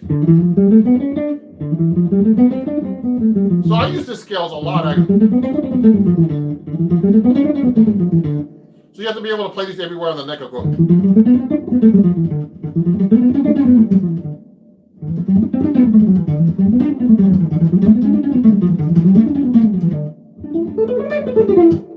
So I'm just messing around. I'm just practicing for you guys. I haven't practiced all day. So you have to be able to play those. So let me keep going. So Christian, I'm going to be putting an ad up for the gig on Friday. So come on by. Bro, you're better than Eddie Van Halen. No, I'm not. I love Eddie Van Halen is one of my heroes, guys. Just so you know, when I was a kid, no one knows this. I was a rocker. So I saw Eddie Van Halen. I saw Van Halen 7 times when I was a kid. 7. He was one of my heroes. When he first came out, man, I was like, oh my God, this guy's amazing. You know, it's really sad that he actually passed away. He was a really amazing guitar. When he came out, there was no one that sounded like him. He just broke barriers. And he didn't know how to read, and he was self-taught. So that's a great example of not knowing how to read and you have to have good ears. You have to have all the skills, everybody. You have to have good ears. You have to be able to read. You have to know, how to play with people. There's a lot involved now with playing music. So let me keep going. Let me answer a few more questions. You guys have a lot of questions. So today was about practicing. So always practice things you can't do. So remember that. So we were working on a harmonic minor today, and I was working on that. So let me see. How do you improve your relative pitch? One way is just transcribing. You can so for example, let me see something. I like to use this tuner. So for example, I'm used to hearing like so that's the E note. I know that because I play guitar all the time. Oops, uh-oh, I dropped my tuner. So so I go like that. D, A, E. So so one good way is learning solfege, everybody. Do, re, mi, fa, sol, la, ti, do. Now, being in tune is a whole different story when you're singing. But you have to be able to hear these pitches in your head. Now, when you're singing something, that's another skill. To sing in tune, you have to practice your singing. But to be able to hear pitches, that's a whole different story. You can be able to hear pitches and not be a good singer. You have to be able to find the notes on the guitar. And the best way is actually to learn, transcribe, take off solos from records. That's how I started playing. I didn't know how to read anything, but I was good at learning solos and stealing stuff off records. So I would learn whole solo, I would learn Jimmy Page solos, Jimi Hendrix. I was a rocker. So, and then you move up to jazz, you go to blues through jazz, and all the modern jazz stuff. And it's just a lot of practice. You have to basically spend hours and hours, guys. Remember, the guitar is not like on YouTube when you watch on YouTube and you listen to me on YouTube all the time and you look at videos. The thing is, all the work I put in is because I practice a lot and did it myself. Looking at YouTube videos only takes you so far. I just want to let you know that. And some of my students, like, they'll study with me for a while, then they go on YouTube and start trying to practice, and then they come back to me and say, Ron, I'm looking at all these YouTube videos, but I'm still not learning anything because I need your help because I don't even know what I'm doing. And you have to actually go, practice yourself and get a teacher to really help you. It's really important. I didn't have that help. And, in my case, I know how to judge myself. I've been teaching long enough. I can listen to myself. I record myself. I do all kinds of stuff to help myself improve. And I have had a lot of students who have gone through my, study with me and become professional musicians. So it's a lot involved. You got to do a lot of practicing. It's a lot of practice, guys. I used to practice 5-8 hours a day. So just so you know. So let me keep going here. Yes, lots of love. What do you mean by playing scale of thirds or fourths? So Dario's asking me how do you play scales of thirds or fourths. So basically, when you go up the scale, one note at a time, that's called a second. 1, 2, etc. Going up the scale. But when you go from, like, let's say if you're going from G to, so if I'm going from G to A, then A to B, they call it a second because it's one note to the second note. Now, if you go to thirds, you're going to go 1, 2, 3. So I'm going to go from G, A to B. I'm going to skip the A and go a third away, which is 1, 2, 3. So that's G, B. And then I go up the scale like that. So those are thirds, okay? I'm skipping every 3 notes. Now, fourths are skipping every 4 notes. 1, 2, 3, 4. 1, 4. So I'm going to that note now. So these are fourths. And then fifth, sixth, seventh. This gets harder. Sorry.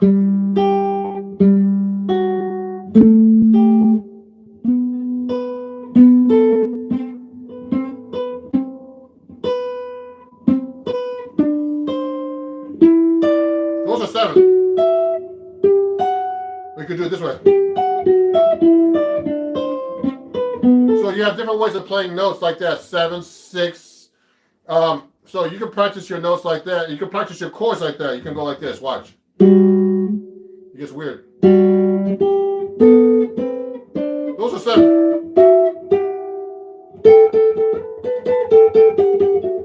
6.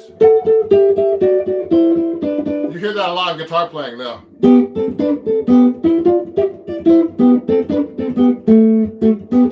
So that's Brown Eyed Girl. Okay, so that's like that's a very common, easy thing to play on guitar. It gets weird when you get to 7th. You could do like octave and second. So that's an octave and a second away. An octave.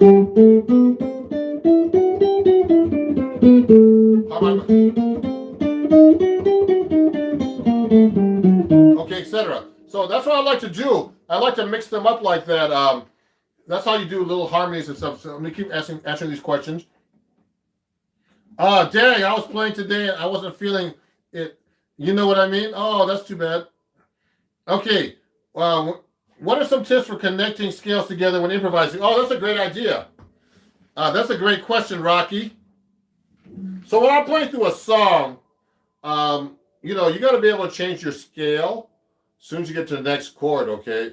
Let me see if I can show you something. Like if I'm playing like, the only way I can really show you is if I play you something, you might not be able to hear it that well.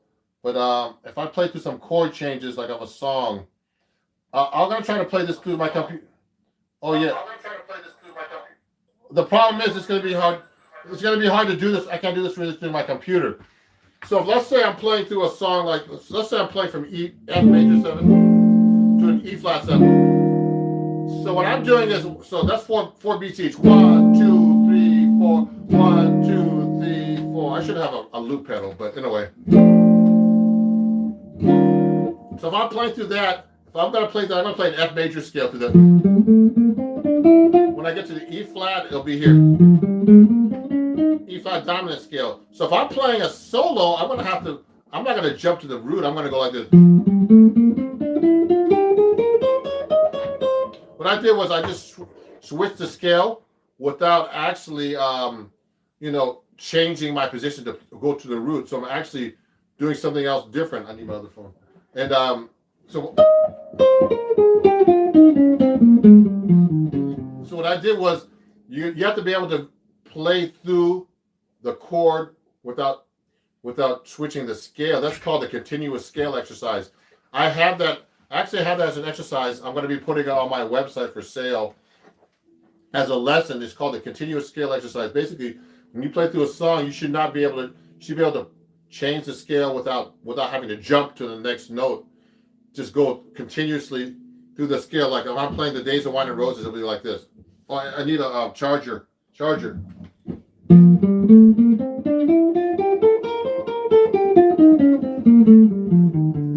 need a charger for my computer. Can you get that for me? It's about to run out. Close. Don't worry about it. Okay, so that's what happens. I'm going to do that. Let me go back to the questions. So that's what you have to do. I'm going to go back here and look at what I'm talking about with you guys. Oh, what's your favorite Eddie Van Halen song solo? Someone's asking. That's a great question. So everybody, one of my favorite is I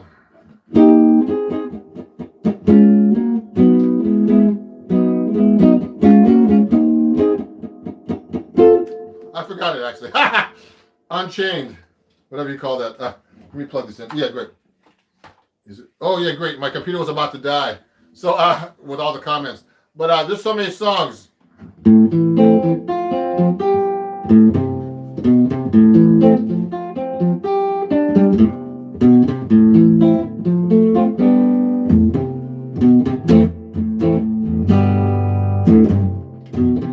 don't have any distortion on this archtop guitar, guys. So anyway, even a harmonic minor or even a harmonic minor or melodic minor, Matthew's saying, that's actually a great way to practice. If you can afford it, get a loop pedal. Yeah, you know what? I have a loop pedal, everybody, actually. I have like tons of pedals in here, but I don't use them like I do. I try not to use loop pedals. I try to play everything myself if I can. Okay? So, you know, I mean, to demo something, I should get a loop pedal just to play some changes and then play them back. So I'm going to work on that. I need to get all this stuff out, actually. Laugh the Sky, my space said, so Toast Alcom was watching you. I got my first bass today. Great, Mahan Lee. What electric guitar and amp would you recommend for a beginner who's been playing a cheap Fender acoustic for a year? You know what? Go to my Amazon store, Carlston, and you can get. I have some beginner guitars and amps in that store. Go to Ron Jackson Music, www.amazon.com/shop/Ron Jackson Music. And I have a bunch of recommendations there for my beginner students or people who want to get into jazz guitar. or better guitars than they're with, okay? And you can get some decent guitars there already, okay? So I would try that. Go to my store, because there's a ton of them. I have them listed right there, okay? Some are not in stock. If they're not in stock, I'm going to have to restock the store. But I have my own Amazon store, so check it out. Let me see if I can play this. I'm going to have to go out of this if I do this, though. Oh, just mute it. Oh, yeah, I'm going to mute some. Where's that? Right here. Top. Mute everything. No. This one. That's the mute. Oh, here. Oh, okay, so show me. You go ahead. So everybody, I'm going to actually play you an example of the. I have I'm going to actually play now. You need the cord. Where is it? No, it's not plugged in. This is not though. So so let me show you, everybody. I'm going to play you like an example of the. I'm going to do a little practicing right now for you guys. Let me show you. I'm going to show you that continuous scale exercise.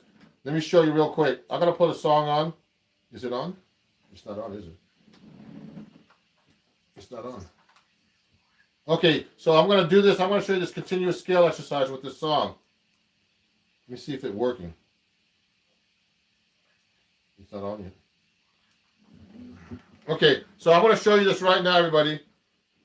Okay, let me see. Okay. It should be on. Let me see. Let me see. So here, I'm going to play you a song right now where I use the continuous scale exercise. The Days of Wine and Roses. So listen to this. I'm going to slow it down just a little bit so you can listen. Here's a good exercise. Watch this.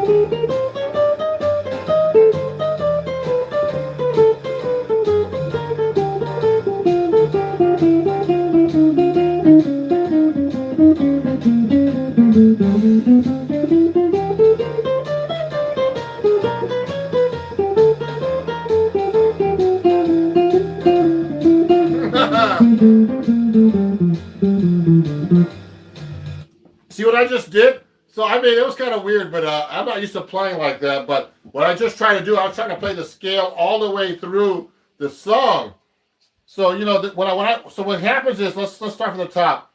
So when I get to the F major 7, I was playing this song called "Days of Wine and Roses." I went from F major 7 to E flat 7 sharp 11, and then A minor 7 to D7 flat 9, then G minor, then E flat 7, then A minor, D minor, G minor, to G minor over F, and then E minor 7, A7, E minor 7 flat 5, G7. So if I'm playing through the scale through that, you have to be able to play over each chord without stopping the scale. So watch me from the top again. Watch this. Here we go. One more time.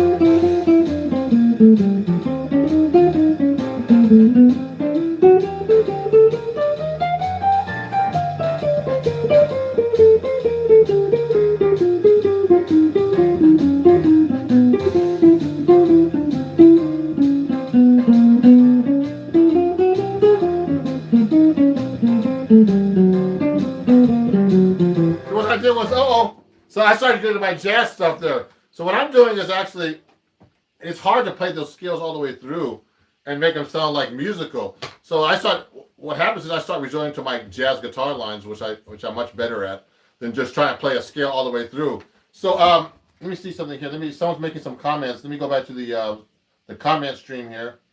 But you get the idea, everybody. I'm just trying to. If you're learning how to improvise jazz, you got to learn how to be able to play the scale over the neck and not get lost and get through the changes. You know, it's kind of hard to do like that, but it's a good way of starting off. What's a good time to use melodic minor, and how would you practice that? So, for example, there's a whole lesson on my YouTube channel here. I just put up a couple of lessons, everybody.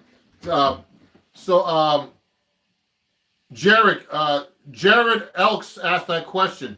So, Jared, I have a couple of melodic minor guitar lessons here already posted. So please go on my YouTube and search for melodic minor. I did a whole short lesson and a long lesson. So you usually use the melodic minor in jazz over an altered scale. For example, if I'm playing like let's say I'm playing a D7 sharp 9 flat 13. So in that scale, I use a D altered scale, which is actually E flat melodic minor.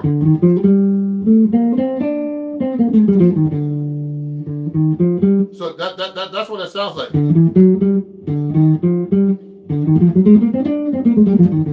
See?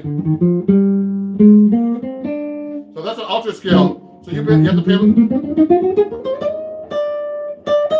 Also on let's say on G7, 7 sharp 11. You get the Lydian dominant scale, which is actually D melodic minor.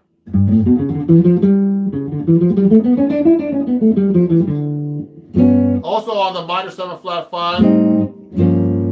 Let's do an F minor 7. F minor 7 flat 5 with a natural 9.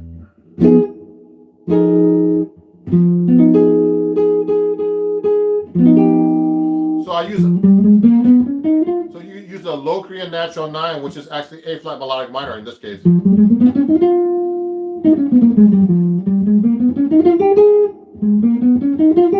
it's an A flat melodic minor. So those are the most important cases, okay, for the melodic minor to use in jazz. Thank you. The bebop scale, oh man, that's a whole different lesson. I got tons. I know all the bebop scales too. So just so you know, there's a bunch of bebop scales. There's the major bebop. Let's do it in the key of A flat.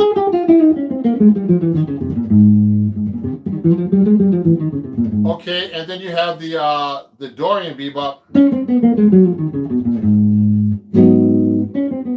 which comes from the dominant bebop. And then let's go to the key of G minor.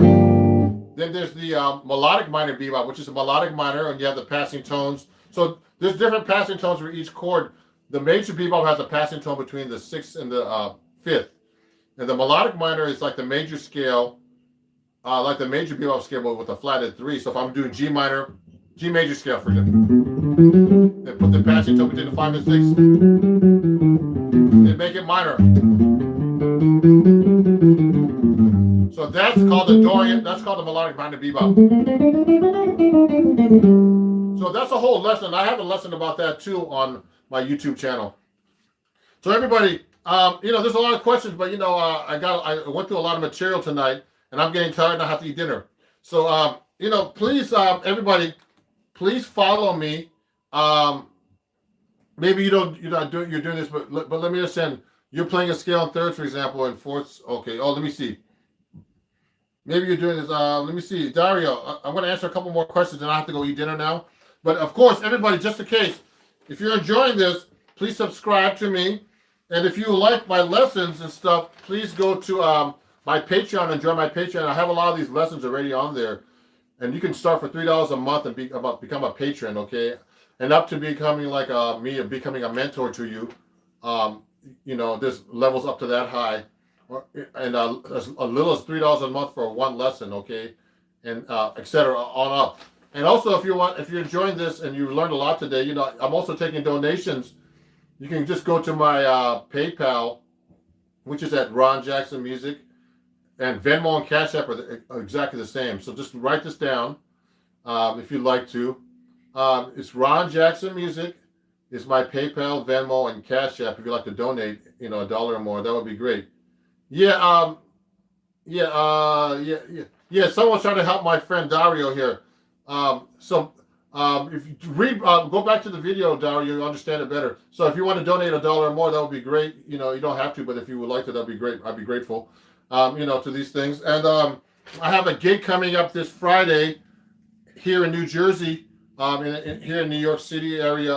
If you want to come by, I'm going to be playing at what's it called again? Yeah, Brothers Smokehouse in Ramsey, New Jersey, this Friday. Brothers Smokehouse at 8 p.m. this Friday with my jazz trio, with the best drummer in New York and the best bass player. And it starts at 8 p.m. And we do 2 sets, 8 p.m. and 9:45 p.m. It's free entry. You know, you have to get a drink or eat or do both. Okay, and listen to some great music. Please come on by. I'm gonna be posting something later on about it. Yeah, the link is in the comments, everybody. So check out the comments. The link is in the comments for my performance this Friday. I appreciate everybody. I was here just to practice and try to get my stuff better, and not take questions. But you guys had so much, and remember, all these videos I do for you guys is great, but the best thing to do is really study with a teacher. So I also teach, and you can contact me at ronjacksonmusic@gmail.com. And what else was I going to say to you? I have some other announcements. If you like all the stuff I'm playing, go to my Amazon store at Ron Jackson Music, and Amazon.com/shop/Ron Jackson Music. You can pick up any of the gear I'm using there. I don't know what I'm eating for dinner, but I'm going to try to eat something. There's rabbit running around over here. What was I going to say? Just in case some people, are wondering what amp I use, I've been using the Henriksen amp. And you can use my discount code to get a Henriksen amp, which are those smallest amps you can buy on the market. Okay, and you can use code Ron Jackson and save 5% on the amp. You can share this code everywhere. Share it to all your friends, everybody. Go to Henriksen Amplifiers, HenriksenAmps.com, and and you can save 5% on anything on the website. Use my code Ron Jackson. Okay, that's HenriksenAmps.com/ and then use code Ron Jackson. Save 5% on any amp. Also, one more announcement. If you want to learn about all the chord stuff, and Dario's wondering about that, I have a book out. Go to my website, ronjacksonmusic.com. And right now, I was having a sale last week. I might start it up again. But you can get this book and also all my printable lessons. A lot of things I talked about today on my website. You can buy a lesson as little as $1.49, actually. You can just go there and download these printables. And thank you. I got this guitar from D'Angelico. I'm one of their artist ambassadors. So whenever I play 6-string, I use this guitar. When I play 7-string, I use my Eastman. Today I was playing 6-string because most people can't play 7-string. But I'll be playing my 7-string guitar on Friday at my performance. So you guys should have to come by. I'll probably do another live stream before that. But if you want to get my book, go to my website, ronjacksonmusic.com. I sell lessons there, printable lessons, downloadable lessons, actually. And you can print them out. And this book called Chords at Your Fingertips, that's released through Acoustic Guitar Magazine, who I write for I'm a writer, and Hal Leonard Music. So you'll really enjoy this book. There's a lot of cool stuff, like you learn how to do walking bass lines, chord melody, all kinds of stuff that I teach. So thank you everybody for watching. I see you found out about my YouTube short videos. Big fan. Thank you, buddy. Ha. Someone said ha ha. Sebastian says ha ha. Thanks. Yeah, so Dario, I'm sorry I couldn't help you, man. So thirds and fourths are just basically skipping notes, just so you know. That's why you got to get a teacher to help you, because doing it online only takes you so far. Remember that. You got to have a really good teacher to show you, because that's how I learned. I went to Berklee College of Music, and I learned all this stuff when I was 18 years old. So I kind of understand it now. I learned all this stuff years ago. And after, I'm trying to be gifted. Thank you. What was this? Oh, man, that's a really nice comment. I love your taste in guitars. Thank you. Ron does it specifically gifted musician to be able to play proficiently at jazz. Or can an old SRV clone convert? You know what? Anybody can learn any age. So you can learn how jazz at any age, everybody. You just got to, all of this is really... There's no ifs, ands, and buts around. You got to practice. Unless you're a genius, you need to practice. And it's that simple. You know, and if you need help, get a teacher. If you're a genius like Wes Montgomery, who was completely self-taught, then you know, you could do it. But the most important thing is getting a good teacher and practicing and listening to your teacher. Some of my students, they'll study with me and they don't listen. So, you know, if you don't listen to your teacher and the teacher is good, then getting a guitar teacher, I teach, just so you know. So you contact me at ronjacksonmusic@gmail.com. I'm going to, let me make a comment somehow. Let me make a comment. Can I make a comment? I don't know if I can, but go to my email is ronjacksonmusic@gmail.com. It's Ron Jackson Music everywhere, everybody. So just follow me everywhere. YouTube, Instagram, TikTok. Subscribe here. And, you know, you can take lessons with me. You can contact me everywhere. Go to my website. You can actually send me an email there. It's ronjacksonmusic@gmail.com. If you want to study with me and you're serious, you know, I welcome you to be a student. So, you know, please contact me. You're welcome. Let me see. Can you explain this one? Let me see. Let me see.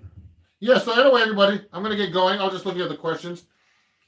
Have a great night, and I'll see you guys soon, okay? Thanks for watching. I'll have some new videos coming up, actually, probably tomorrow too. Great. Okay, thank you. Got it, metal fan. Okay, we'll talk, everybody. Keep in touch.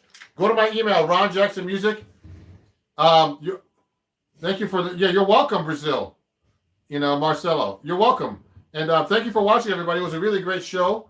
You know, it's hard to talk and play the guitar and try to explain things and answer questions, but, you know, I'm trying to do more of these lives to help all my students out, help all my subscribers out. And, you know, if you want to study with me or, you know, or anything, or come to one of my gigs, that would be great. Come by my gig Thursday, Jared. Brothers Smokehouse, Ramsey, New Jersey, Friday, 8 p.m. No cover. It's but you have to get a drink or eat or something. It should be fun. I'm a good guitar teacher, so someone keeps asking that question. So contact me. Hey, Jared. Oh, it's UK here, 2 p.m. Oh, really? Okay. So we'll talk, guys. Okay, we'll talk. See you guys. Bye-bye. Sorry, I didn't quite catch that. Oh, I'm trying to go live here. And it's going to be a little different today because I don't have my screen on YouTube the same like I usually do. It's going to be kind of a weird background, but it's okay. And I'm going to be doing something a little different on Instagram. I'm going to be playing a little bit closer because people like watching me closer. You know, I've had those kind of remarks. So if you have any questions, please ask them, you know. What's up, everybody? On YouTube, how's it going? I'm going to go live on Instagram, too, now, just for fun. And I've been, hey, everybody from Chicago. Hey, actually, I want to put a word out to everybody. First, I'm transmitting to through Instagram and YouTube, you know, and I get a lot more engagement on YouTube for some reason. Just so you know, and just letting you know, everybody who's watching me in the States, if you know, I'm going to be doing a tour next year in March. Okay, and you can send me a message if you want at ron at ronjacksonmusic.com. I'm doing a tour in March, and I'm already booking dates next year, March and April, and I'm already going to be playing in Wisconsin and in Kansas. So if you know some places for me to play out there, let me know. Okay, I'm putting the word out there because you'd be surprised. In Chicago, okay, in that area, you know, Illinois, anywhere. How to practice arpeggios. Okay, so let me just say, hey, Jazz Story. Is that John's Story? How's it going? I love your playing over there, you know, for acoustic guitar. So you know what? I mean, someone already asked me about arpeggios on YouTube. So, you know, I'm playing my 7-string guitar. So if you practice arpeggios, you can practice in so many different ways. So, you know, I'm taking questions today for you guys on Instagram. Just to let you know, everybody, on Instagram, I'm going live, and Instagram's asking me to ask you to, if you want to donate badges to me to help support my page, and I appreciate it. I'll give you a big shout out if you do here on Instagram and on YouTube. You can donate $1, 99 cents, $1.99, or $4.99 for 1 or 2 or 3 of hearts to help me and my channel. And Instagram, is encouraging me to go live. And on YouTube, I need to do that too. So let me stop talking, and I'll play you something right now. Oh, someone's asking to do polka dots and moonbeams. I haven't done that in a while. Let me try that.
Okay. Oh wow.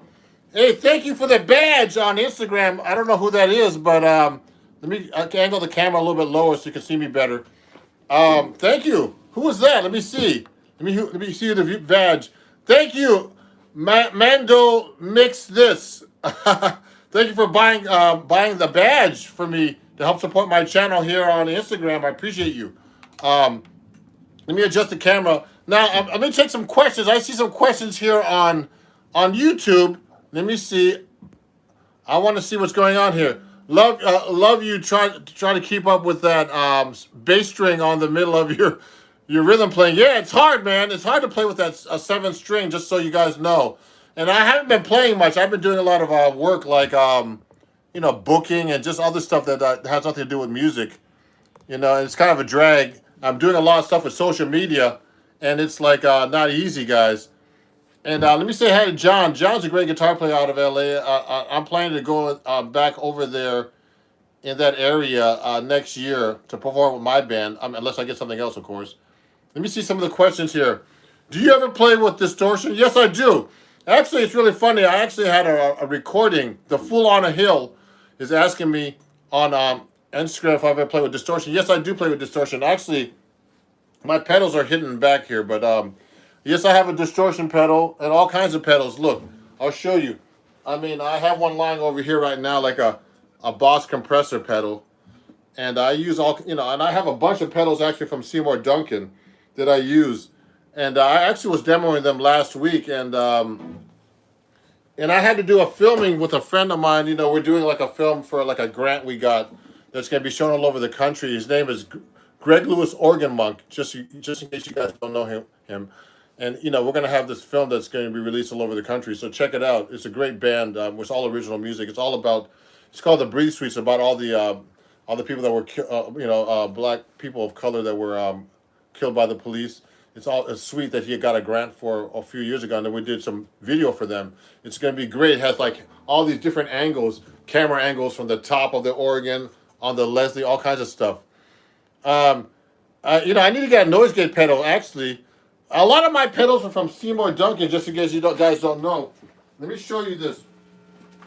Let me show you my pedal board, guys.